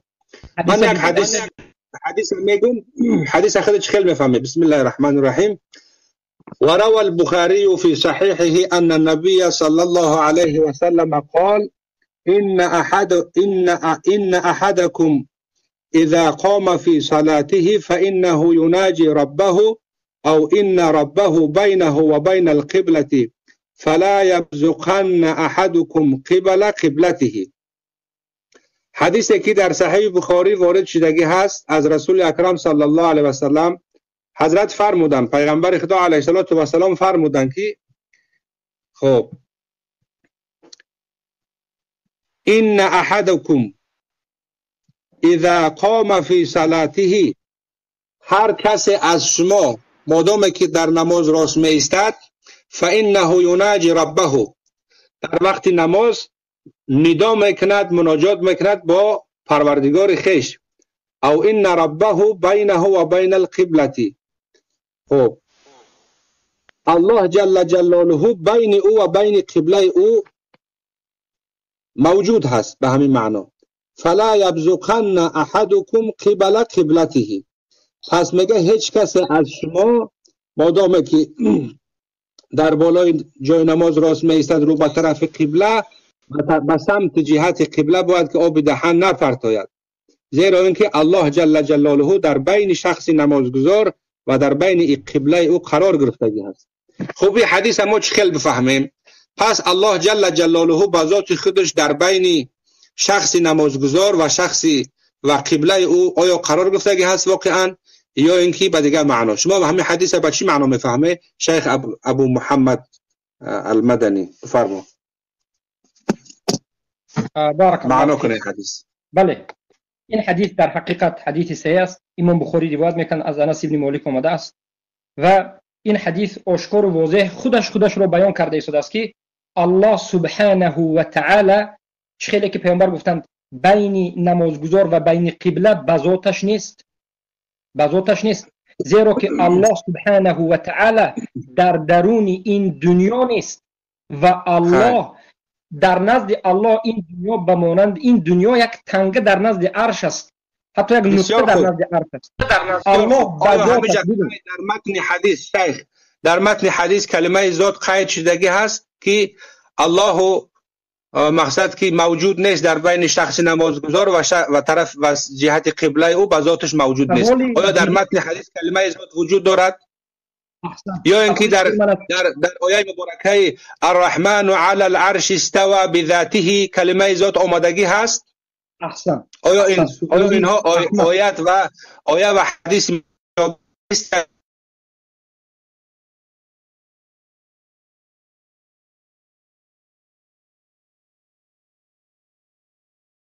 ما اتفاق همیشه داریم که دین ما از کجا گرفته میشد؟ قرآن، سنت، سلف صالح. هم خیلی نه، یعنی یک حدیث معناش از کی میگیریم برادر البته برادر که اهل توحید هستن از کجا میگیریم؟ شرح حدیث از صحابه میگیریم. هم خیلی نه احمد، یگان نفر از صحابگان رسول اکرم صلی الله علیه و سلم در اساس همین حدیث نگفتند که الله بذاتش در بین ما و قبله است، بلکه این یک احترام قبله گفته شده بود، زیرا که به سوی قبله گردانیدن این ماشاءالله چرا ببینید احسنتم، برای که خودی حدیث در اینجا کلمه ذات را چخیلی که خود شما گفتید استفاده نبود. برای هم میگم که الله بذاتش در این دنیا نیست. اگر شما بگویید که در اساس همین حدیث الله در روی دنیا هست، انسان کافر میشد. و ما این حدیث را در اساس دیگر حدیث ها حضرت از متن حدیث وقتی که ما معنای ظاهری را اگر بگیریم، اگر تعویل نکنیم، معنای ظاهری را بگیریم در اساس فرمایشات پیغمبر خدا علیه السلام، همچنین معنا می‌دهد که الله جل جلاله در بین شخص نمازگزار و در بین قبله او قرار گرفته است. برای همین ببینید احمد بهترین برای همین وظیفه ما احمد این ربه هو بین القبلة این یدک این ربه. متن حدیث شما نظر کنین، شما ظاهری آیه و ظاهری حدیث میگیرین. ما در جایی که در کار باشد ظاهر میگیریم، در جایی که اگر تعارض ایجاد شود، مثلا خاصتا آیه های متشابهه در وقتی که با آیه های محکم در تعارض میبراین ظاهرا، البته اینا در تعارض نیستن، لیکن ظاهرا وقتی که در تعارض میبراین ما آیه های متشابهه را اولش که ترجمه، اولش که تفسیر تعویل نمیکنیم، ببخشید اولش که تعویل نمیکنیم، همچنان که نازل شده که هستن همچنان ایمان داریم. چنانه که پیشتر من گفتم الحمدلله رب العالمین، ما ایمان داریم که الله جل جلاله بر عرش هست. الله فی السماء. اذا سأل قائل مني اين الله انا اقول له الله في السماء او الله على العرش. ولكن خب مشکل این نیست برادر عزیز. ببین ما تعویل نمیکنیم، زیاده روی نمیکنیم، چقر روی نمیکنیم، لیکن وقتی که میان میگن که شما نگه که الله لا مکانه، وقتی میان میگن که شما نگه که الله لا مکانه بلکه الله بر عرشه، ما میگیم که بله الله بر عرش هست، لیکن عرش برای الله مکان نیست، چون که پیغمبر گفته است که کان الله ولم یکن شیء غیره، الله بود غیر از الله هیچ چیزی نبود. ببین گپ در سر چیه؟ شما معنای ظاهری میگیره، ما یه دقیقه معنای ظاهری ما نمیگیریم. اگر رفته و زیاده روی کردن، اگر رفته و زیاده روی کردن، معنی کردن، یک روی کردن، یک طرز تعویل میکنیم و معنا میکنیم که با آیه های محکم در تعارض نبره. لیس کمثله شیء، هیچ چیز مثل مانند اون است. الله الصمد، الله به نیاز هست. ولله المثل الاعلى، برای الله جل جلاله مثال اعلی هست. ولا تضربوا لله، برای الله مثال ها نزنین، مثال هایی که در شأن شرف او جایز نیست. برای الله جا و مکان قائل شدن در شأن شرف الله تغری نمیگیره، چون که الله بود هیچ چیزی نبود. موافق ظاهر این حدیث اگر ما نظر کنیم، ان ربه بینه و بین القبلة، اگر یک آدم جاهلی که نو عربی خوان شده است خودش از همه بالا میدونه، از ایشان نوردین دیگر بزرگا بالا میدونه، البته او فکر میکنه که الله جل جلاله در بین شخص نمازگزار و در بین قبله او قرار گرفتگی است، اگر که منهج نداشته باشه. چون که حدیث واقعا صراحتا حدیث دلالت بر همین میکنه که ان ربه بینه و بین القبلة، زیرا اینکه الله جل جلاله در بین شخص نمازگزار و در بین قبله او هست. فلا یبزقن احدکم قبل قبلته، بنابر همین هیچ کسی از شما به جهت سمت قبلت آب دهان نپرتاید. امام ابن حجر عسقلانی چی میگوید؟ شارح صحیح بخاری در فتح الباری، علامه ابن حجر عسقلانی میگوید که و فیه رد علی من زعم انه تعالی علی العرش بذاته. ببینید قول علامه ابن حجر عسقلانی را در زیر حدیث شریف چی میگوید؟ در همین حدیث میگه خودش یک رد صریح و صحیح هست برای اهل فهم نسبت آن کسانی که چنین گمان دارند که الله جل جلاله به ذات خودش بر عرش هست. فلیس استواء الله تعالی بالجلوس بل هو استواء القهر والحفظ. بنابر همین میگه که استواء الله تبارک و تعالی بر عرش با جا و مکان گرفتن و قرار گرفتن و جلوس کردن نیست. قول علامه ابن حجر عسقلانی را خوب دقت کنید. بل هو استواء الله القهر والحفظ، بلکه استوای خداوندی بنا بر عرش استوای قهر و حفظ است، نه استوای جلوس. اینه عقیده ما اهل سنت و الجماعت، عقیده تنزیه. استوا یکی از صفاتهای خداوندی است. هر کس استوا را اگر انکار میکنه به شک شبهه کافر میشود، اگر که دیده و دانسته انکار کنه. و استثناء یک تو مردم جاهلی که نمیفهمن مثلا، باز هم اونا را بیانه میکنیم، برای اونا را عذر میدیم. بارک الله فیکم. صحبت کنه برادر عزیز. من راستی گپ تمام بلند شدگی مزم نیست، شما دو نفری برآمده صحبت کردید، برای همین خاطر من بالا شدم. ابو حنیفه را برو در پایین حضرت. ابو حنیفه را برو. انا کنم ابو حنیفه صبر میکنم میستند. ابو حنیفه قطعی ابو شما صحبت میکنن، من ابو احمد خیلی که من بابی شما صحبت کنم. ابو اسامه بکره اشون نو حاجی میرزا دولا عبدالرحیم از کس که میگه کی و یک شما قبل گفتید با شما صحبت میکنم. بله باشه کردم صحبت میکنم. دیگه شما صحبت کردید من خاموش ایستادم یا نه ایستادم همه شما بله بفرمایید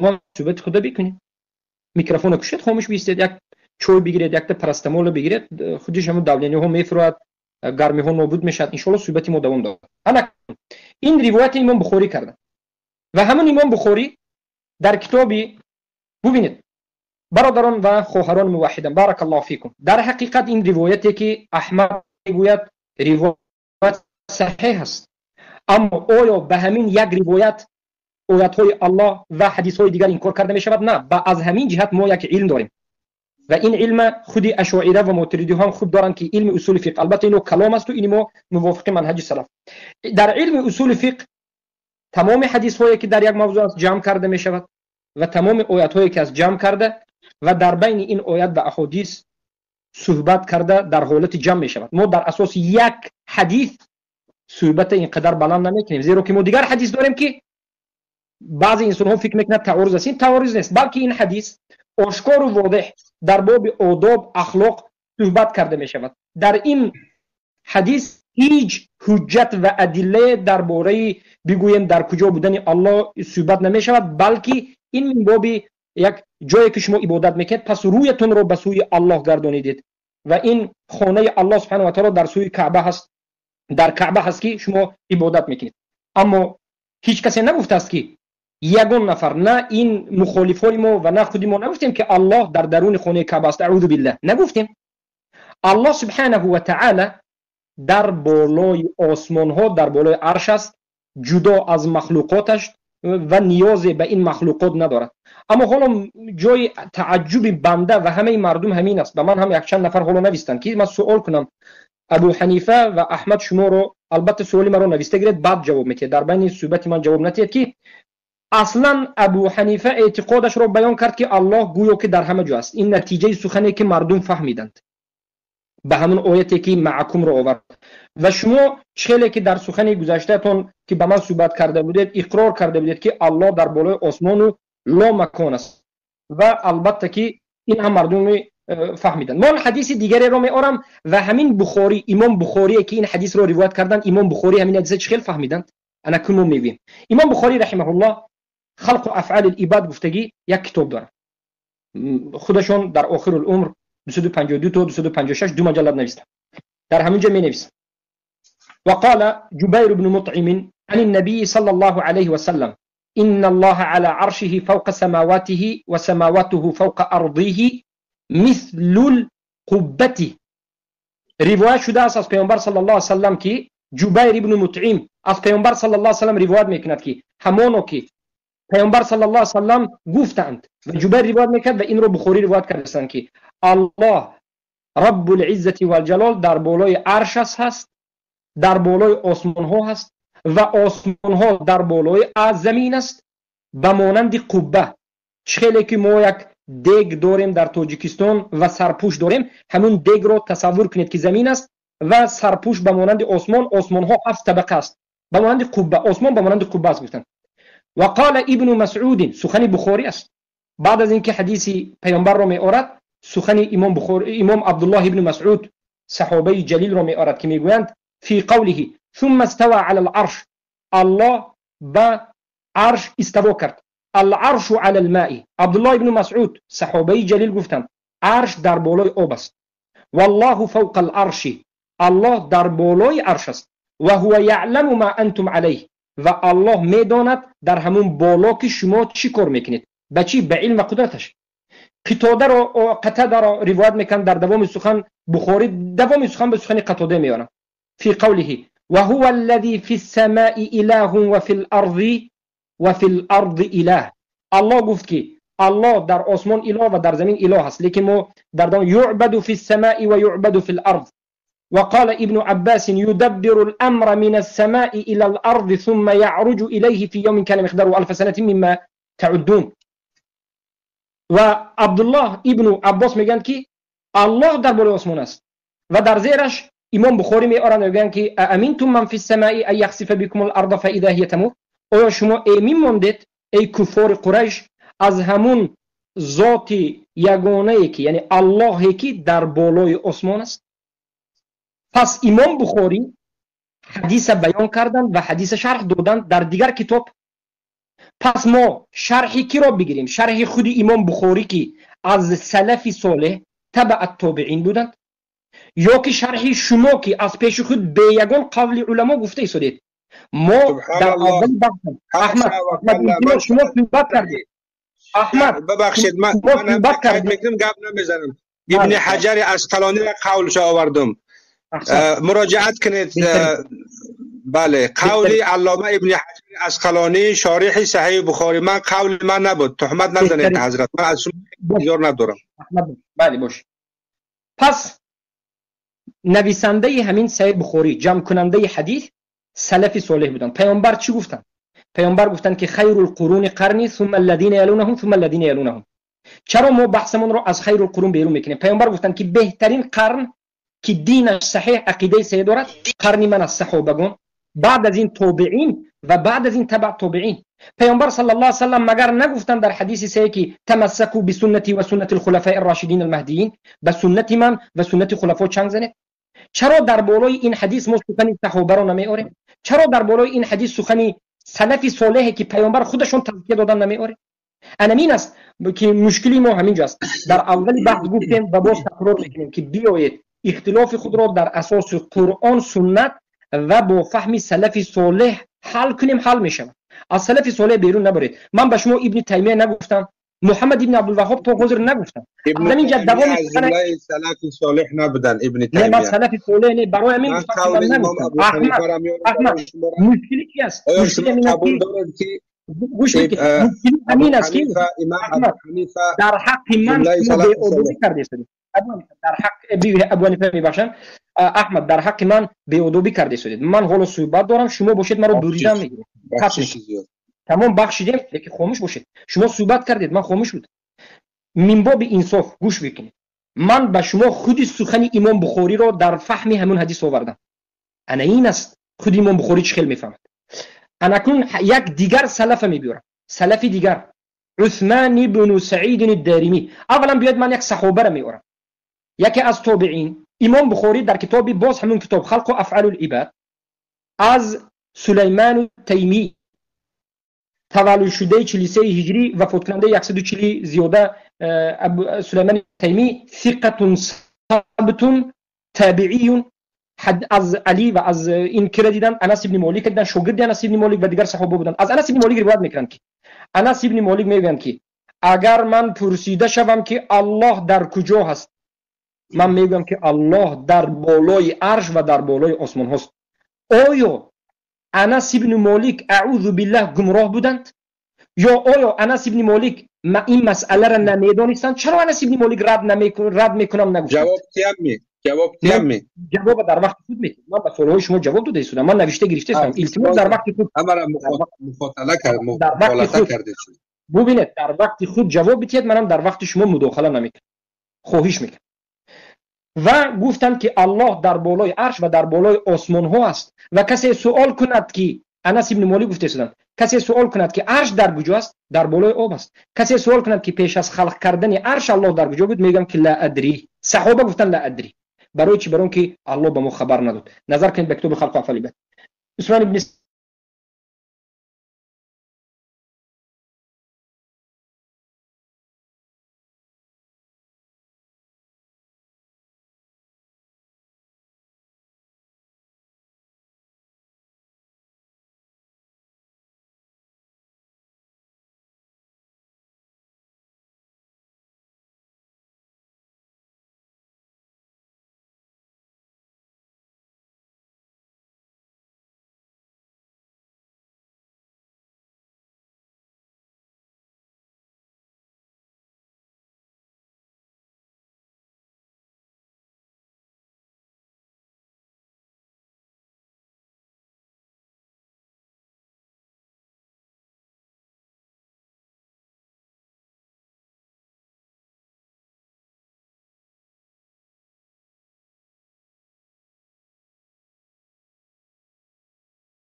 ایمی میمونید از همون ذاتی که در بالای آسمان است. یعنی ترجمه بگیم از آن چیزی که در بالای آسمان است، از آن چیزی که در بالای آسمان است.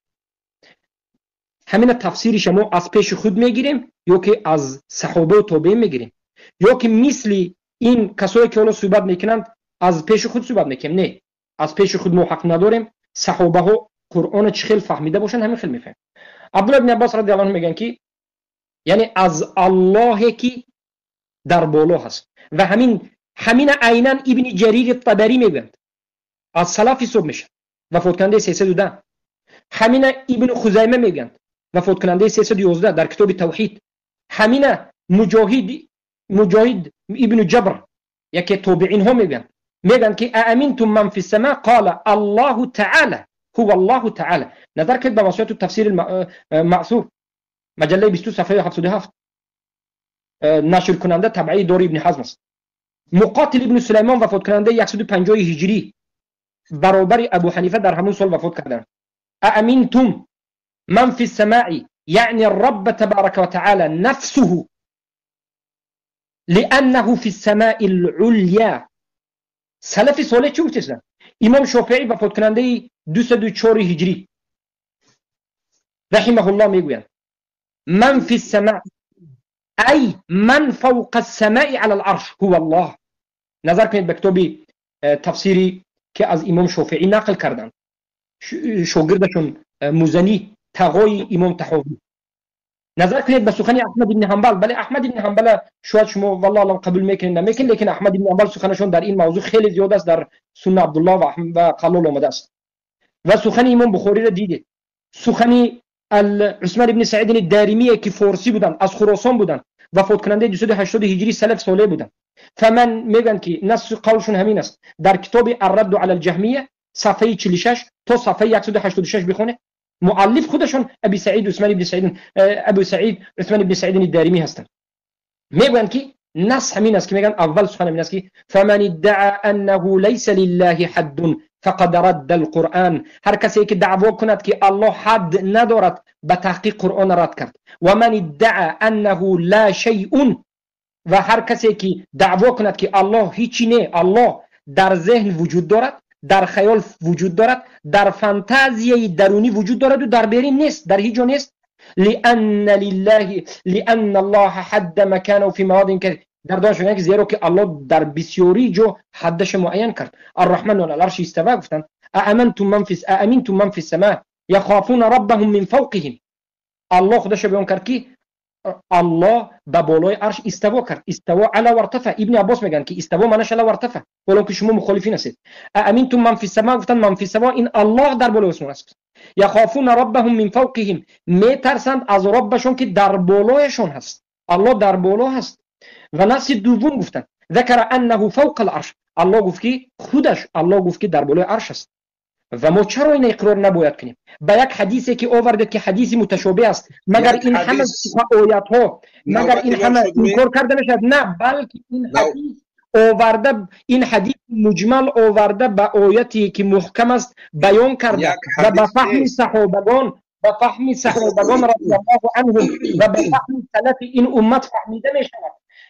سلف صالح گفتند که الله در بالای عرش است. والعرش فوق السماوات، عرش در بالای آسمان ها. و قد عرف ذلك كثير من النساء والصبيان. این عقیده بسیاری زنها و کودک ها میدانند. فکیف من الرجال، چی رسد به مردها؟ مردها باید این خوبتر دانند که الله میگه که الرحمن علی العرش استوى. امنتم من فی السماء. این سخن‌هایی که گفتن سخن‌های سلف این چی مدرسه عدالت رعایت کنین. ایروی ساعت دارین، شما ساعت نداشته باشه یگان ساعت پاس من همین سخن آخری نمیگویم، سخن جدید قدریه میگویم، به همین تمام میکنم. تمام. 70 شبهه را مطرح کردیم، ما را باید جواب بدیم. شبهه شما را قدری و کننده 310 هجری میگویم امنتم من فی السماء. در سوره ملک آیه 16 ای الکافرون، آیا شما کافرها ایمان ماندید؟ امنتم من فی السماء ایخسف بكم الارض. در دوامش میگن که هو الله. امنتم من فی السماء هو الله میگن. نظر کنید به کتاب جامع البیان فی تأویل القرآن جلد 23 صفحه 15، البته طبعیش نظر بکنید. و محققش احمد محمد شاکر است. ناشرش مؤسسه رساله است. طبعی اولا 1420 طبعه است، زیرا که طبعه این فرق میگذاره.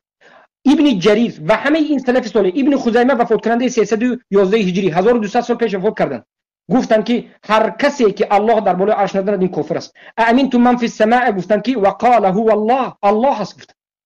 پس ما همه این سخن سلف به یک طرف میگذاریم و گویا که همه صحابگان تابعین تبع تابعین گمراه بودند، قرآن و سنت نمیفهمیدند. اما بعد از 1000 سال، بعد از 800 سال سلف صالح دیگه علما آمدند اشعری و ماتریدی اسلام حق بیان کردند. بهتان یا که این سلف حق بودند. شما ببینید که همین سخنهای سلف شما قبول میکنید یا که نمیکنید یا سخنهای اشعری قبول میکنید. سوال به جواب شما صحبت کردن یه حضرت میبخشید. با همین سوال سخنی من به پایان میرسد.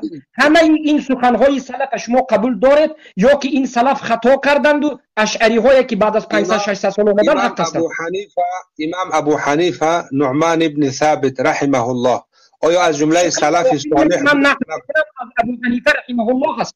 ابو حنیفه رحمه الله با سندش آمده است که صحیح است. در شرح کتاب التهاوی ابن ابی العز حنفی می آورد و خود شاگرد حنفی این بلخی نقل می‌کند با سندش امام ابو حنیفه از جمله سلف صالح بودند. هر کسی که الله را در بالای عرش نداند کافر است و هر کسی که عرش را در بالای آسمان نداند کافر است. این به دو سند روایت شده است. سمرقندی همین قول امام ابو حنیفه را چه خیلی شرح دادگیه؟ بهترین شرح دادگیه که شما حالا میگوید میبینید. ابو لیث سمرقندی را شرحش ببینید. همین قول امام ابو حنیفه را ابو لیث سمرقندی چطور است؟ او سلف است. ابو حنیفه سخنشون شاگرد ابو حنیفه یعقوب ابن ابراهیم بیاید شاگرد ابو حنیفه بیارید. ابو یوسف همین سخن ابو حنیفه چی کرده دیگه؟ امام ابو حنیفه شاگرد ابو حنیفه ببینید.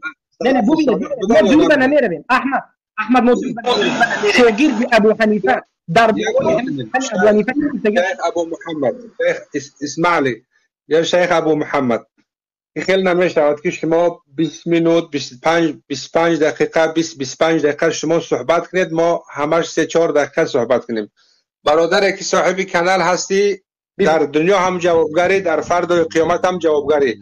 ساعت 1 ساعت در نزد بگذار 5 دقیقه شیخ محمد ابو محمد مدنی صحبت کنن 5 دقیقه ما صحبت کنیم یا اینکه دیگرها هر کسی که بحث و مناظره میکنه بگذار 5 دقیقه شید میکروفونش خاموش کن بگو حضرت نوبت شما تمام شد. خیلی نمیشه و همه را ارلش کرده همه را مداخله کرده به فهمش خودمون تهمت زده بهتان زده یک طرف همه را چپه کرده بریم خیلی نمیشود. برادر عزیز آیا امام ابو حنیفه رحمه الله از جمله سلف صالح بودن یا نبودن؟ آقای احمد بله ابو حنیفه رحمه الله از سلف صالح بودن. برای همین الله در بالای استاد عزیز برادران نویسته همه نفرایی که در جمع آیا شما حاضر هستین که بعد همه بحث و مناظره که 3 ساعت زیاد می روه در آخر به مباحثه حاضر هستین؟ شک مشکل نیست اگر که بله بارک الله ما مباهله میکنیم. البته ما در آخر مباهله میکنیم زیرا که حجت آوردم آوردیم کسی قبول نکرد مباهله میکنیم. بسم الله الرحمن الرحيم. وقال الإمام أبو حنيفة رحمه الله ورحمة الله عليه وليس قرب الله تعالى ولا بعده من طريق طول المسافة وقصرها ولكن على معنى الكرامة والأهوان ولكن المطيع قريب منه بلا كيف والعاصي بعيد عنه بلا كيف والقرب والبعد والإقبال يقع على المناجي. خب شما گفتید همش دعوا کردید که یک قول از علمای سلف صالح بیارید. تا جایی را که ما میدونیم امام ابو حنیفه رحمه الله یکی از مجتهدین اربعه به شمار میروند و یکی از بزرگان صاحب مذاهب هستند. خود امام شافعی میگویند که الناس عیال علی ابی حنیفه، مردم همه بدهکار امام ابو حنیفه هستند چون که این خدمت هایی که در جاده اسلام انجام دادن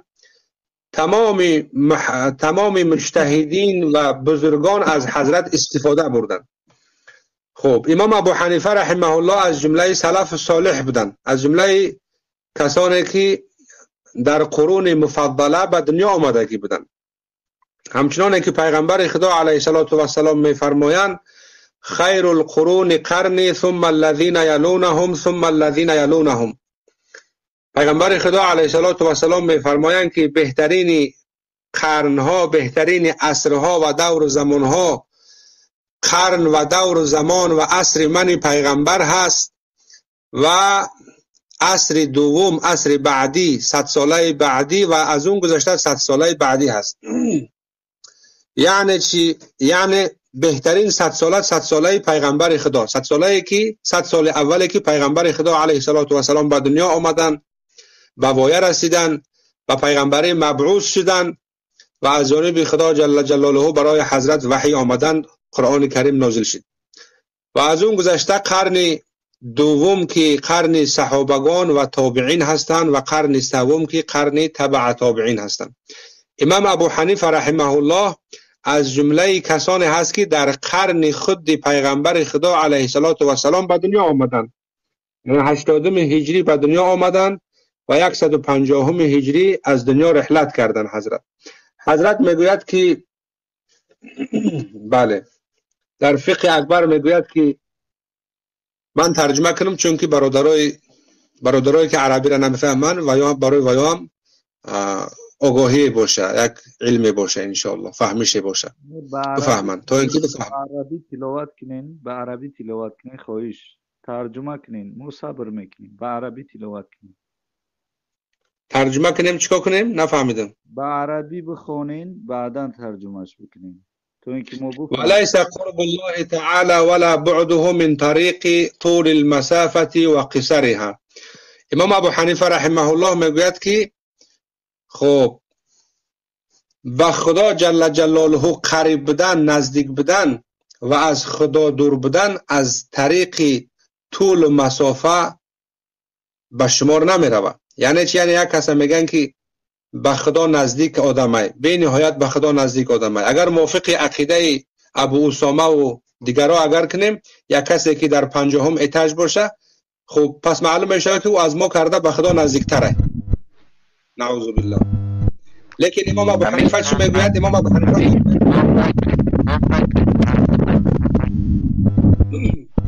شده تحقیر میکنه، تهمت میکنه، دروغ میگه، همه خفه. گجا از زبان من شنیدی، از زبان من گجا شنیدی که کسی که تسبیح میتاج برای الله نزدیک است. از زبان من گجا شنیدی که این گپ میگی. ای بچه لب 600 شد. من مداخله نکن عروسک. اول نام تا بگو تو.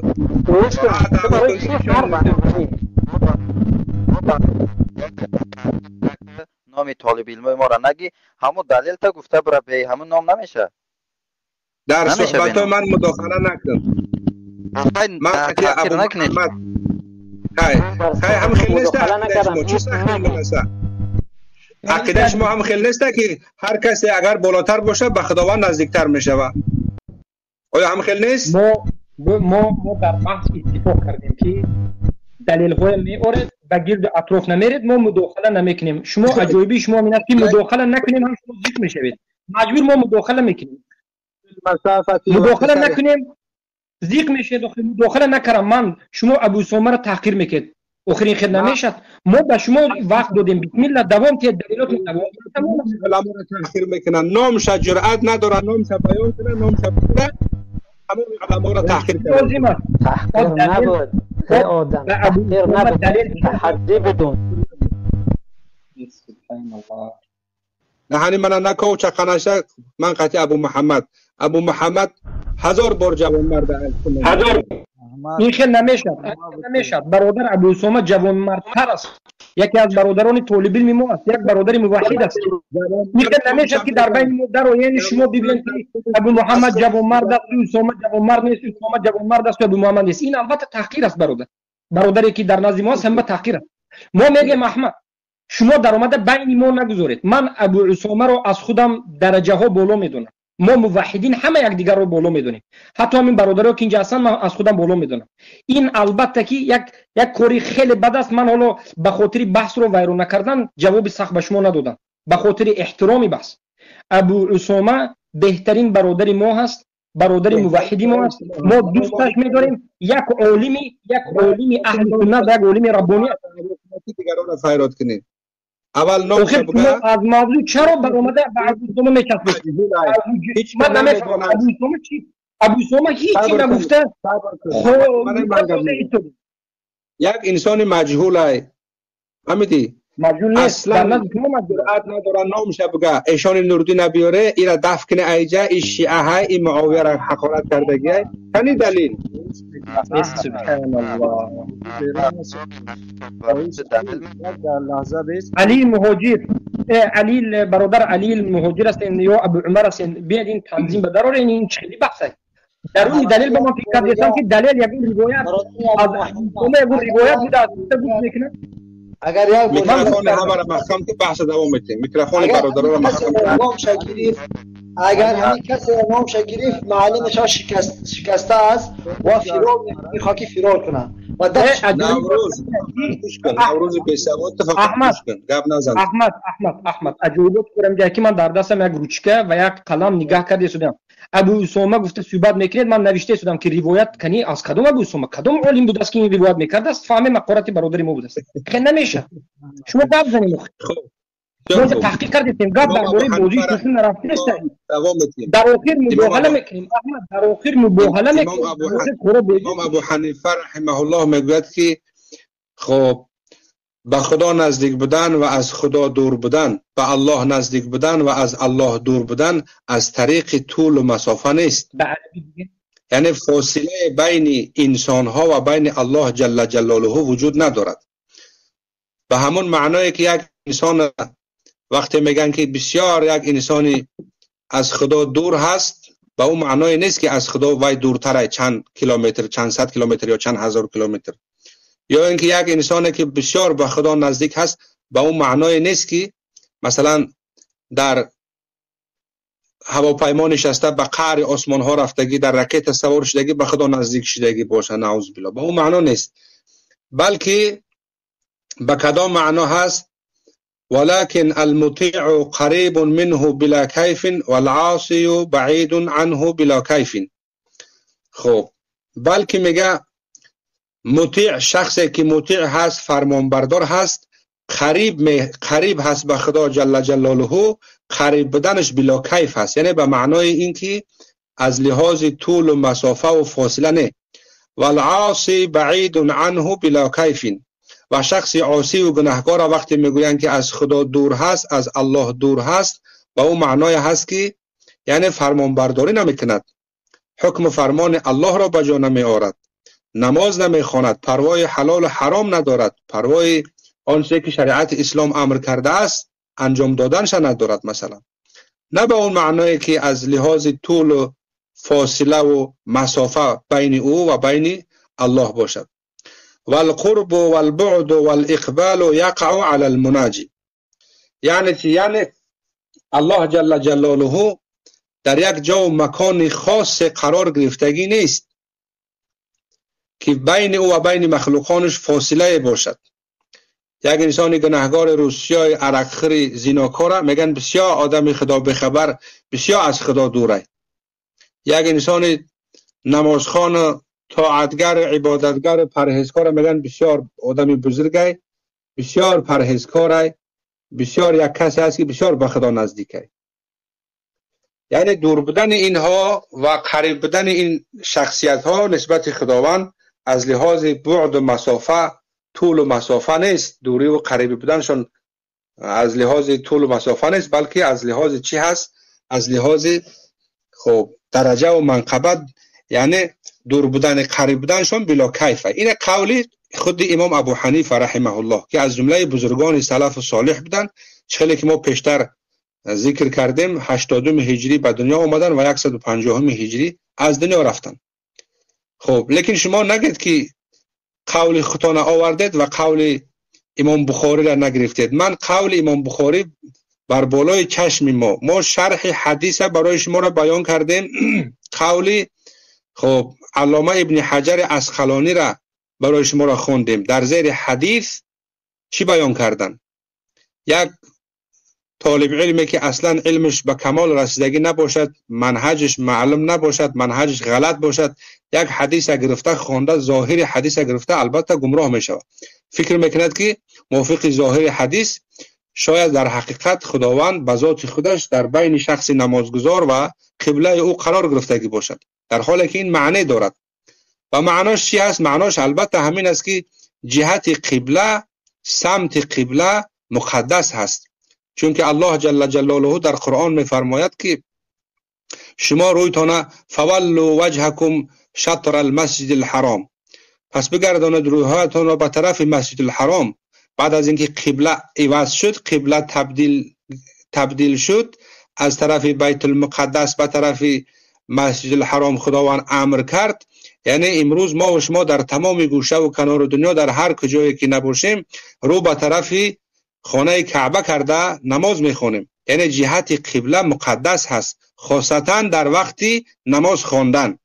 بنابر همین از جمله آداب معاشرت و آداب عبادات همین است که انسان وقتی که در بالای جای نماز قرار میگیرد نباید به طرف قبله، به جهت و سمت قبله آب دهان پرت کند، نباید تف کند.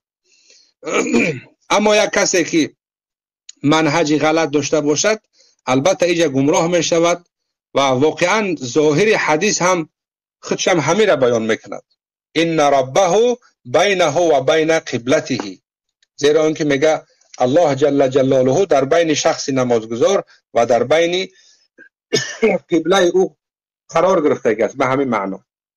خب شما گفتید امام بخاری خودش شرح دادگی های، بیان کردگی های، معنا کردگی های، شما از پیش خودتان، این البته تهمت بود، من از پیش خود من نگفتم، بلکه ما شارح مشهور و معروف صحیح بخاری قول علامه ابن حجر عسقلانی را برای شما بیان کردیم.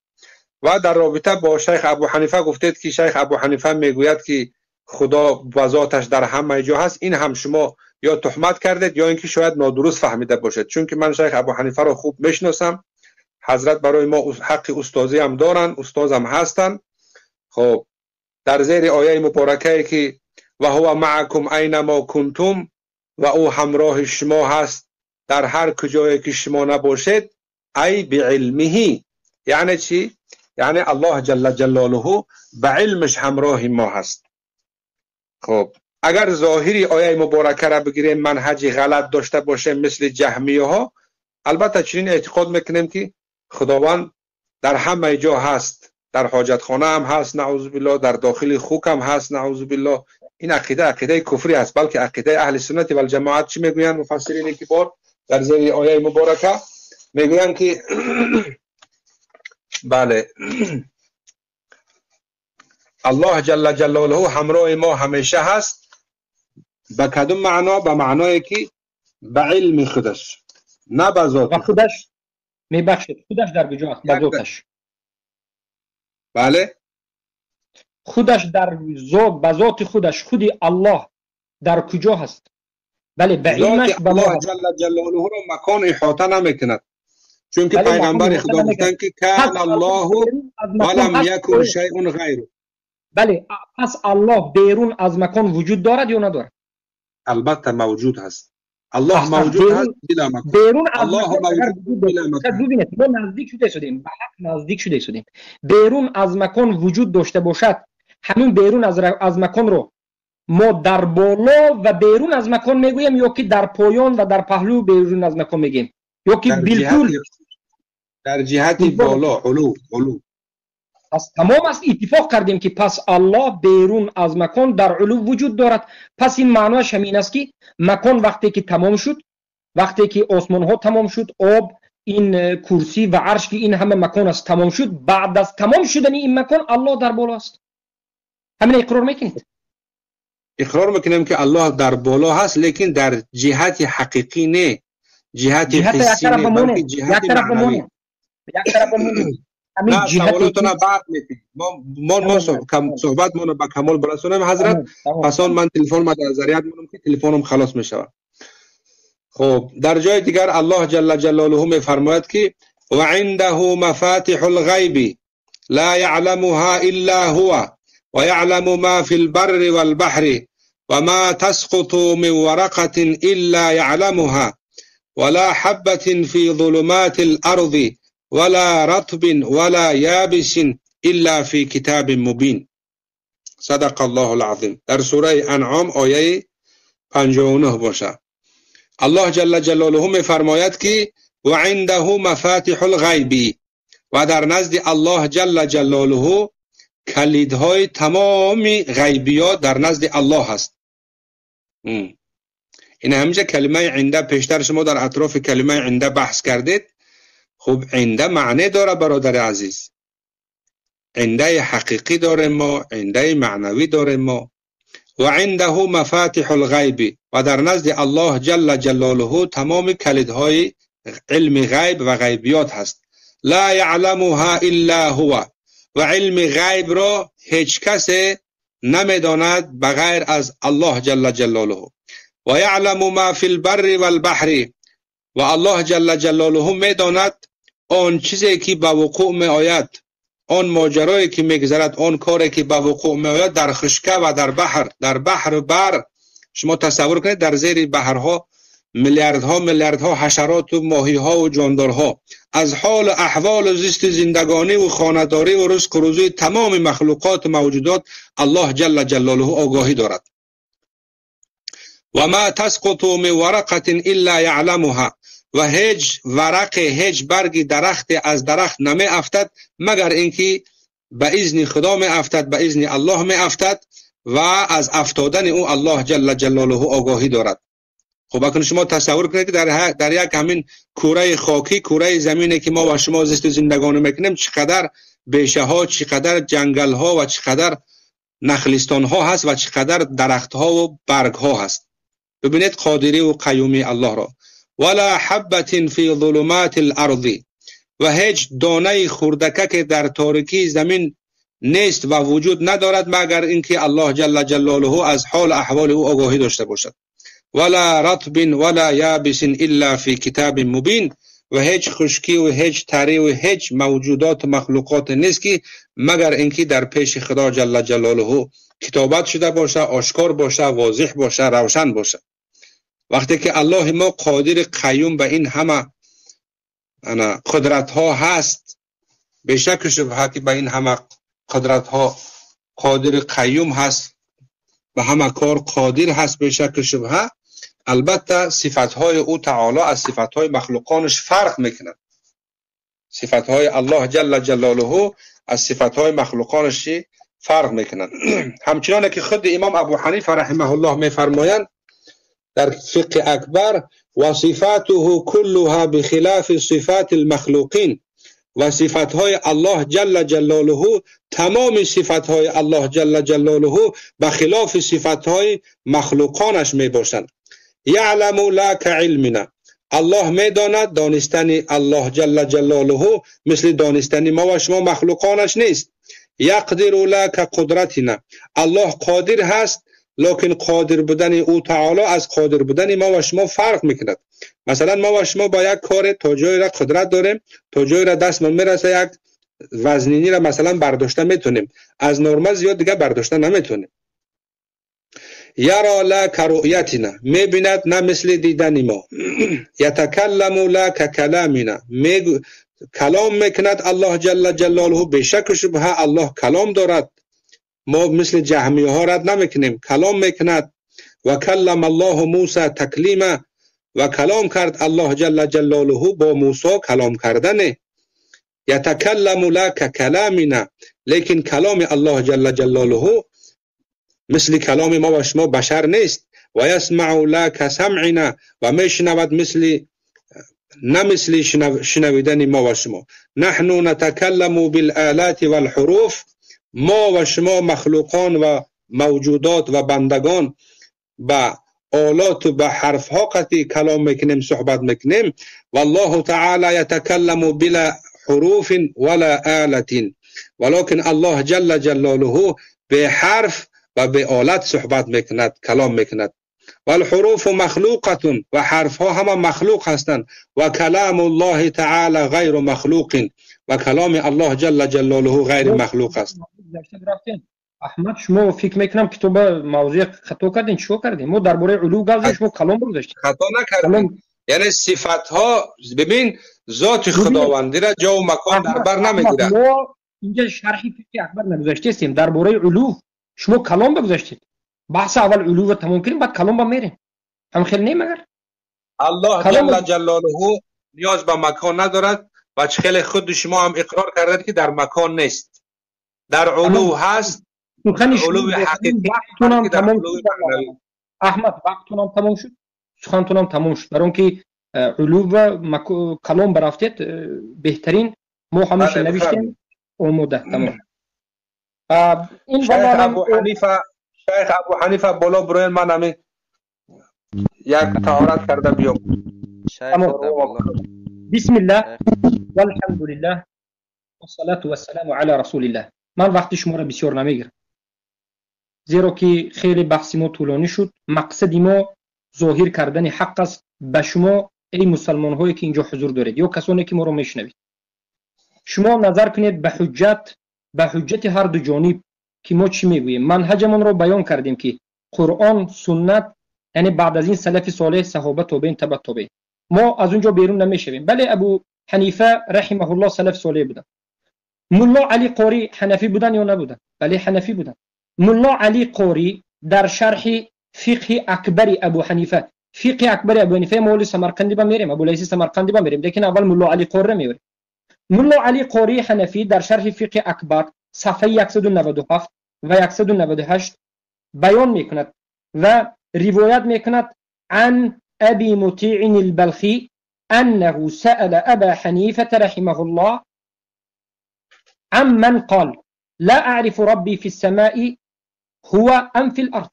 یک انسان ببینید شاگرد ابو حنیفه از ابو حنیفه سوال کرد یا یک انسان از ابو حنیفه سوال کرد که ابو حنیفه اگر یک انسان بگوید که من نمیدانم که رب من در آسمان است یا که در زمین است، من نمیدونم، انیق نمیتونم بگم که در زمین است یا در آسمان است، ابو حنیفه چی گفتند؟ فقال قد کفر، به تحقیق همین انسانی که الله نمیداند که در آسمان و در زمین است کافر است. ابو حنیفه گفتند. ملا علی قاری شرح میکنه. ابو حنیفه در دوامش میگن که لان الله تعالی یقول الرحمن علی العرش استوى، سوره طه، زیرا که الله سبحانه و تعالی میگه که الله در بالای عرش است و در بالای آسمان است. و دوم سخن ابو حنیفه و عرشه فوق 7 سماوات، و عرش الله در بالای 7 آسمان هاست. قلت، گفت ابو مطیع البلخی ابو حنیفه گفت فإن قال إنه على العرش ولا أدري العرش أفي السماء أم في الأرض، اگر یک مرد بگوید که من میدانم که الله در بالای عرش است اما نمیدانم یا انیق نمیگویم که عرش در بالای آسمان است یا که در زمین است، ابو حنیفه به جوابش گفتند که قال هو کافر، این هم کافر است. الله در آسمان بودنش نداند هم کافر است، الله در بالای عرش داند و عرش در کجا بودنش نداند باز کافر است.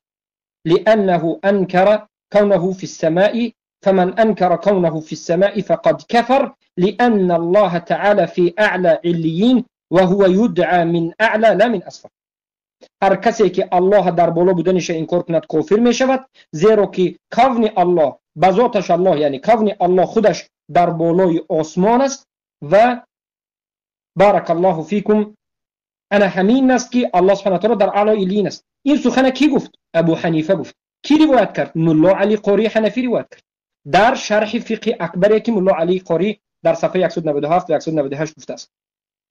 لیکن بیاید به سخن ابو لیث سمرقندی می رویم. ابو لیث سمرقندی در باره سخن ابو حنیفه چی گفتن؟ اینها میگن که ابو لیث سمرقندی چی گفت و ابو لیث سمرقندی انکار کرد. ببینید فقه الابسط گفتگی کتاب است، همین ابو لیث سمرقندی شرح میدهد، صفحه 16 تا 20 خونید، مطبوعش نظر بکنید.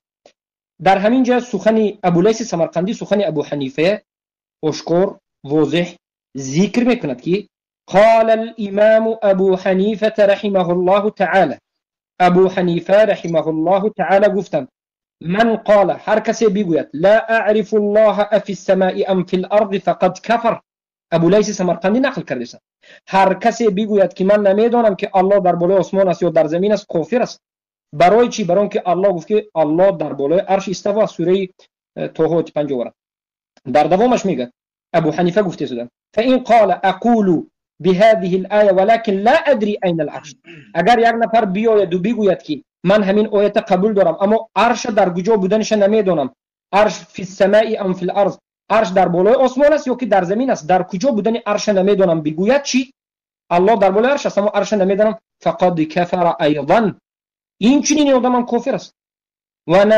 و نذكره من اعلى لا من اسفل، یعنی الله در بالا است. لان الاصل من ربوبيه والالوهيه في شيء. ورا في الحديث ان رجلا اتى النبي عليه الصلاه والسلام بامه سوداء فقال وجب على عتق رقبه مؤمنه افيجوز ان اعتق هذا؟ فقال لها النبي صلى الله عليه وسلم امؤمنه انت؟ قالت نعم. فقال اين الله؟ فاشارت الى السماء فقال اعتق فان مؤمنه. روایت حدیثی اول حدیثی که صحبت کردیم معاویه الحکم السلمی رو که در روایت امام مسلم است، ابو حنیفه همین رو حجت گرفته و سخن میکنه. اینا کی ذکر کرد؟ بار دیگر میگم در فقه ابسط شرح ابی لیث سمرقندی است، تبعش نظر بکنید. همین سخن همه علمای حنفی قبول داشتن، اما حتی هم کوثری که خیلی در این باب مشکلی های زیاد دارد قبول میکرد. کوثری در لفظ فقه ابسط به تحقیق کوثری نظر کرد. همین فقه ابسط کوثری تحقیق میکند. علمایی که اینها قبول دارن، علمای خودتون است، میگوید که من قال لا اعرف ربی فی السماء او فی الارض فقد کفر. هر کسی که بگوید که نمیدونم الله در بالای آسمان است یا زمین است کافر میشود. و عیناً همین سخن میگوید. صفحه 49 52 اشارات المرام صفحه 197 198. و این روایت به درجه زیاد شده است که همه علما از ابو حنیفه رحمه الله ذکر میکنند. شاگرد ابو حنیفه ابو یوسف یعقوب ابن ابراهیم میگد که الله در بالای عرش است، در بالای آسمان هاست. پس چرا به شاگرد ابو حنیفه نرفتید؟ پس چرا شما این سخنهای ابو حنیفه رو انکار میکنید؟ پس همین است که شما در مذهب ابو حنیفه نیستید و این سخنهایی که شما گرفتید خیلی خودت گپ زدی ازت با ما گپ زنیم. ما ابو حنیفه گپ زدین شما؟ بله یک ذره صبر کنید. من سخنم همون جواب احمد تیم شما صحبت میکنید. قطعی ابو سوما منم خسته شدم. کمی صبر کنید. ما هم جواب خودت میتونم ابو سوماش در کار ندارم. ما هم جواب خودت تمام جواب منم بگید. باشه جواب منم بگید. کم تر صبر کنید. انا کنون مسئله جهاد به این انسان میگن که ببینید تناقضات ببینید. البته این تناقضات به ابو حنیفه یا شما در وقت خود جواب میدید. تناقضات همین است که احمد میگوید که الله ما میگوییم که به علمش و به قدرتش آیات هایی که حجت آورد ابو حنیفه احمد شرح درست داد و گفت که الله با همراهی شما هست. ان الله معکم اقرب الیکم من حبل الورید. از همه نزدیکترین شما که رگی که به همون گردن شما و بدل شما نزدیک است، الله به این نزدیک است. این به علمش و قدرتش. الله در درون شما نیست، الله در پهلوی شما نیست به ذاتش، الله در درون این عالم نیست به ذاتش، بلکه به علمش و قدرتش شما رو میبیند، قلب شما رو میداند که پیش از یک سخن رو گفتن یا نیت کنید در قلبتون همون درون قلب شما روس بوده چطور الله میداند. انا این معنی رو دارد. اما دیگر آیات هایی که آمده است امنتم من فی السماء، همه سلف صالح اجماع کردن که من فی السماء این الله هست، الله در بالای عرش است. چرا این آیات به سخن تبری سخن سلف صالح هم 50 تا نقل کردیم جواب نمیدین؟ این به جواب تین که سخن سلف صالح کتی جواب تین که کدام از صحابه تابعین تبع تابعین در اینجا دیگر سخن کرد.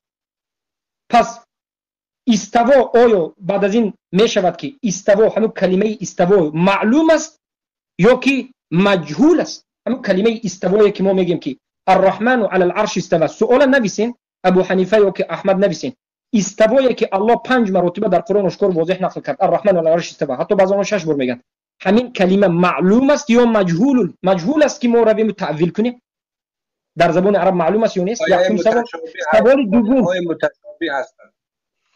بله متشابه است، لیکن استوا معلوم است یا نیست؟ همون کلمه در زبان عرب معلوم است یا نیست؟ متشابه یعنی نامعلوم، دربارش احتمال. متشابه چی گفتنی گپ است؟ اول استوا قول امام مالک هست الاستواء معلوم والکیف عنه مرفوع مجهول نیست.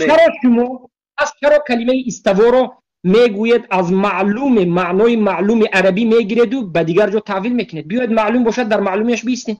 الله در بالای عرش استوا معلومش این است که علا و ارتفع و سعد. ابن عباس گفتن که معنای استوا بالا شدن است، بلند شدن است. علا و ارتفع و سعد، همیش بالای بالا میتید. پس انا این است که ما میگیم قرآن و سنت، صحابه، تابعین، تبع تابعین. سخن ابو حنیفه رو ما از علی قاری نقل کردیم. اگر شما بگید ملا علی قاری مگر در نزد شما قبول نیست؟ ابو لیث سمرقندی که شما گفتین ما اثبات کردیم که ابو حنیفه سخنش قبول کرد، حتی کوثری قبول کرد. چرا شما مخالف مذهب ابو حنیفه هستین؟ چرا مخالف ملا علی قاری هستین؟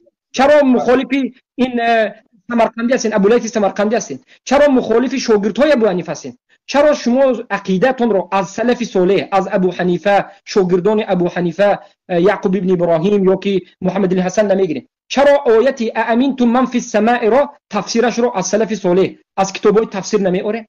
بیارین تفسیر بیارین که امنتم من فی السماء این الله هست یا که غیر الله هست؟ در بالای آسمان کی بود؟ الله بود یا که غیر الله هست؟ پیامبر چی مقصد داشت؟ همه این سلف صالح چی گفتن؟ آخرین سوالی ما همینه. صحبت زیاد کرد. ببین ملا علی قاری چی میگوید؟ قول ملا علی قاری گفتی؟ ملا علی قاری میگوید که من قال الله سبحانه وتعالى له وجه وله مكان ويمر عليه زمان ونحو ذلك كافر. کسی بگوید که الله جسم هست و الله در مکان هست و بر او وقت زمان مرور میکنه، میگه به تحقیق کافر میشه. قول ملا علی قاری شریفه بیرون است. ما هم میگیم ما الله گوش میکنیم، ما الله جسم نگفتیم.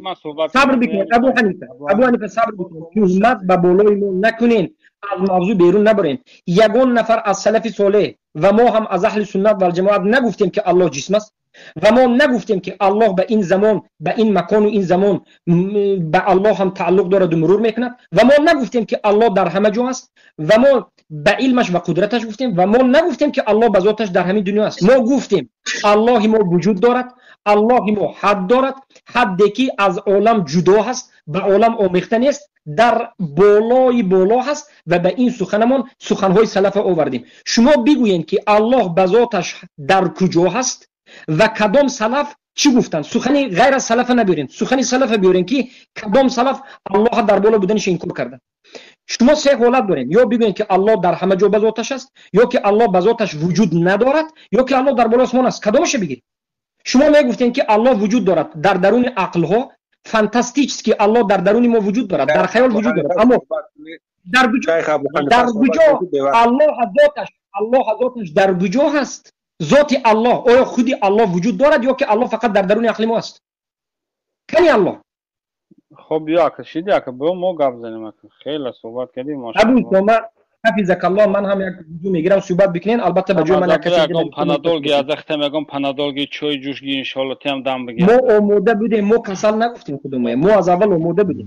این شما بودن شریک احمد مریض دخل نکنه تا آمدن ابو محمد مدنی را شیخ ابو حنیفه صحبت بکنه. بفرما حضرت. یک لحظه 10 ثانیه. من وقتی که گفتم که پرستمال بخورد احمد، این نیمبو نصیحت بود که آماده به بخش شد، زیرا که خودش 2 بار 3 بار تکرار کرد که من مریض هستم. من آیا گفتم که من مریض هستم که به من پنیدول میگویی؟ مگر این تحقیر نیست؟ این تحقیر نیست، برای که از من همون دلایل خودت همچون شفا آمد همچون پنادول داده میفهمونم حضرت. ابو حنیفه آدمی که سلامتیش خوب است مثل شیر است. ابو حنیفه من حاضرم مثل شیر هستم، به من پنادول لازم است یا نیست؟ نیمبو به انصاف بگو. خب نه در شما پنادول لازم نیست. خب ابو حنیفه یک وقتی بپرس مرد کنه خطاگیت غلط بگی، من خیزم از جون بگو. ببین حضرت آخه حاضر من همین میگم، همین سخن من همچون پنادول دوا برای خودت. فهمیدی مقصد من اینه بوده؟ فهمیدی؟ حالا ما گپ میزنم گوش کن. ما روایت علی قاری شروع کردیم. بله ابو سوما عمر عبدالله فقه ابصر. سلام علیکم و رحمت الله و برکاته. ابو محمد شرط شروط من در بحث دیگر بود، قرآن سنت آثار پوی نمیفهم. صبر نه پوی نفرم جا بیستو هیچ که نگفته تو فرام جا دا بیستو. ما اینجا گفتیم که اینم برادر حال همه خودت قرائت کردی که در فقه ابصر ابو حنیفه میگه که انا ابو حنیفه چی میگه؟ من قال لا اعرف ربی فی السماء او فی الارض فقد کفر. هر کسی بگه که من نمیدونم که خدای من در آسمان است یا در زمین است، او کافر شده است. همین گپا انا ما میگیم همه میگم گپا، لکن فهمیش برداشت ما دیگه، فهمیش برداشت شما دیگه است. این روایت در فقه ابسط از ابو مطیع بلخی روایت شده است. ابو مطیع بلخی به روایت امام ذهبی یک کذاب آدم است. وقتی که انسان کذاب باشه لا یحتج بقوله میشه. اینا برای ببین از امام ذهبی در شأن ابو مطیع بلخی چی میگه. وقتی که کذاب باشه اون گپش حجت نمیشه. ما حنفی ها صبر کن بس نه گام نزنک بس التماس بس التماس صبر کن بس من دوام دور بس صبر کن بیا خب گام من تو گفتی که ما خاموش هستیم خود احترام کردیم. خب اگه شما تمام شد ببین که ما حنفی ها انسان های انا بگیم که انا اگر چنده که همه روایت کذاب باشد هم ما همینا یک حملش یک معنا میبرور میشه به خاطر که مخالف ما خفه نشود. ابو حنیفه در اینجا میگه که کسی گفت که من نمیدونم که خدای من در آسمان و این چنین و کذا من قال انه علی العرش ولا ادري العرش افی السماء ام فی الارض. و این چنین شخص بگه که انا الله بر عرش استوا دارد یا که بر عرش است، لکن من نمیدونم که عرش الله در آسمان است یا در زمین است. همین روایت معناش همین است که در کتاب حل الرموز العز بن عبدالسلام همین روایت ابو حنیفه را شرح میده. میگه که لان هذا القول یوهم ان للحق مکانا. از همین روایت ابو حنیفه میگه برای چی ابو حنیفه هم گفت زیرا که انسانی که همین گپ میگه که من نمیدونم که خدای ما در آسمان یا در زمین است، همین معلوم میشه که الله مکان داشته. همین انسان میخواد که الله مکانشو بکوه انیخ نکی در کجا هست. این قولی که عز بن عبدالسلام در کتاب حل الرموز ذکرش کرده. و من توهم ان للحق مکانا، هر کسی که وهم بره که الله مکان داره او مشبهه است. انا که روایت علی قوری در برمیگردیم. علی قوری همین در کتابی شرح فقه اکبر در صفحه 198 ذکر کرده است. ما ایره انکار نمیکنیم. ولکن علی قوری در همینجا چی میگه؟ میگه که ولا شک ان ابن عبدالسلام یعنی عز ابن عبدالسلام من اجل العلماء و اوثقهم. شکی نیست که میگه عز ابن عبدالسلام از علمای بزرگ و ثقترین علم هاست. فیجب الاعتماد علی نقله، پس واجب است اعتماد کردن بر نقل کی عز ابن عبدالسلام. عز ابن عبدالسلام چی گفت؟ گفت که هر کسی که فهم کنه که الله مکان داره ما باید مکان الله بکنم که در آسمان است یا در زمین است، اما آدم کافر است. ایرا من میگم، ایرا ابو حنیفه شیخ احمد میگه، ایرا همه حنفی میگه. همین شما رو اگر که بگیش نمی با فهمو بگیری، اگر که همین شما رو هم گفته کافر میشه. به خاطر چی؟ به خاطر که هر کس به خدا مکان نسبت داد این کفر است خودش. این قولی که ابو حنیفه، قول ابو حنیفه. حالا که تو گفتی که در مسئله امینتم من فی السما، بگیم که یک روایت دیگرش است.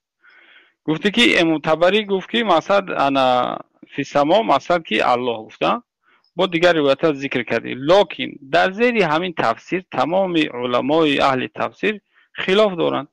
حتی که قاضی عیاض نقل میکنه میگه که انا شاید میگه اشاره میگه قیل هو ملکون من الملائکه و قیل هو جبریل. الا مثلا زیرا که جبریل میگه چه ملک موکل به عذاب است. در روایت قاضی عیاض اگر نظر کنیم، قاضی عیاض به یک روایت میگه که اجماع اومد بر همین است که امین تو من فی السما اشاره به سوی ملائکه، به سوی الله نیست. به خاطر که الله در آسمان نیست اخی. زیرا که فی حرف ظرفیت میشه، ظرفیت که درون میشه. ظرفیت کشید از روی ظاهر اگر نظر کنیم این دو درون میشه، یعنی که درون آسمان.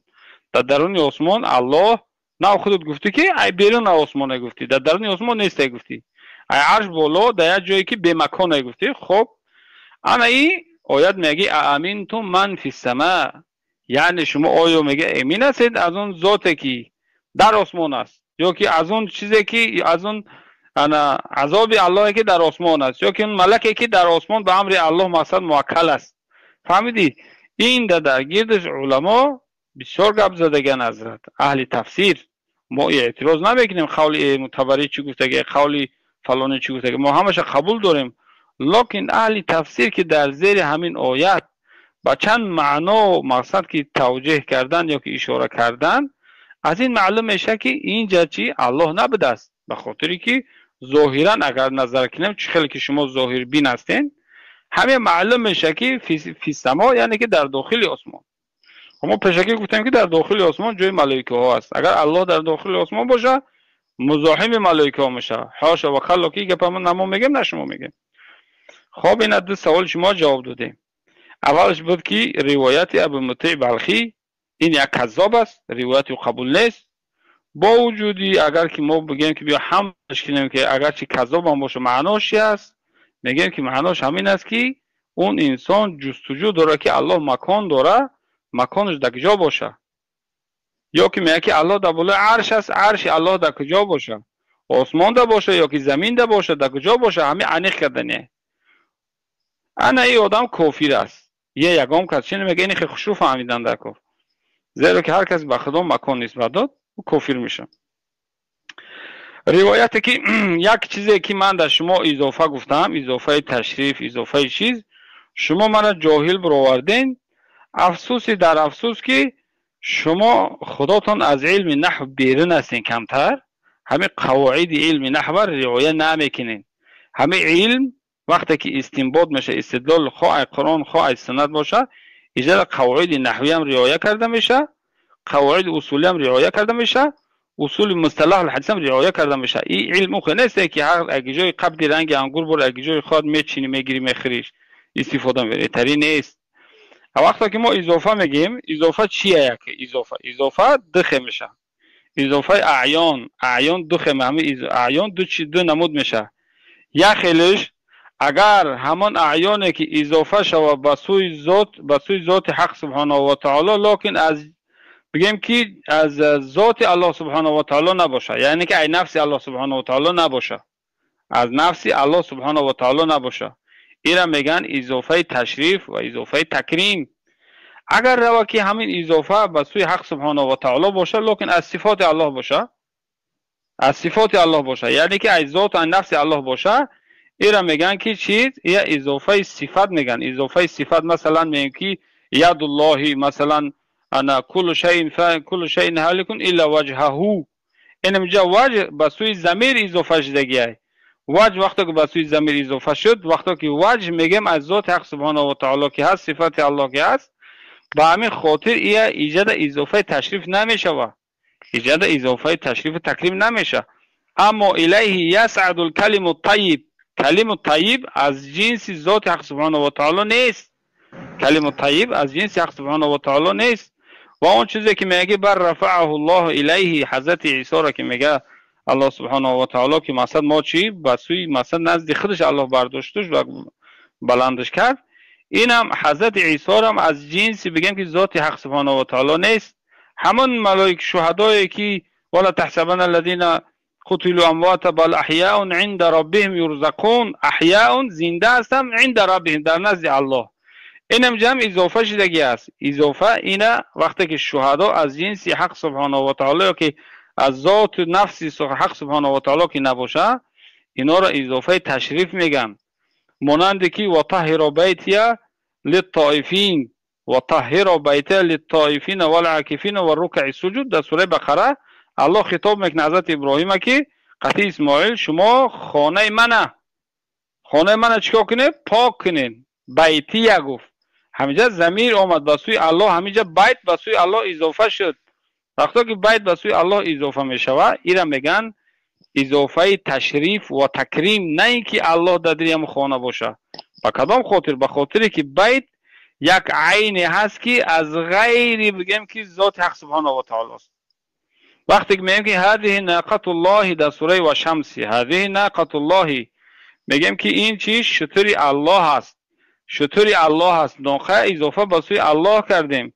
به خاطر که همین عین شتر یا که همین ناقه از غیری بگیم که ذات و نفس حق سبحانه و تعالی هست، اینا به همین خاطر اضافه تشریف میگن. انا به همین خاطر ما گفتیم که الیه یسعد الکلم الطیب، همین کلم طیب که از نفس ذات حق سبحانه و تعالی که نیست، این اضافه تشریف میگن. الله میگه ما انسانی که از سخن خوب میگه به سوی خودمان او کلمه خوب میبرداریم، یعنی که یا در اون مثلا یا ثواب میتن یا اجر میگیره با او کلمه طیبش. همین حضرت ها این من همه مشکلات داشتم خاطر شما، مشکلات ما حل کردم. مع الاسف اگر که شما همین را که نفهمین، شما در زبان عربیتون مشکلات دارین، برای اکثر مدرسهاتون بخونین. و السلام علیکم و رحمت الله. تمام شد صبر کن. هستیم اینجا؟ بله تمام شد برادر، ادامه چی؟ با مردم تعریف همین کسی گپ زد، تعریف اضافه را بگو. اضافه چی است؟ ضمیر چی است؟ تعریف کن. اونجا به الیهی یا که مثلا برفعه الله الیهی، اضافه معناش چی است؟ اضافه نسبت دو اسم به یکدیگر است. اضافه نسبت بین الاسمین لیتعرف اولهما بالثانی، تا اینکه نسبت یک اسم بر یک اسم دیگر، تا اینکه تعرف بکنند، آشنا بکنند، معرفی بکنند یک بر دیگرش. مثلا میگوی که کتاب محمدین، کتاب اسم است، محمد اسم است. یا اینکه مثلا چی باشه برای تخصیصش میکنی، مثلا چی بگیم قلم و حبرین، اینا اسم هستن، اضافه این چیزا میگن. ضمیر چی است؟ ما دل علی غیبت او الحضور، این چیزا ضمیر میگن. شما چه خیلی این کارو میکنی؟ بیتی، بله این اضافه متکلم است. برای چی شما تلبیس و تدلیس میکنی؟ وقتی که تلبیس و تدلیس میکنی بازم زبان دراز است. بیا اثبات بکن، این ببین چقدر تلبیس میکنی. معنای اضافه فرق میکنه از چی؟ این از نحات بود، از اضافه، از ضمیر تعریفش فرق میکنه. یا که مثلا میشه که معنای اضافه نسبت دو لفظ میتین، یکمش بر دوم میتین. کی گفته که این شما ضمیر میگیره اضافه؟ ناقت الله این اسم است، اسم الله اسم است. ناقت الله بیت اسم است، الله اسم است. الیهی این ضمیر است.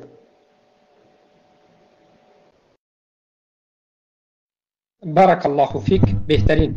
اما من دو مسئله رو میخوام که من ابو حنیفه جواب داد، شبهه اطراف که مردم خود دقت بگیرن من جواب میدم.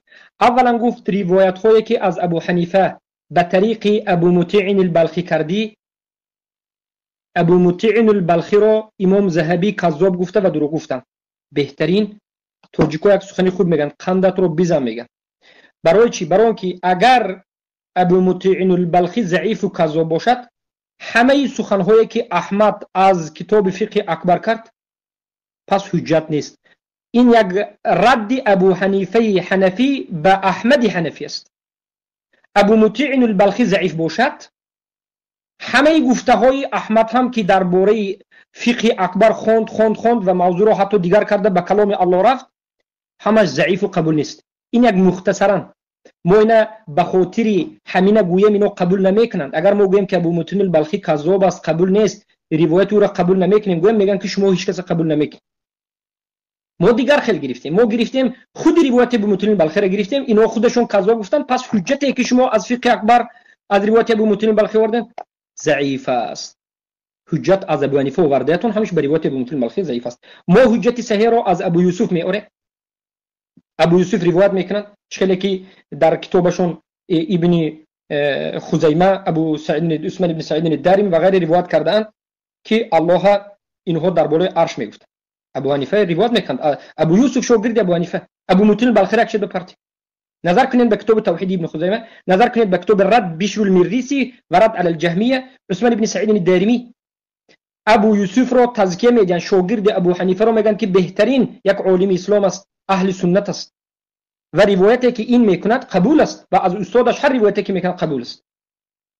پس روایتی که از فقه اکبر تا همین وقت 2-3 ساعت گفتند همه اش انکار کرده شد به خاطر اینکه از ابو مطیع البلخی روایت است. اما درباره فی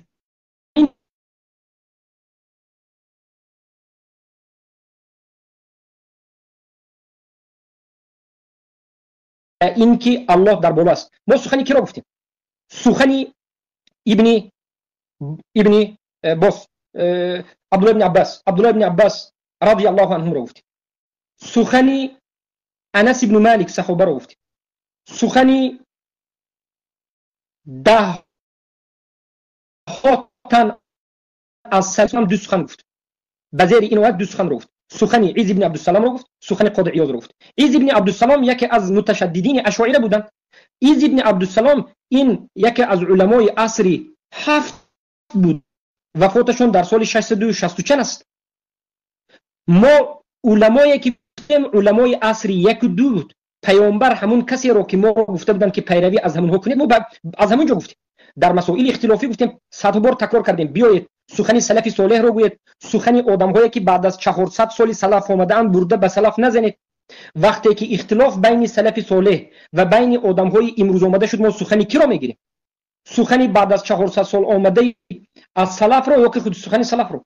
ما زیاده از 10 روایت رو آوردیم که صحابگان، تابعین، تبع التابعین سوال عین الله قبول داشتند، اختبار میکردند. حدیث آیت آوردیم و 10 از صحابه و تابعین و تبع تابعین آوردیم و ابو حنیفه هم شاگرداش آوردیم که الله در بالا است.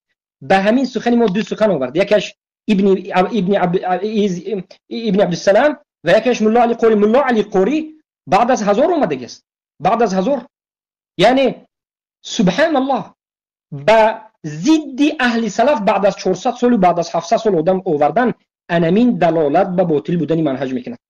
پیامبر باز تکرار میکنم گفتند که پیروی کنید از سلف صالح، از قرون مفضله ذهبیه. چرا از سلف صالح، از صحابه، تابعین یک روایت آوردن نمیتوانید؟ مگر سلف صالح، صحابه، تابعین، تبع تابعین نمیدونستند در این مسئله صحبت نکردند؟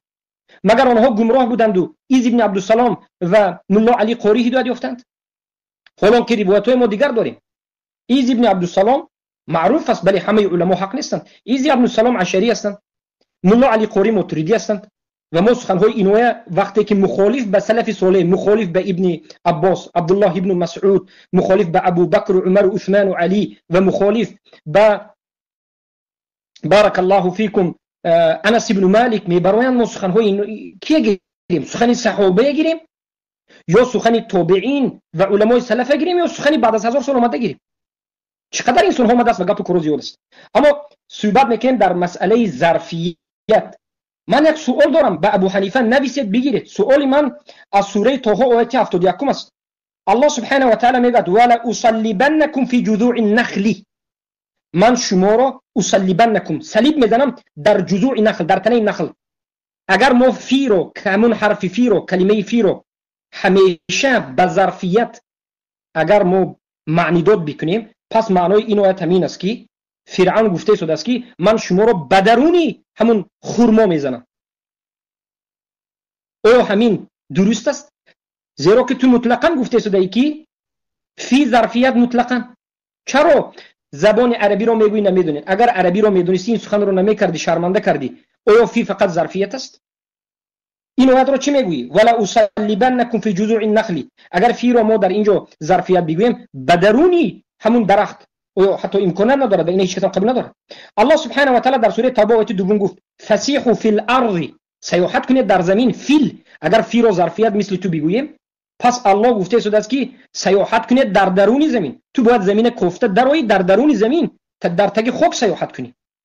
برای همین میگم که شما زبان عربی رو نمیدونید و یکی از گمراهی شما همین است که زبان عربی رو نمیدونید. در سوره مائده الله سبحانه و تعالی سوره مائده 26 میگه یتیهون فی الارض. معناش چی است؟ اگر بگویی که فی ظرفی است، پس در درونی از زمین است. سبحان الله، مراد این درونی نخل یا که درونی زمین نیست، بلکه بالای الله گفته شده است. این چنین امنتم من فی السماء به مانند همین آیت است که الله در بالای آسمان است و همه سلف صالح از صحابگان و تابعین و تبع تابعین اجماع کردند که الله در بالای عرش است. و ما روایت رو باری دیگر اگر شما اقرار نکنید تکرار میکنیم. باری دیگر از ابوبکر شروع میکنیم تا بامداد صحبت میکنیم. چرا شما روایت‌های صحیح از صحابه آمده، چرا شما تفسیرهایی که صحابگان آیت و حدیث کردن قبول نمیکنید و بعد از 1000 سال پیامبر آمده یک انسان میگیرید؟ چرا شما به عقل خود آیت رو به هر طرف خواهید میبرید و در منهج راهی نشان داده پیامبر نیستید؟ مگر پیامبر نگفتند که کسی آیت رو به عقلش شخصیت گمراه میشد؟ حتی روایت است که این کفر است و کافر میشد. پس چرا به نشان داد پیامبر که قرآن و سنت رو به فهم سلف فهمید نمیفهمه؟ خصوصا در همین روز که مسئله یکی از اصول دین است، مسئله که همین است که سلف صالح میگویند هر کسی که الله را در بالای آسمان نداند کافر است. کافر است. خیلی که سخن ابن خزیمه رو خوندیم، ابن خزیمه اجماع رو نقل میکنه. ما میگوییم که دین ما از قرآن و سنت و منهج سلف صالح گرفته میشه. اگر ابو حنیفه همینجا باشد بالا برات سوال من جواب کرد. سوال من امین است که روایت های ابو مطیع البخلی اگر همش ضعیف باشد فقه اکبر را. دویم سوال من امین است که آیت سوره طه آیت 71، سوره توبه آیت 22، سوره مائده آیت 26 هم فی ظرفیت است. چرا این ظرفیت نمیگویی و ظرفیت میگویی؟ و به تو کی حق داد؟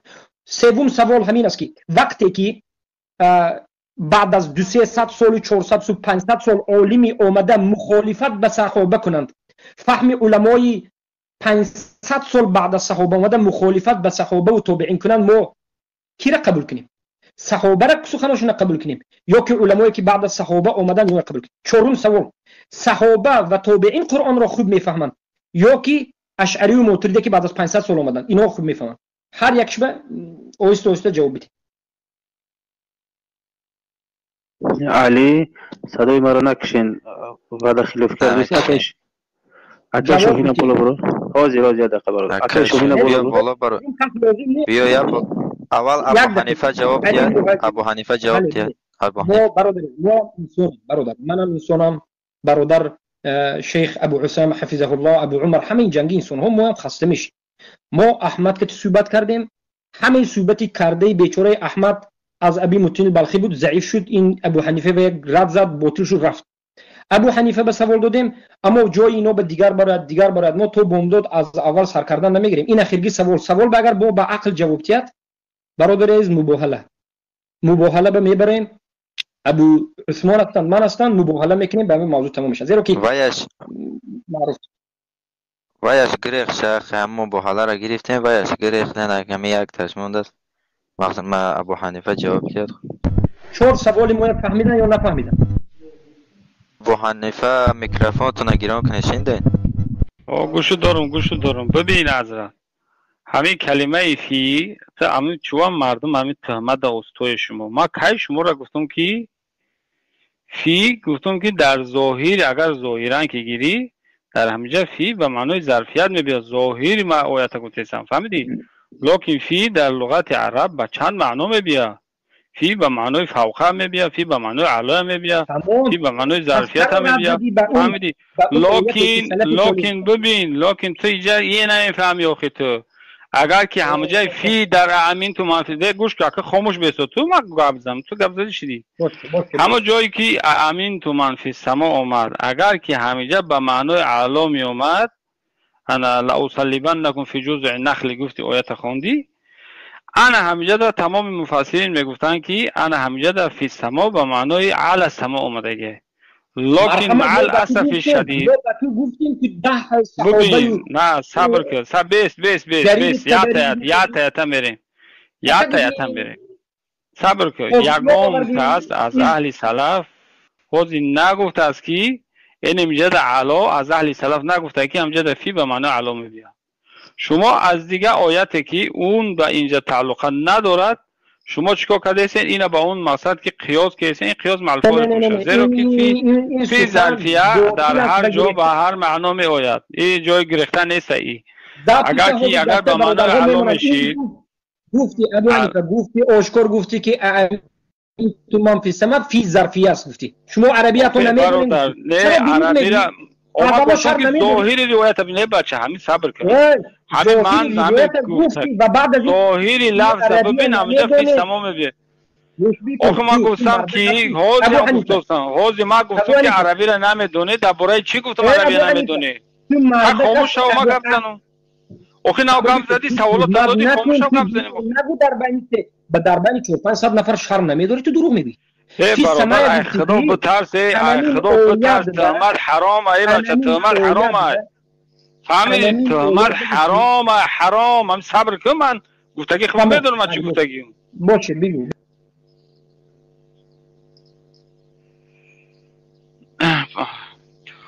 ببین حضرت، ما گفتیم که در ظاهر آیت اگر نظر کنیم، ظاهر آیت زیرا که شما ظاهر بین هستید گفتم، اینی تری ما گفتم، فهمیدید؟ شما ظاهر بین که هست، ظاهر آیت نگاه کن، فی تمام بیا. غلط کردی. ظاهر معنای فی ظاهر هم یک چند معنا دارد، فوقیه هم ظاهر صبر کن ای بچه، صبر کن. لکن اون چیزی که تو گفتی لا اصلبن نگم فی جزء نخل اوجه استدلال کردی، یگان مفسری همه که گفتگی نیست، یگان مفسری گفتگی نیست که همجا فی و معنای علامه بیا. فهمیدی حضرت؟ این جایی که خودت تعویل میکنی با گفت خودت معنا میبری، معنای غیر صحیح. صبر کن بیس، صبر کن، ما یاد شد. نه صبر کن خود همین تو نه ببین آخی هست فی جزء نخل. بله بارک الله فیک. بله بله بله بله بارک الله فیک. انا که ببین حضرت، این یکی که مقصد که یا اشتباهی که از طرف شما بود، ما دیگه چی گفتن، شما در ما دیگه چی مقصد طعنه زدین، تهمت کردین، گفته ایتری شد. روایت ابو مطیع بلخی میگی مقصد میگه که کتاب ابو حنیفه بیکار شد. نه، ابو حنیفه کتابش بعد دو طریق به سه طریق روایت شدگیه. فهمیدی حضرت؟ برای این باید بحث علیحده که آیا نسبت کتاب ابو حنیفه و فقه اکبر به سوی ابو حنیفه دادگیش نسبت صحیح است یا که ناصحیح است، این یه بحث علیحده که حاضی من صلاح نیستم که بگیم که بکوم بگم تا فلان، ما کوم یا انشالله ما گام میزنم. او میکنم در باره روایتی چیول شما گپ زنیم، ما خودم قطعش گپ میزنم. ماشاءالله، برای که من میدونم که فقه اکبر با چند روایت ثابت شده از ابو حنیفه. فهمیدی حضرت؟ یادش از حمودی بچه‌اش روایت شده است. خب لکن شما در هر یک مسئله عجله میکنی، طعنه میزنی. اینا میخواد گپ زیسی، من ترا طعنه نزده ایستم، من ترا همایی که تو گفتی که من 20 منوت گپ زدم، تو داماد 2 کلمه 3 کلمه، تو 20 منوت گپ زدی، همه گپ تو آوردی در طور سری علی قاری کشال کردی. من در تا اثبات کردم که علی قاری میگه که شما عیسی ابن عبدالسلام واجبه که اعتماد کنه به قولش. ابولیس سمرقندی چی؟ ابولیس سمرقندی صبر که بیس آمدی آخر جمله همین خلاص جمله همین بود که در بین 100 آدم گفتی که شما به گپ علی قاری نمیرین. من ترا گفتم که علی قاری میگه که شما باید قول عیسی ابن عبدالسلام رو بگیرین، به خاطری که علی قاری خودش تأیید کرده چیز انا بگم که انا معنا کردن یا که شرح کردن عباره ابو حنیفه را. انا با سوال چی بود؟ سوال دیگری چی بود؟ باب احترام بحث همین است که سوالا را وقتی که من میگم نوشته گیرین. من نپرسیدم، نوشته. من یگون برادر در یادش دارد. بله بله، او چرا دلیل اقران و سند و چی تابعین و وقت همین. بله بله من 4 سال خوری ببین که برادر محمد کی محمد مدنی، ابو محمد مدنی، هر روایتی که ثابت میشه مثلا که فلان صحابه طریق فلان صحابه او طریق در زیر این فلان صحابه طریق، همه ببین که از همه روایتی که صحابیان روایت کردگی هستند فرقه های گوناگون ایجاد شدگی هستند. فهمیدی حضرت؟ فرقه های گوناگون ایجاد شدگی هستند. وقتی که هر یک فرقه یا رأی یک قول گرفت، ولی اگر تفسیر عبدالله ابن عباس نظر کنی، اونجا استوا به معنای استقرار لفظ اومدگی هست، استوا به معنای استقرار اومدگی هست، لکن علما میگن که انم تفسیر ابن عباس ده دسیسه شدگی هست. وقتی که در کتابی که دسیسه شد از اون کتاب حجت کردن، همچنان که یک روایت بریم تلفظ میکنیش میره، او ده اعتماد نمیکنن. فهمیدی حضرت؟ او ده اعتماد نمیکنن. اگر چنده که ابن عباس هم گفته باشه، تفسیر ابن عباس هم باشه، وقتی که در کتاب صاحب کتاب دسیسه شده باشه، دیگه اعتماد از اون کتاب اعتمادش میره. و حضرت این قواعد بحث علمی اینم خیلی ای. و همین خاطر اهل سلف بگیم که از زمان ابو حنیفه ایسان اینا منهجشون از دیگه فرقه ها فرق داشتن. یخی نمیشید که هر چیزی که یافتی اینا توضیح دما گفته‌ای که ابن خزیمه گفته‌ای. از ما بگم تا که علما میگن که عقیده ابن خزیمه قبول نیست، با ختمه میخواستی جنجال میگیری. از ما گم که عقیده انا دورمی میگی، عقیده دورمی قبول نیست، میخواستی ختمه جنجال میگیری. فهمیدی حضرت؟ همین روایت ها را قبول کردگی نیستن حضرت. الدارمی، اینم الدارمی، ابو سعید دارمی، انا همین های حضرت قبول کردگی نیستند. وقتی که اهل سلف بگیم که بعد پس اومدگی از اینا قبول کردگی نباشن حضرت در حق همین علما نام سلف قبول کردگی نیست. اوکی اشعری ماتریدی که انا ببین حضرت صبر کن ما قبل میزنم. ابن خزیمه خودش اولش که صحابی نبود، تابعین هم نبود، یکی که از بعد اهل سلف اومدگی، یعنی که در زمان بعد بخاری داشت اومدگی. اینا بگیم اهل سلف حساب نمیشوند. این گفتن میگیره، کتاب مینویسه. ما همه را همچون عالمی اهل اسلام به خاطری که حدیث روایت کردگی حدیثاش قبول میکنیم، لکن در عقیده ما را قبول نداریم. بخاری چه قدر؟ امام بخاری خیلی صاحب کتاب روایت تکفیر کرد که هر کسی که الله در بالای آسمان در بالای عرش نداند کافر است. گفت در درون بحث خوندیم امام بخاری هم قبول ندارین. یعنی آخه برادر عزیز ایجاده او اگر چند بخاری گفته باشه، اگر چند دارمی گفته باشه، کدامش که گفتگی نباشه، این همه علما به خودش یه منهج خاص دارند برای علم عقیده متخصصی خودش در کاره. فهمیدی حضرت؟ این هم مثال در علم حدیث صبر کنید. ابو امام بخاری فقط حدیث میدونست، عقیده نداشت، گمراه بود گفتنیش. نه صبر کن حضرت، هر یک انسان در علم خودش متبحره، در فن خودش متبحره. فهمیدی حضرت؟ این ما حاضی نمیتونم. سلام علیکم و رحمت الله. نفس نمیخوام همه اویت. ای بچه نه کشته دورا بیا دورا ای بچه نومرد نشوی. نومرد نه گوش کنید. یک دقیقه آخه مردم دوام میگم. خیلی توی اینجا 30 ساعت گوش نمیکنه. اون کتاب بگیر قول کی اینو ضعیف کرده. تو با خواست خدا 2 ساعت همین دلیل رد میکنه. دلیل حجت سلام میکنیم مواصلات. خب ان شاء الله حضرت بیا بحث بیا صبر کنید تو بحث پگودا مونیم درباره همین ابن خزیمه تو درباره فلان ما همین یو مدرک شد چین کنیم ان شاء الله همش گپ میزنیم اشکال نداره. قاضی میبرد که ابو حنیفه ابو اسامه شما ابو الله برکت بیاد شما تو آخر باید همینجا باشه. ابو اسامه بفرمایید. یک چیز هم بگم برادر ابو محمد الله جزای خیر. ابو حنیفه شما همچون یک انسانی خودتون مسلمان میدونستگی و یک انسانی معتدل اقرار میکنید که من در دیگر سوالا که جواب نداده نمیگم، اقرار میکنید که شما فرق اضافه را از ضمیر فرق نمیکنید؟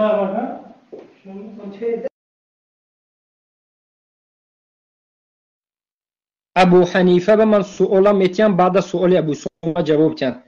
از این میبراید که امام بخاری هم مثل ابن خزیمه قبول نمیکنیم. امام بخاری محدث بودند و علم عقیده نداشتند و پس در عقیده گمراه بودند، یعنی خطا کردن در این مسئله، مجسمه شده کافر شدن. یعنی ما با آواز بلند بیرقونه بلند میبرداریم. ما اهل سنت و الجماعه پیرو ابو حنیفه با مذهب ابوالحسن اشعری و امام ابو منصور ماتوریدی هستیم. ما در یکم جای این کارم نمیکنیم به خاطر اینکه امام بخاری اهل سنت بودن یا نبودن؟ امام بخاری اهل سنت هستن یا نیستن؟ جواب صبر کن اخی از صبر کن. امام بخاری اهل سنت و الجماعت هستن، علم معتبر هستن. امام بخاری را قبول نمیکنید الله در بالای عرش. او حضرت اهل اثر هستن، اهل اثر همین میفهمی هستن. کسی که اهل اثر عقیده ندارد، عقیده داره، عقیدهش به خودش اخی. وقتی علم وقتی علما که عقیده او را که روایت او را که قبول نکنن بعد دیگه چه هر کسی که محدث اسحاق بن راهوی وفات کننده 133 هجری پیش از ابو حنیفه، اینم از این رو که عقیدهش در همین باب گمراهه. کیا گفتی؟ اسحاق ابن راهوی. اسحاق ابن راهوی اسحاق ابن راهوی والله علم اول ما سیرتش یادم نیست، در ذهن مثلا که ذهنم در نیست. تمام. سلیمان التیمی کبار تابعین. کی؟ سلیمان التیمی کبار تابعین، تولد شده 43 هجری و فوت کننده 140 هجری. اینم از این رو که عقیده نداشت. تابعین هم اوکی حضرت من گوش کن. تو اوکی یه چیز گوش کن. شما یه چیز من شما بگم، شما همتون گوش کنید.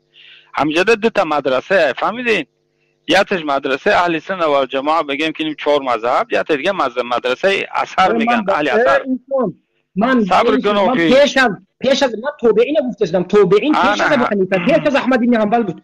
توبعین بدونی پیش از اینها بود. کبار توبعین بیگزور که سلیمانی تمیمی نه بگو اسپار نمیشه. یعنی ببین احسن مثل خباریشا میگن که بیگزار صحابه باشد قبول نمیکنه، میگن شما من خیلی گفتید خیلی نه توبعین باشد قبول نمیکنه. حسن بصری به چی میگه؟ حسن بصری عبدالله بن مبارک بن محمد بن سیرین حسن بصری الله در باره عثمان میگه. خب ما چی گفتیم؟ ما نگفتیم که ما گفتیم که الرحمن علی العرش استوى. یعنی شما گفتید که الله در بالای عثمان است. هم خیلی اقرار کردید که الله در بالای عثمان است. او خیلی که تو گفتید ما اوتر نگفتیم حضرت. ما چه گفتیم؟ ما میگیم الله در بالای عثمان است، به مکان نیاز ندارد. انا میگم گفتید خدا چی میگی؟ آخه سخن خودت بساده جا. تو گفتید که اینم خلاف متنی عقیده تحوی گفتید. وقتی که تو خلاف متن عقیده تحوی رفتیسی، دیگه قبول نیست.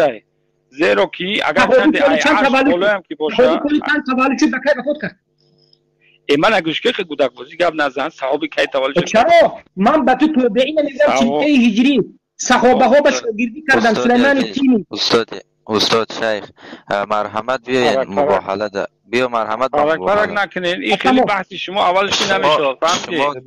تماما بحث مباهله نداره که حاضر مباهله بسی یا گپ دارن کو گپ دارن برای امریکا درباره یک دقیقه همینجور با خودخور میشه.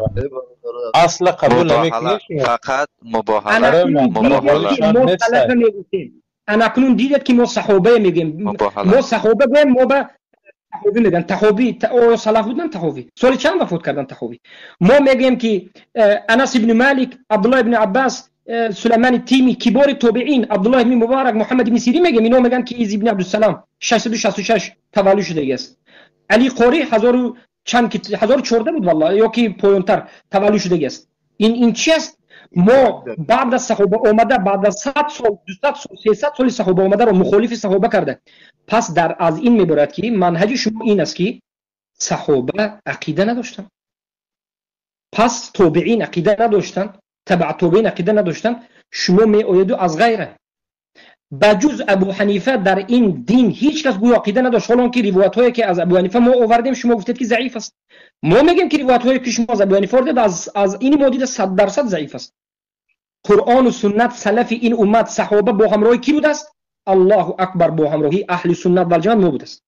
توبعین با همراهی کی است؟ ما. تبع توبعین با همراهی کی است؟ ما. اینا با همراهی کی هستند؟ با همراهی همون علمای خودشون اشعری و ماتریدی که بعد از سلف صالح به وجود آمد. در زمان توبعین یگون مدرسه نبود. نامعقول کردی ابو حنیفه کذاب میگوی دو مدرسه بود. اثبات کن که در زمان توبعین دو مدرسه بود، در زمان صحابه دو مدرسه بود. این چه احمقی دروغگویی است؟ ما تا که صبر میکنیم. ای بچه علی بعد خلافی نکن.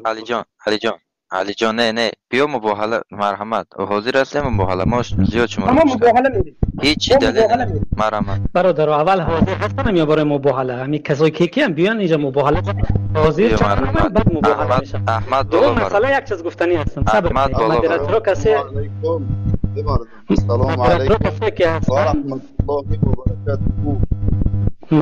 مدراتور کسایی که هستن برادرای عزیز ما خود کو گپ زنن برادر درباره کتابی متن فقه اکبر میگه که مثلا سندش خیلی از ما گپ زنن برادر. همین گفتم ما گپ بزنم. ما گپ زنم من برادر یعنی شاهین گپ زنم. من برادر شاهین من گپ زنم. علیکم و رحمت الله و برکاته. این کی است؟ در کجا صحبت میکنه؟ من ندیدم. علیکم السلام. رقم 7 و علیکم السلام و رحمت الله و برکاته. بگو خطا جواب دادی. خب کی گفتی؟ السلام علی من اتبع الهدى. در نزد من هر کسی که الله در بالا سبحانه و تعالی سلام کفر میته. برای اون که ناز میشناسه شما مطرح میشناسه. گوش کن بابی اکی ابو محمد مدنی خداوند عز اسمه من یک ذره ابو محمد برادر این انسان او در اومد که جو گپ میزنه همون کی بوره احمد هر از در اومدم نگیرم دو 10 نفر دیگه بیان قبول نکنیم. لیکن اینو ببین احمد بالا برای این مباهله شرط بحثمون چی بود؟ اگر اینا ناو بنا بیاند ما تا صبح هر اینا با از اول شما مردم دیدید که قرآن و سنت و صحابه و تابعین و تبع تابعین با همراه کی است؟ پیامبر نگفتند که پیروی از قرآن و سنت، مگر نگفتند؟ پیامبر نگفتند که من به شما قرآن و سنت گفتم پیروی از صحابه کنید، پیروی از قرون مفضله کنید. چرا شما از قرون مفضله میبرید؟ چرا فرار میکنید؟ تابعین رو طعنه زدی. سلیمان تیمی رو ابو حنیفه میگه که کسی نباشد سلیمان تیمی است، کسی نباشد قبول نیست است. مایلش عبدالله بن عباس چی میگه؟ ابو محمد مدنی ما از خودت خیلی امید نداریم، تحقیر نکن برادر عزیز. اینجا یگان آدم بیگانه نیست. ما همه یک مؤمن مسلمان خواهش میکنیم احترام رعایت کنه، احترام طرفین رعایت کنه. بگذاره برادر شاهین صحبت کنه، بیاین یک صحبتایی کنیم که برادرها از پایان استفاده ببرند. کسانی که علم نداره میکنه کم کنه. میبخشد که یک مطل قدیمی گویم یک سگ بود در دشت گه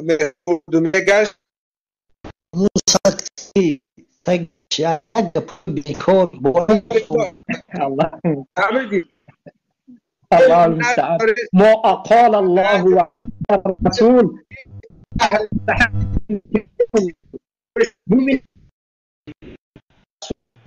وقال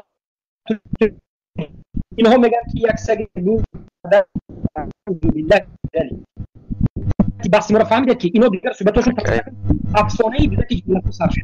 اكو شوهینه میبرن، اكو عبیدالله میبرن، از قبر خیزانت بید ابن عبدالسلام بیارید پوستتون قطعه منو میکنید. برادر همین برادر ممکنه همین کتاب ابو حنیفه را نسبت شه بگه آخه هم برادر در ذهن بود است. اول همون کتابمون اضافه زمین فرق شه بگو. آخه تو خود دازی نحو برای ببین که همه علما در دین نحو چی گفته گیان؟ چی گفته سیده یک بوده که چی اضافه رایی که من در تو آدم باری فهمادم که نفهمی اید من چی آخی؟ تو غلط میفهمید. یک انسان جاهلی هستی که وقتی که انسان صرف نحو نفهمید مثل شما تحریف میکنی قرآن برای مردم ضمیر از اضافه فرق نمیکنه. بعدا چیکار میکنه؟ تحریف قرآن میکنه. همین است کفر شاخ خودم زیادی نداره. و این مدیریتورایی که اینجا هستن من نمیشناسم برادرها، شما این ما رو به این چیز حمل نکنه. سلف شعار سلف این بود که در ضد اهل بدعت و ضلالت الشده بود والغلظه والاذلال بود. اهل بدعت باید همین خیلی اینها مخاطب قرار بگیرن. برادر از ابو اسامه ما ان شاء الله فردا یا پس فردا به طالب علم اعلان میکنیم بچه مناظره در باره گراماتیکلی ادبی مباهله بچه بعد علی جان یک دقیقه پایانش نکنین مدرسه رو بسید یک دقیقه بسید. ما قسم خورده بودیم که نمیکشیم پایان نمیکنیم. چی هم شده بچه قسم خوردگیتون؟ خیلی صبر کن با مباهله حاضر هستین؟ احمد برورین کیره برورین ابو مهاجر هیچ جواب نگرفتیم ما میکنن بحث نمیکنن. رویم ساعت چند شد؟ مباهله میکنیم تو آمدن اونها ما سخن ابو بکر صدیق میگیم. ابو بکر صدیق بگذاره مباهله فقط من كان يعبد الله فإن الله في السماء حي لا يموت. شاهین بگذاره صحبت کنه. تعریف الله عبادت کند اما الله در بالای آسمان است، زنده است و نمیمیرد. امام بخاری در تاریخ کبیر صفحه 623، امام ذهبی در کتاب عرش و به اسناد صحیح دارمی روایت کردند. نوبت رعایت کنه، نوبت صحبت کردن نوبت ما خیلی نکنه برادر عزیز کی ما خفه میشه میبرویم میریم. احمد خفه شدن یک طرف مونه، خفه را یک طرف مونه. مباهله اگر شما همیشه کنید بخشش اگر شما رحمت الله در بین صحبتون داخل شدم زیاد گوش کردیم نگه احمد و دیگر اشخاصی که زیاد گوشتون کردیم. ولی بسم الله اگر خودتون بر حق میدونین دعوت کنین همون اشخاصی که صحبت کردن اون روز از مباهله فرار کردی. امروز ما اینجا ان شاء الله که در نزد الله وعده میدیم و با مباهله ما حاضر هستیم. احمد فریاد کن ابو حنیفه را مباهله کنن برادرها. مال بسم تو اون روز ترسیدی. من به شک میگم که تو اون روز ترسیدی فرار کردی. امروز بدون شک با اطمینان میگم که میترسیم از مباهله. بگذار استادات گپ زنن آخه. تو چی گپ میزنی تو؟ تو حق گپ زدن نداری اینجا. 3 ساعت چی تر گوش دارم تو افسانه ای که اینجا را نقل داری. دفشه برو گم شه همینجا. نمیفرد برو دفشه خور آخی. یکم کس مجبورت کرده است. ای بی عقل. ای به عقل به ادب کفافت گوش کن حاضرتی به تحقیر ندارم من حاضی زبسای ترا بیارم بمانم که اینجا است همون شاگردات فرار میکنن شیعه کجا میاد علی اگر تو هم خیلی کنی که یگون وقت دیگه بحثا نمیشه را فهمیده بگی جورا نمیشه قسم بوحلا میکنه شما قسم خورده بودین که پایان پرور او دلیل کردن او صدوکشن نمیشه 5 ساعت گوش کردیم شما را ما گوش نکردیم شما را ما هم گوش کردیم شما را این نو حقه اکای شوهینا بالا برور اکای شوهینا بیا بالا برو ابوبکر ای ابو ساما یک لحظه همین علی جانی که هستن در گلستوی که خاموش کنین امن گلستوی که علی جان نمی پایون دایی که دیگر رو خاموش کنین بخششی زیاد گوش که علی جان صدا ما خوب میشنوی؟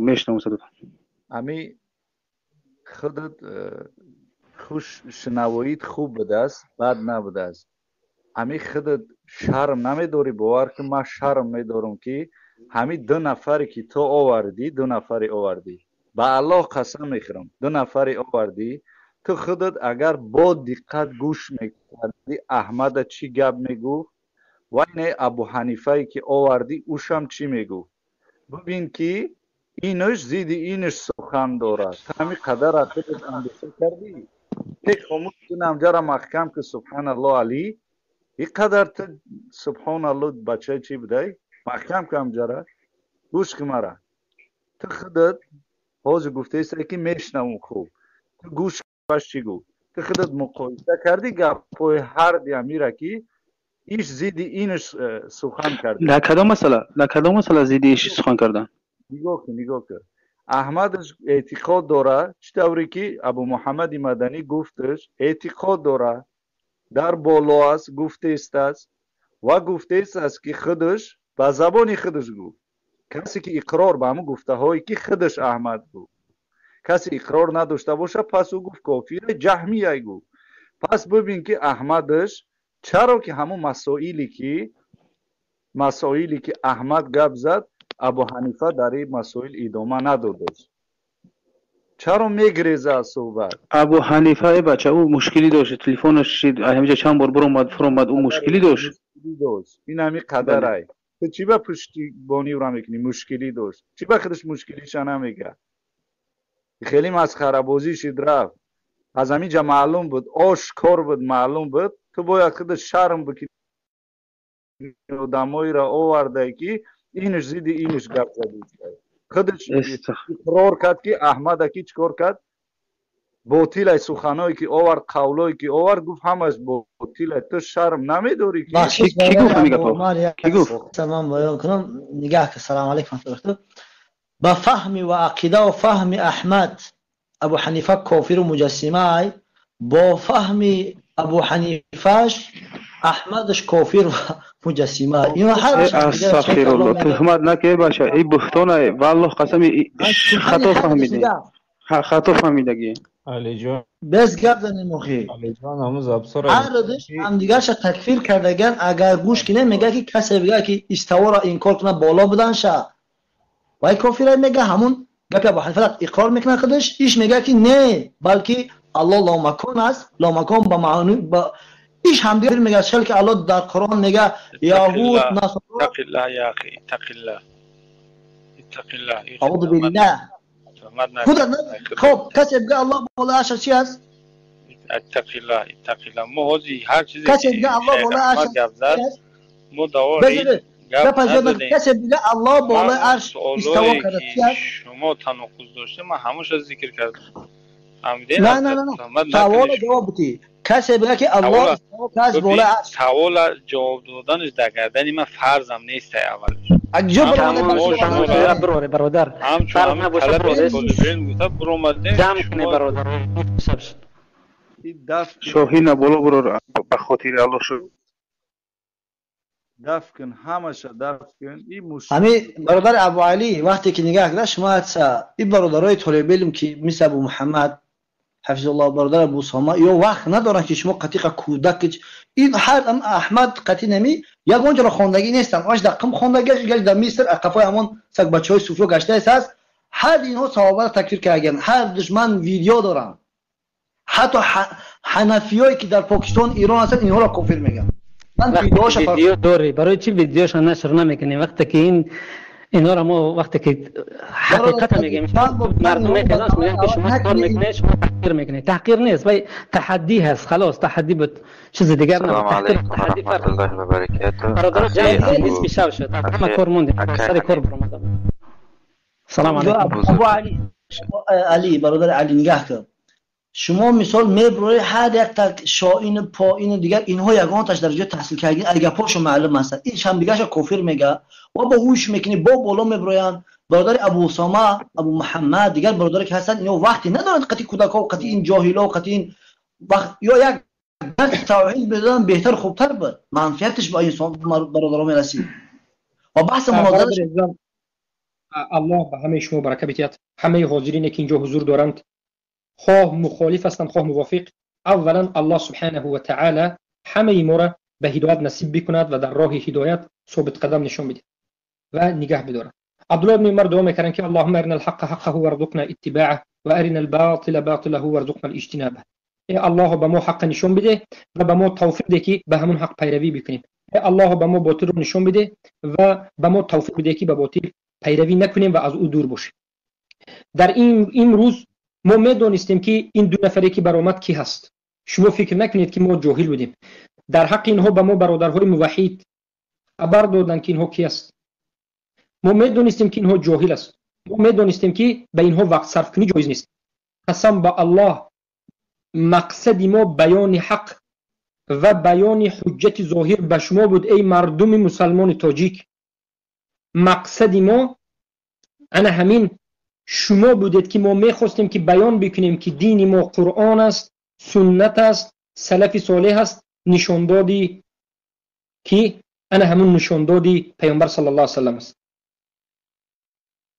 پس ما با همین نشانداد قرآن و سنت و منهج سلف صالح میگوییم که الله را در بالای آسمان دانستن این از توحید است هم از توحید ربوبیت و هم از الوهیت است علما میگویند که حتی گاو و شتر و خر میداند که الله در بالای عرش است یک گاو لطکوب کنید میبینید که گاو سرش به بالا میبردارد سبحان الله لیکن آمدن به نام ملا شما فکر نکنید که یگان ملای از اشعری و ماتریدی پیدا میشد که علم داشته باشد علم داری اینها یافته نمیتونید نه عالم بزرگترینش که سله اش 7 متر یا بعضی هاش 14 متر تا 21 متر سله میبندند سله های اینها رو دو شاگردش از دو طرفش داشته میرود سله را دیدی میترسی اما در قلب ذره علم وجود ندارد همه اینها مانند همدیگر جهلا هستند سلف صالح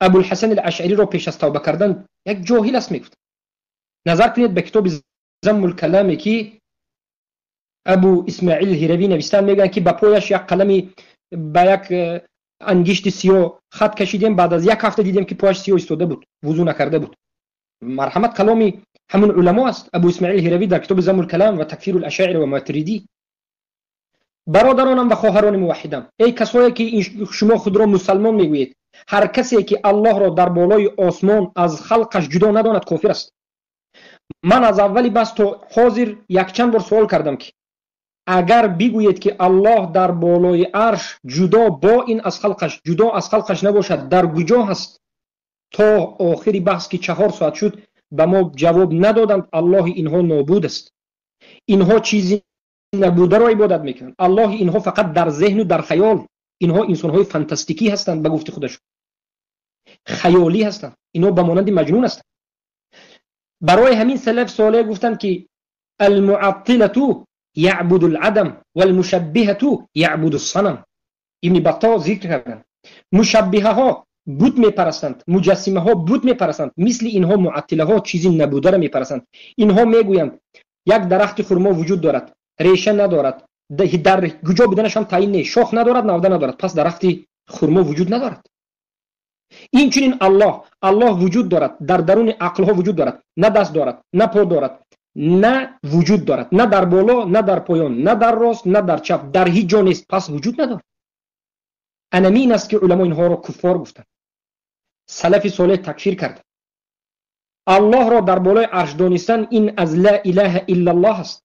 وقتی که لا اله الحق میگویی که نیست معبودی بر حق، همه معبودهای باطل را، همه مخلوق ها را انکار میکنی، همه طاغوت ها را رد میکنی، کفر میورزی به طاغوت، براءت میکنی و تکفیرشون میکنی و دور میشوی و دینت بدون این به وجود نمیآید.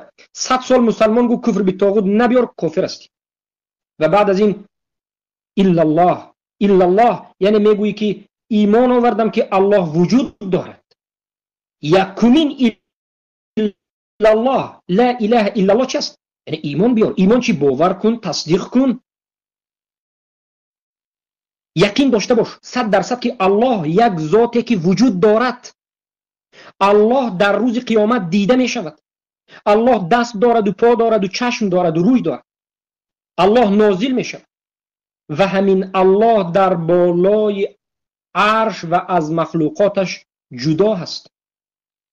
اما بگویی که الله وجود دارد اما در درون عقلم است، در کجا بودنش معلوم نیست.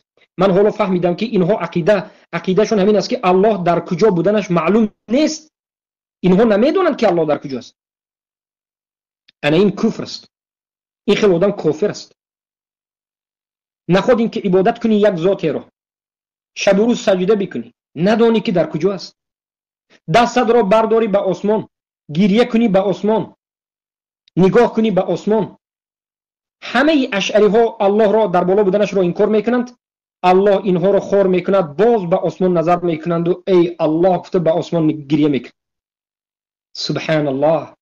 این قلب است که خودی قلب میداند که الله در بالای بگویم آسمان است. قلب تو خواهی نخواهی، انکار کنی نکنی، تو را مجبور میکند که به آسمان نظر بکنی. همین است مگر دین شما که نه قرآن دارید، نه سنت دارید، نه تابعین دارید، نه سلف از تبع تابعین این علمای سلف دارید.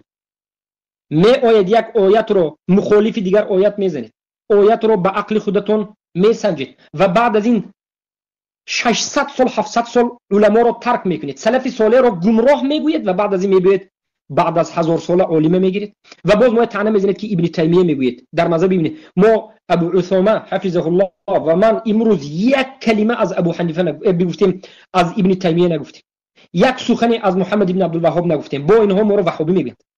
ای شرمنده ها، قرآن و سنت را با صدها کلامی سلف صالح از صحابگان و تابعین و تبع تابعین به شما بیان کردیم. به دهان پر اینها گفتند که ابن خزیمه گمراه است، عثمان ابن سعید الدارمی گمراه است، محمد ابن اسماعیل بخاری، امام بخاری صاحب کتاب صحیح و دیگر کتاب ها. امام بخاری 26 کتاب نوشته است، کتاب های عقیدوی زیاد دارد. همون کتاب خلق و افعال عباد 2 مجلد معروف ترین کتاب عقیدوی است، رد به همین گمراهان است. برای همین اینا میگن که این علم حدیث میدونست، عقیده نداشت. تابعین سلیمان تیمی میگن که عقیده نداشت. حرب ابن اسماعیل کرمانی عقیده نداشت. ابو زرعة الرازی عقیده نداشت. کی عقیده داشت؟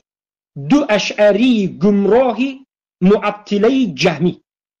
الله خورتون کنه. نخواد همین دینداری شما باشد و به همین جهالت مردم گمراه بگید. برای در بحث تحقیر نکردیم. ما در درون بحث تحقیر نکردیم، حرکت کردیم که غضب خود رو داریم. زیرا که مؤمن موحد خیلی غضب میکند به سخنان جهالت اینها، به طعنه اینها، به دروغ اینها. اما در آخر حکمشون همین است که کسانی که الله را در بالای آسمان و در بالای عرش کفارند. دقت بدید. انمین است توحید. وقتی که اشهد ان محمد رسول الله گفتی، باید خبری که رسول الله از عالم غیب آوردن قبول بکنی. پیامبر در صدها حدیث بیان کردن که الله در بالای عرش است. اکنون شما مردم فهمیدید که اینها به مانندی خانه عنکبوت بودند. تورتنک میگیم به زبان تاجیک. تورتنک یک قوه که میکشد خانه‌اش است، پوف میکنید نابود میشه. اعوذ بالله من ذلک. اما کسانی که پیروی از همین ها میکنند، بدونید که از اینها پیروی نکنید. بدانید که گمراه میشوید. در روز قیامت زمین را دو دسته میزنید و میگوید که یا لیتنی لم اتخذ مع الرسول سبیله یوم یعض الظالم علی یدیه. در روز قیامت انسانی که پیروی از رسول الله و صحابگان تابعین نکرد دستش به زمین زده، سراش زده گریه میکند و میگه که ای کاش من با همراهی راه رسول الله دیگر راه نمیگرفتم، ای کاش فقط به رسول الله پیروی میکردم، ای کاش فلان و فلانی که مرا گمراه کرد من به او پیروی نمیکردم. اما فایده ندارد. به الله شکایت میکند که ما را اینها گمراه کردند، همین ملاها ما را گمراه کردند. الله میگه که زدهم، عذاب زیاد کنید، هم این سرداراش به هم پیروش. ای کسانی که تقلید از این گمراه ها میکنید شما فکر نکنید که شما تقلید کنید خلاص میشوید. چه که یک قاعده در بین تاجیکا و علمای گمراه هست که میگن العهدة علی الراوی، کار نداشته پیروی کرده رفتن گیر، همین گفتگی عذابش میکشد، تو نجات مییابی. این باطل است. تو هم رفته سودی پیروی میکنی، تقلید کرده سودی به سخنمون، تو هم همراه همون روز قیامت حشر میشه. همراه همون هستی روز قیامت آماده باش که پهلو ما پهلو. در یک طرف ابو حنیفه ای که این لقبش رو ابو حنیفه، با شنوندگان فکر نکنید که ما ابو حنیفه رحمه الله رفتیم، یک تاجیکی گمراهی که اصلا عقیدهش جهمی است با خودش رو ابو حنیفه مونده است. این در یک طرف میسته، در یک طرف جهمی دیگرش میسته. در مابین تو تقلید کردی، دو استاد در دو طرف است. از روز قیامت ترس. در دین الله به علمانه صحبت کردن، از خط کشیده رسول الله بیرون شدن، از منهجی که الله رسول گذاشته است که قرآن و سنت به فهم سلف صالح بیرون شدن، این گمراهی، این ضلالت و این فتنه به جهنم میبرد. پس انا همین بود صحبت آخرین ما به مباهله دعوتشون کردیم، فرار کردن.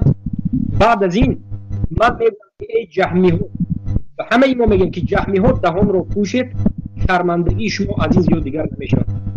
مرحمت ابو اسامه سخنی که در آخر بحث میشه یک سخنی بگوید. بارک الله، یک نصیحت علی الله و جزاک الله خیرا شیخ ابو محمد، اللهم طال حفظتون مکنه، اللهم طال جزای خیرتون. که من برادر همت میدونه که شرط را که در میان گذاشتم شرط متفق علیه بود. متفق علیه تمام کسانی که ادعا دارن که اهل سنت و الجماعت هستند، قرآن، سنت و آثار بود. و این همت شما بود که الله متعال همتون زیاد بگردونه. شما باز هم تنازل کرده، همراه اینها اومده از همون شیخا و از همون نمیدونم خو ماتریدی بدن، خو اشعری بدن، هر کس خیلی همراه اینا الحمدلله که مقاومت کرده، صحبت کرده. و یک سوال در ذهن ما باید داشته باشیم، تمام ما هر کدوم ما مسلمان هستیم، اگر ما حرفی ابو حسن اشعری را نگیریم، از ابو منصور ماتریدی را نگیریم، از ابن حجر را نگیریم، از ابن تیمیه را نگیریم، همین از باب صفات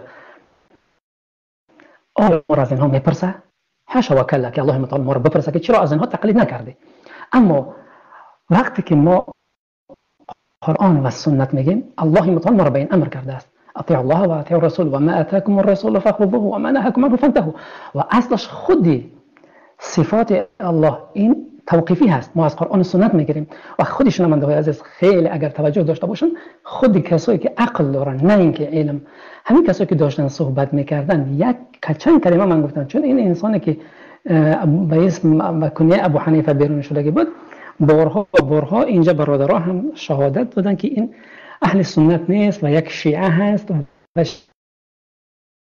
شیعه همه جا منتشر هستن. شیعه های در قم خونده که اینها را میسرایی کرده اصلا سال 2008 9 تا اینکه تقیه بکنن و بر بگردن خودشون حنفی گفته. و اکبر تراجانزاده هم همراه نوردین و امروز اینا میگن که شما تحقیر میکنید ایشان نوردین جاش من گپ میزنم. اینها وقتی که رفته بودن سال 2009 به چند برای همون وحدت که ادعا دارن شیعه های مشرک، انسان‌های صوفی و اینقدر انسان‌های اشعری و ماتریدی و اینقدر انسان‌های به عقیده را جمع میکنن به اسم علمای اهل سنت و وحدت میکنن.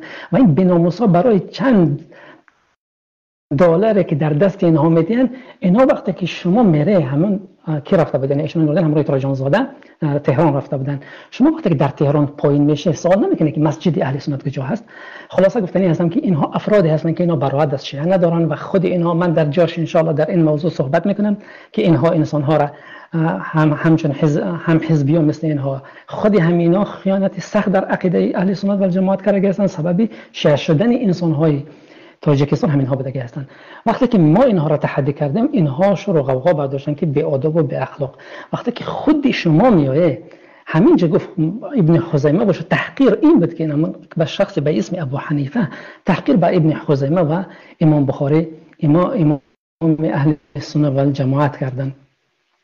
به همین خاطر برادرای عزیز باید ایرا بگیم که این تحقیر نیست، ما تحقیر نکردیم، اما اهل بدعت ما اذلال میکنیم، شدت میکنیم، تغلیظ میکنیم، سخت میگیریم برای اهل بدعت. ما را اجبار نکنه که ما از این کار دست بکشیم و این منهج قرآن و سنتی ما بر اول خلاصه گفتم میگم ما را الله متعال امر کرده است به قرآن و پیروی از قرآن و سنت رسول صلی الله علیه و سلم. آیه که شیخ ابو محمد اشاره کردن، آیا تا آمدن ابو الحسن اشعری اینقدر انسان ها 260 اختلاف از تاریخ تولدش 267 چند گفتگی هستن، 260 بگیریم 40 سال این انسان معتزلی بودگی است بگذاره تا وفات شه. آیا انسان ها صحابه تابعین اتباع تابعین بدون عقیده بودن؟ اگر اینها عقیدهشون عقیده اشعری بود، فقط یک اثر من آوردم، اثر زینب بنت جحش آوردم. آیا زینب بنت جحش مجسمه بودن؟ ببینه برادر شما توجه داشته باشه، ساعت ها وقتتون وقتی که میگذرونه توجه داشته باشه. اینها از لحاظ لغت هم اینها تلبیس میکنن و تدلیس میکنن. اون یک نفر دیگر اسمش نمیدونم کی بود که بسیار همین گپ گرفت رفت من اون گفتم تو کمپیر گپ میگه برای اوقا نمیدونم اسمش احمد بود کی بود، یک بار دیگه وا خورده بودیم همراه این انسان ما در رابطه با مولد رسول صلی الله علیه و سلم. اقسم بالله این جای نیست که یک انسان طالب علم همراه همچون این انسان ها بحث بکنه، بلکه این یک ضعف ما را نشان میده که ما همراه خیلی انسان های جاهل از منهج ما این نیست که ما مثل این انسان های جاهل قطع بیان وقتمونه چیکار بکنیم سپری بکنیم. به همین خاطر من تحدی دارم و در حرفم هستم، اگر در همین موضوع هر انسان از اشعری و ماتوریدی خواه حاجی میرزا باشه، خواه کی هست که نوردین باشه، خواه اکبرش باشه، هر کسی باشه، به همین شرطی قرآن سنت آثار صحیح حاضر هستم. این هیچ جای تحقیرش نیست، این یک تحدی است و این ثابت شد که از اونها نتونستن به یک سوال همون کسی که من همراهش صحبت داشتم، همون شیعه زندیق، به یک سوال نتونست جواب ده، به یک سوال، نه از لحاظ لغت. وقتی که اینها میگن که ما حدیث آحاد در عقیده نمیگیریم، درست است. پس وقتی خودت جاهلی به صرف و نحو هستی، معنی قرآن تحریف میکنی، محرف قرآن مگه کافر نیست؟ محرف قرآن کافر است. و اثبات استوا این از امور ظاهر است. هر انسانی که استوا را علوی الله این کار بکنه این کافر میشه. و اینها میگن که ما علو قبول داریم، اصلا منطق ندارن اینها. علو قبول داریم، علو حسی را قبول نداریم. یعنی چی؟ ما اینقدر مثال زدیم، آیه قرآن آوردیم، بر رفعه الله الیه يصعد إليه الكلم الطيب والعمل. همه اینها را مثال زدیم. اینها دلالت بر حس میکنن یا نمیکنن؟ یعنی معراج رسول صلی الله علیه و سلم دلالت بر حس میکنه یا نمیکنه؟ اینها وقتی که میگن که ما علو حسی را قبول نداریم، یعنی الله متعال در فوق است اما در بالای آسمان ها نیست، همین است که اینها ذات الله انکار میکنن. و فوق عرش، و عرش، خودی عرش این یکی از مخلوقات غیبی هست. فوق عرش هیچ کس نمیدونه که اونجا چی هست. اسم لفظی مکان و خلا مکان در قرآن و سنت وارد شدگی نیست. این از عجز و ضعف اینها هست که چیکار میکنن؟ اینها میآیند دنبالی لامکان و نمیدونم مکان و لامکان میرن. و گفتنی بودم که اگه انسانی که این انسان‌هایی که میگن که ما حدیث آحاد در عقیده قبول نمیکنیم، میآیند بدون علم چیکار میکنن؟ یک انسان جاهل میآید بدون علم قیل و قال میکنن، از خودشون قرآن میخوان فهم بکنن خلاف آیات صریح و صحیح و احادیث صحیح و آثار صحیح. به همین خاطر برادرای عزیز هر کسی که میخواست که حق بفهمد از این زیاد نمیشه. اگر ما شینیم تا صبح تا 5 روز دیگر ادامه صحبت بکنیم از این زیاد دیگر نیست. اینها کسی و چیزی گفته نمیتونن. بارک الله فیکم و جزاکم الله خیرا. سلام علیکم و رحمت الله و برکاته. بارک الله فیکم. بله برادران در آخر منم 1 مینوت رو صحبت کنم. خیلی برادر ابو محمد و ابو اسامه گفتن که و برادراش مختن شاهد بودن که والله که یک اثر آوردن نتونستن، بلکه خیلی برادرها ذکر کردن، یعنی حدیثا و آیات قرآن و حدیث و قول صحابه و تابعین رو چکو کردن، همشه تعطیل کردن، تحریف کردن، یعنی بسر خودشون چکو کردن، یعنی تو دادن قول سلف رو. انسان هایی که عاقل، کسی که عقل کامل دارد والله میفهمه که یعنی یک قول سلف آوردن نتونستن.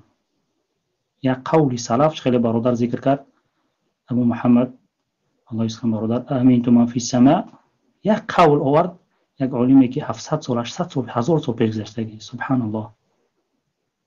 سلف موندگی پیامبر چی گفت صلی الله علیه و سلم؟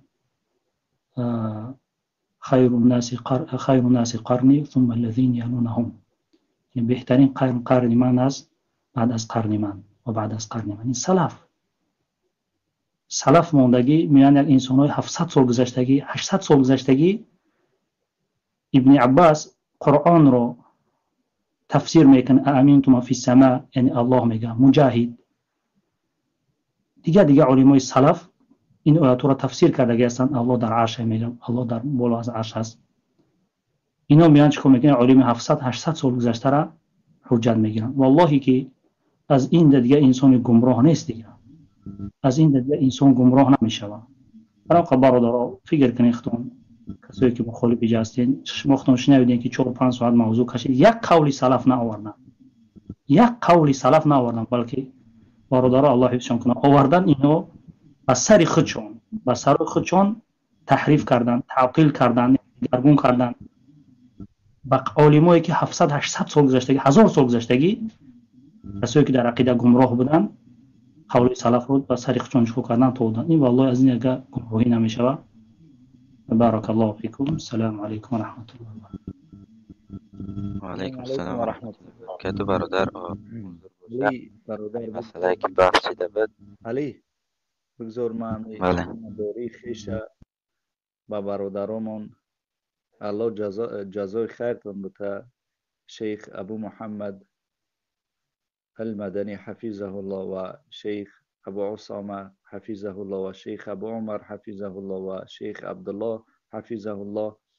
الله شمایان را هر یک و یکتون حفاظت بکنه و الله متعال شما را خوشنود و سرسبز بگرداند و فردا روز قیامت که روز حشر، روز رستاخیز که همه مردم در پریشانی و در ترس و حیبت هستند، الله متعال شما را خوشنود بگرداند و در پهلوی رسول الله صلی الله علیه و سلم نصیب بکند و یکی از باغهای جنت براتون نصیب بکند که امروز شما وقتای خودتان برای ما برادراتون ارزانی دانستین و تشریف نمودین تا اینکه دفاع از حق بکنین. الله متعال شما را بازم منتداری ما را بپذیرین و الله شما را نصرت بده، همگی ما و شما را نصرت بده و صف شما را برادران طالب علم زیاد بکند که امروز این جهلا، این کسانی که خیانت دارند در دین الله، شب و روز خواب نیستند و میخواهند که این راه درست منهج رسول الله صلی الله علیه و سلم چکار بکنن، یعنی خودشون از سپر بکنانند بمانند و نگذارند که این منهج به ما جاهلا برسد.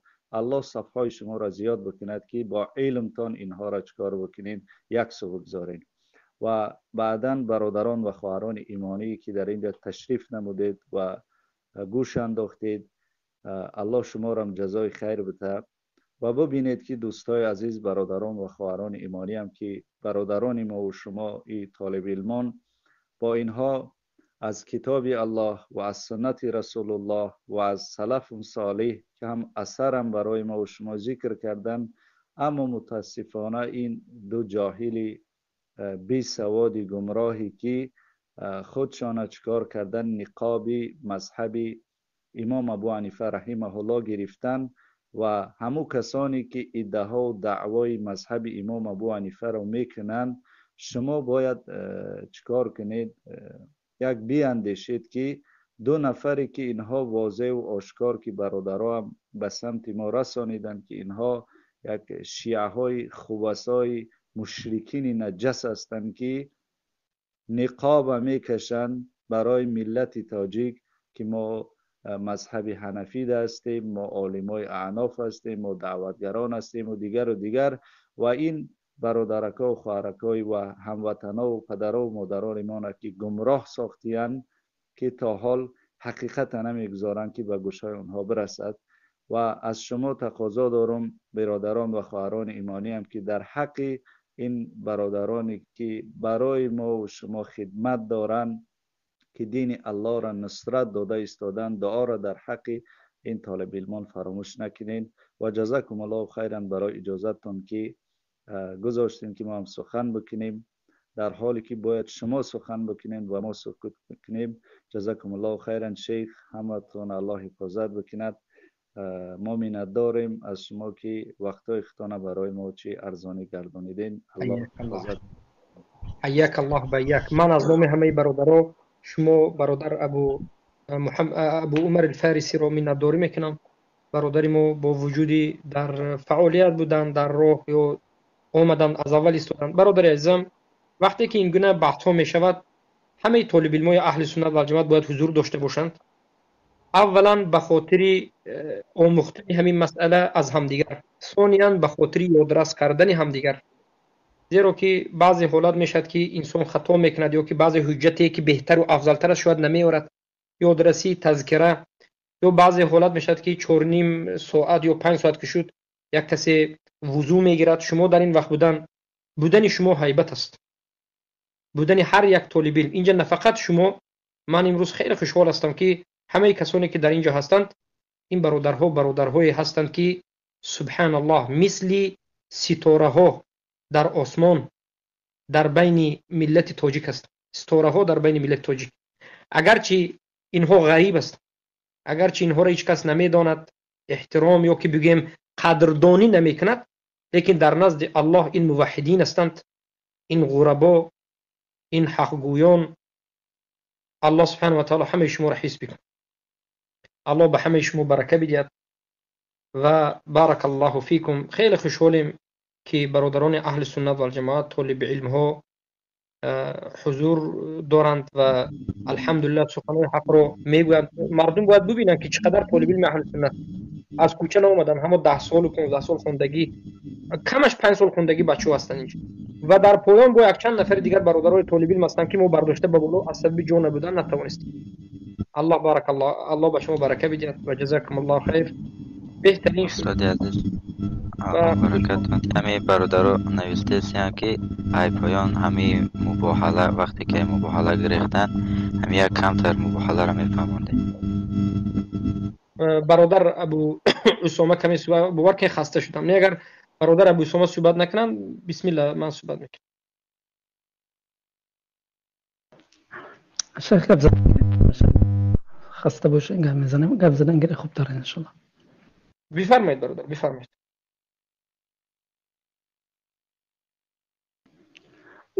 مباحله برادران عزیز همین است که وقتی که بحث میشه، امروز این شد الحمدلله، امروز بحث شد. بعضیا یک سر کار ده بودم ببخشه، مباحله بعضیا از اول شروع میکنن. این چیزی اهل بدعت است، منهج اهل بدعت است. الحمدلله امروز شد، امروز مناظره شد. وقتی که دو نفر مناظره میکنن یا دو گروه مناظره میکنن، هر دی این گروه قانع نمیشون. وقتی که هر دی این دو گروه قانع نمیشون دعا میکنن به یک دیگرش. در نهایت در نهایت یعنی ملاعنه بگیم میشه، ملاعنه یا که لعنت کرده وقتی که اختلاف میکنن یک دیگرشون دعا میکنن که الله اون چی که من هستم او را حق میدونم، اگر اون چی که برای مخالف من هست، اون کسی که مخالف من هست اگر اون بر حق باشه من مثلا برسونم، من توفیق بده که عمل بکنم. اگر عمل نکردم دیگه و دنیا سر رو گردوندم، من الله متعال چیکار بکن؟ عذاب بکن. این حالتی است که وقتی که رسول صلی الله علیه و سلم نصارا پیشش آمدن خواست که مباهله بکنن، اونها ترسیدن. هر گروه بعد این ابن حجر اسقلانی و غیر این دیگر علما میارن که بعد از تجربه‌ای که ثابت شدگی هست، در بین یک سال، این تجربه است نه قرآن نه سنت نه چیز دیگه، در بین یک سال از همین دو گروه یکتاش از بین می رود، باقی نمیموند، الله متعال از بین میبرد. به همین خاطر امروز ما خواستیم این کار برگزار بشود، ما دعا میکردیم الله اگر ما مثلا مخالفت حق بکنیم ما را از بین ببر، ما دعا میکردیم این کار نکردن، اینها ناومدن، حاضر نشدن که ما مباهله بکنیم و ملاعنه بکنیم یک دیگرمون. که اگر ما از خودمون باور داریم، دلیل داریم، حجت داریم و این چیز حق میدونیم، همین چیز برای ما رسیدگی است. اگر اونها میبودن میومدن مباهله میکردیم، مباهله یعنی همین. الله اعلم بالصواب. السلام علیکم و رحمت الله و برکاته. وارثان حقیقی. و علیکم السلام و رحمت الله. وارثان حقیقی محمد رسول الله، الله همه شما را حفظ کند. الله صفی شما برین عالمان حق گورا وارثان حقیقی محمد رسول الله زیاده بکند. الحمدلله سخنهای بینای خوب شد، دلیلوی قوی نیست، یگان خیل سخنهای قال الله قال الرسول قال الصحابه الکرام قبول نکرد. الله هدایتش باشد هدایت کند، هدایتش نباشد خار ذلیل کند. الحمدلله خیلی سخنهای بهترین شد، الله شما را نگه بدارد. همینجا یک برادر سوال دادن که ببینید ضرور است، همین برادر یک تاکسی است، اگر خیلی برادر شیخ ابو محمد مدنی خواسته باشد انشاءالله این برادری اخی همین سوال جواب بروز دیگه منه برکت و عذر میخوام وقتی تمام شما را گرفتن ما قطیبه یا عهد داشتیم که عبدالله مرا شاید کمتر وای فهمیدن، ما چند روز بعد وعده داده بدیم در بین مانده بدیم، وقتی که تکرار کردن مجبور شدیم همون روز مثلا ما عهدی خودمونه وفا کنیم و در بین عام همین را بگذاریم. احسن بارک الله. و همون کسی که بله بفرمایید. بارک الله فیکم. برادر که گفت زدن گفتن ما عهد کردیم، همون انسان هایی که شما صحبت کرده و این بحث مناظره را تشکیل کرده بارک الله فیکم، همون ها بعد از ختم مناظره چی عقیده دارن؟ حاضر معاند هستن، مخالف هستن، قانع نیستن؟ قانع شدن که شرط نیست. یا اینکه اگر عقل داشته باشن برای شما چی گفتن بعد از این؟ جواب دادن یا ندادن؟ بارک الله فیکم. عدل نکردی، محکم کردی، در حالی که همه پیراشون وقتی که مباهله را نامش گرفتیم و تحقیر گذاشتن جواب ندادن دیگه، جواب ندادن، هم خیر رفتن. تمام همین است. اهل باطل اگر هر کاری که بکنی اونها قبول نمیکنن. این تدعوه لا يسمع ولو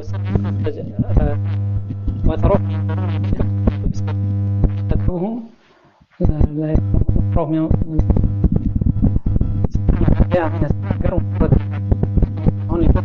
اما نمیشنون، قبول نمیکنن. این آدم این است. بارک الله فیکم. و حیاکم الله. اینجا مردم خیلی زیاد هستند. من امیدوارم که اولا در حق مردم و شنوندگان با دعا میکنیم که الله همه ما را هدایت بکند. اما ببینید از مباهله چرا میگریزم میدونید؟ برای اینکه اینجا یک نفر موحد نیست، صدها نفر موحد از همه جانب شنیده شده است و در مدت 3-4 روز این بحث مناظره ممکن هزارها نفر میبیند. همه این موحدین آمین میگن، به زبان تاجیکی یا که به عربی آمین میگن. بارک الله فیکم. وقتی که آمین گفتن یعنی معناش همین است که الله قبول. مباهله این وقتی که دو جماعت به هم دیگر بحث و مناظره میکنن، حجت به دو طرف رسیده میشه و اما قبول نمیکنه هیچ کس یگون طرف. بعد از این مباهله شروع میشه. الله مباهله رو به پیامبر تعلیم داد و نگفت که این فقط خصوصی است، این برای امت تا آخر است. خیلی که ابن القیم مجازی گفتن. از همین جهت اینها از مباهله میترسن، زیرا که اینها نتیجه های مباهله رو با اهل توحید دیدگی هستند و مزهش چشیدگی است. مزه لذت مباهله همین است که قسم با الله یا در این دنیا به تمام گمراه میشی و از دین بیرون میشی، یا که در این دنیا دیگر زندگی نکرده در حالت انا همون گمراهیت مرگ به سراغت میاد. خطرناک است. مباهله کردن این شوخی نیست. اینجا برآمده با چی خواهی از عقلت گفته استی، لیکن مباهله به اومده این چیز بگو لیکن همون مباهله کرده به سرت می آید. اینها که به خودشون یقین ندارند، ما میگیم یکی از شرطای لا اله الا الله شرط صحه، یعنی همون وقت مسلمان میشی، همون وقت لا اله الا الله و اعتقادت قبول میشد که یقین داشته باشی. شرط دوم صحت لا اله الا الله.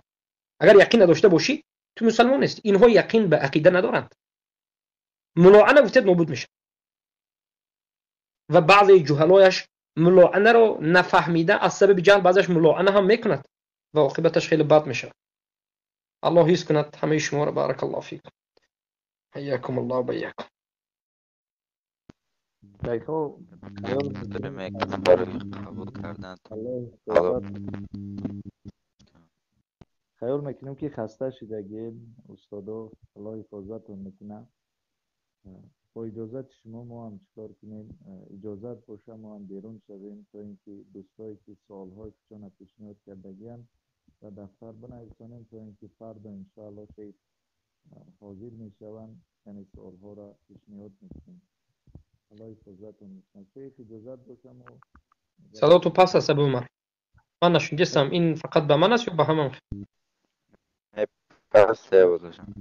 پسته ساز خوب است.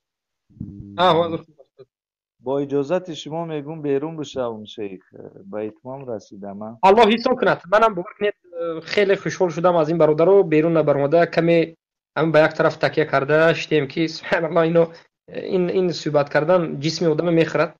من در همون وقت صحبت کردن یک لگند یک چند نمودی میوه تمام کردم، یک چند نمودی غذا، یک دو سه چاینک چای، یعنی آهسته که تکیه داریم. از همین جهت منم از شما معذرت خواهی میکنم که خیلی زیاد صحبت کردیم اینجا در آخر.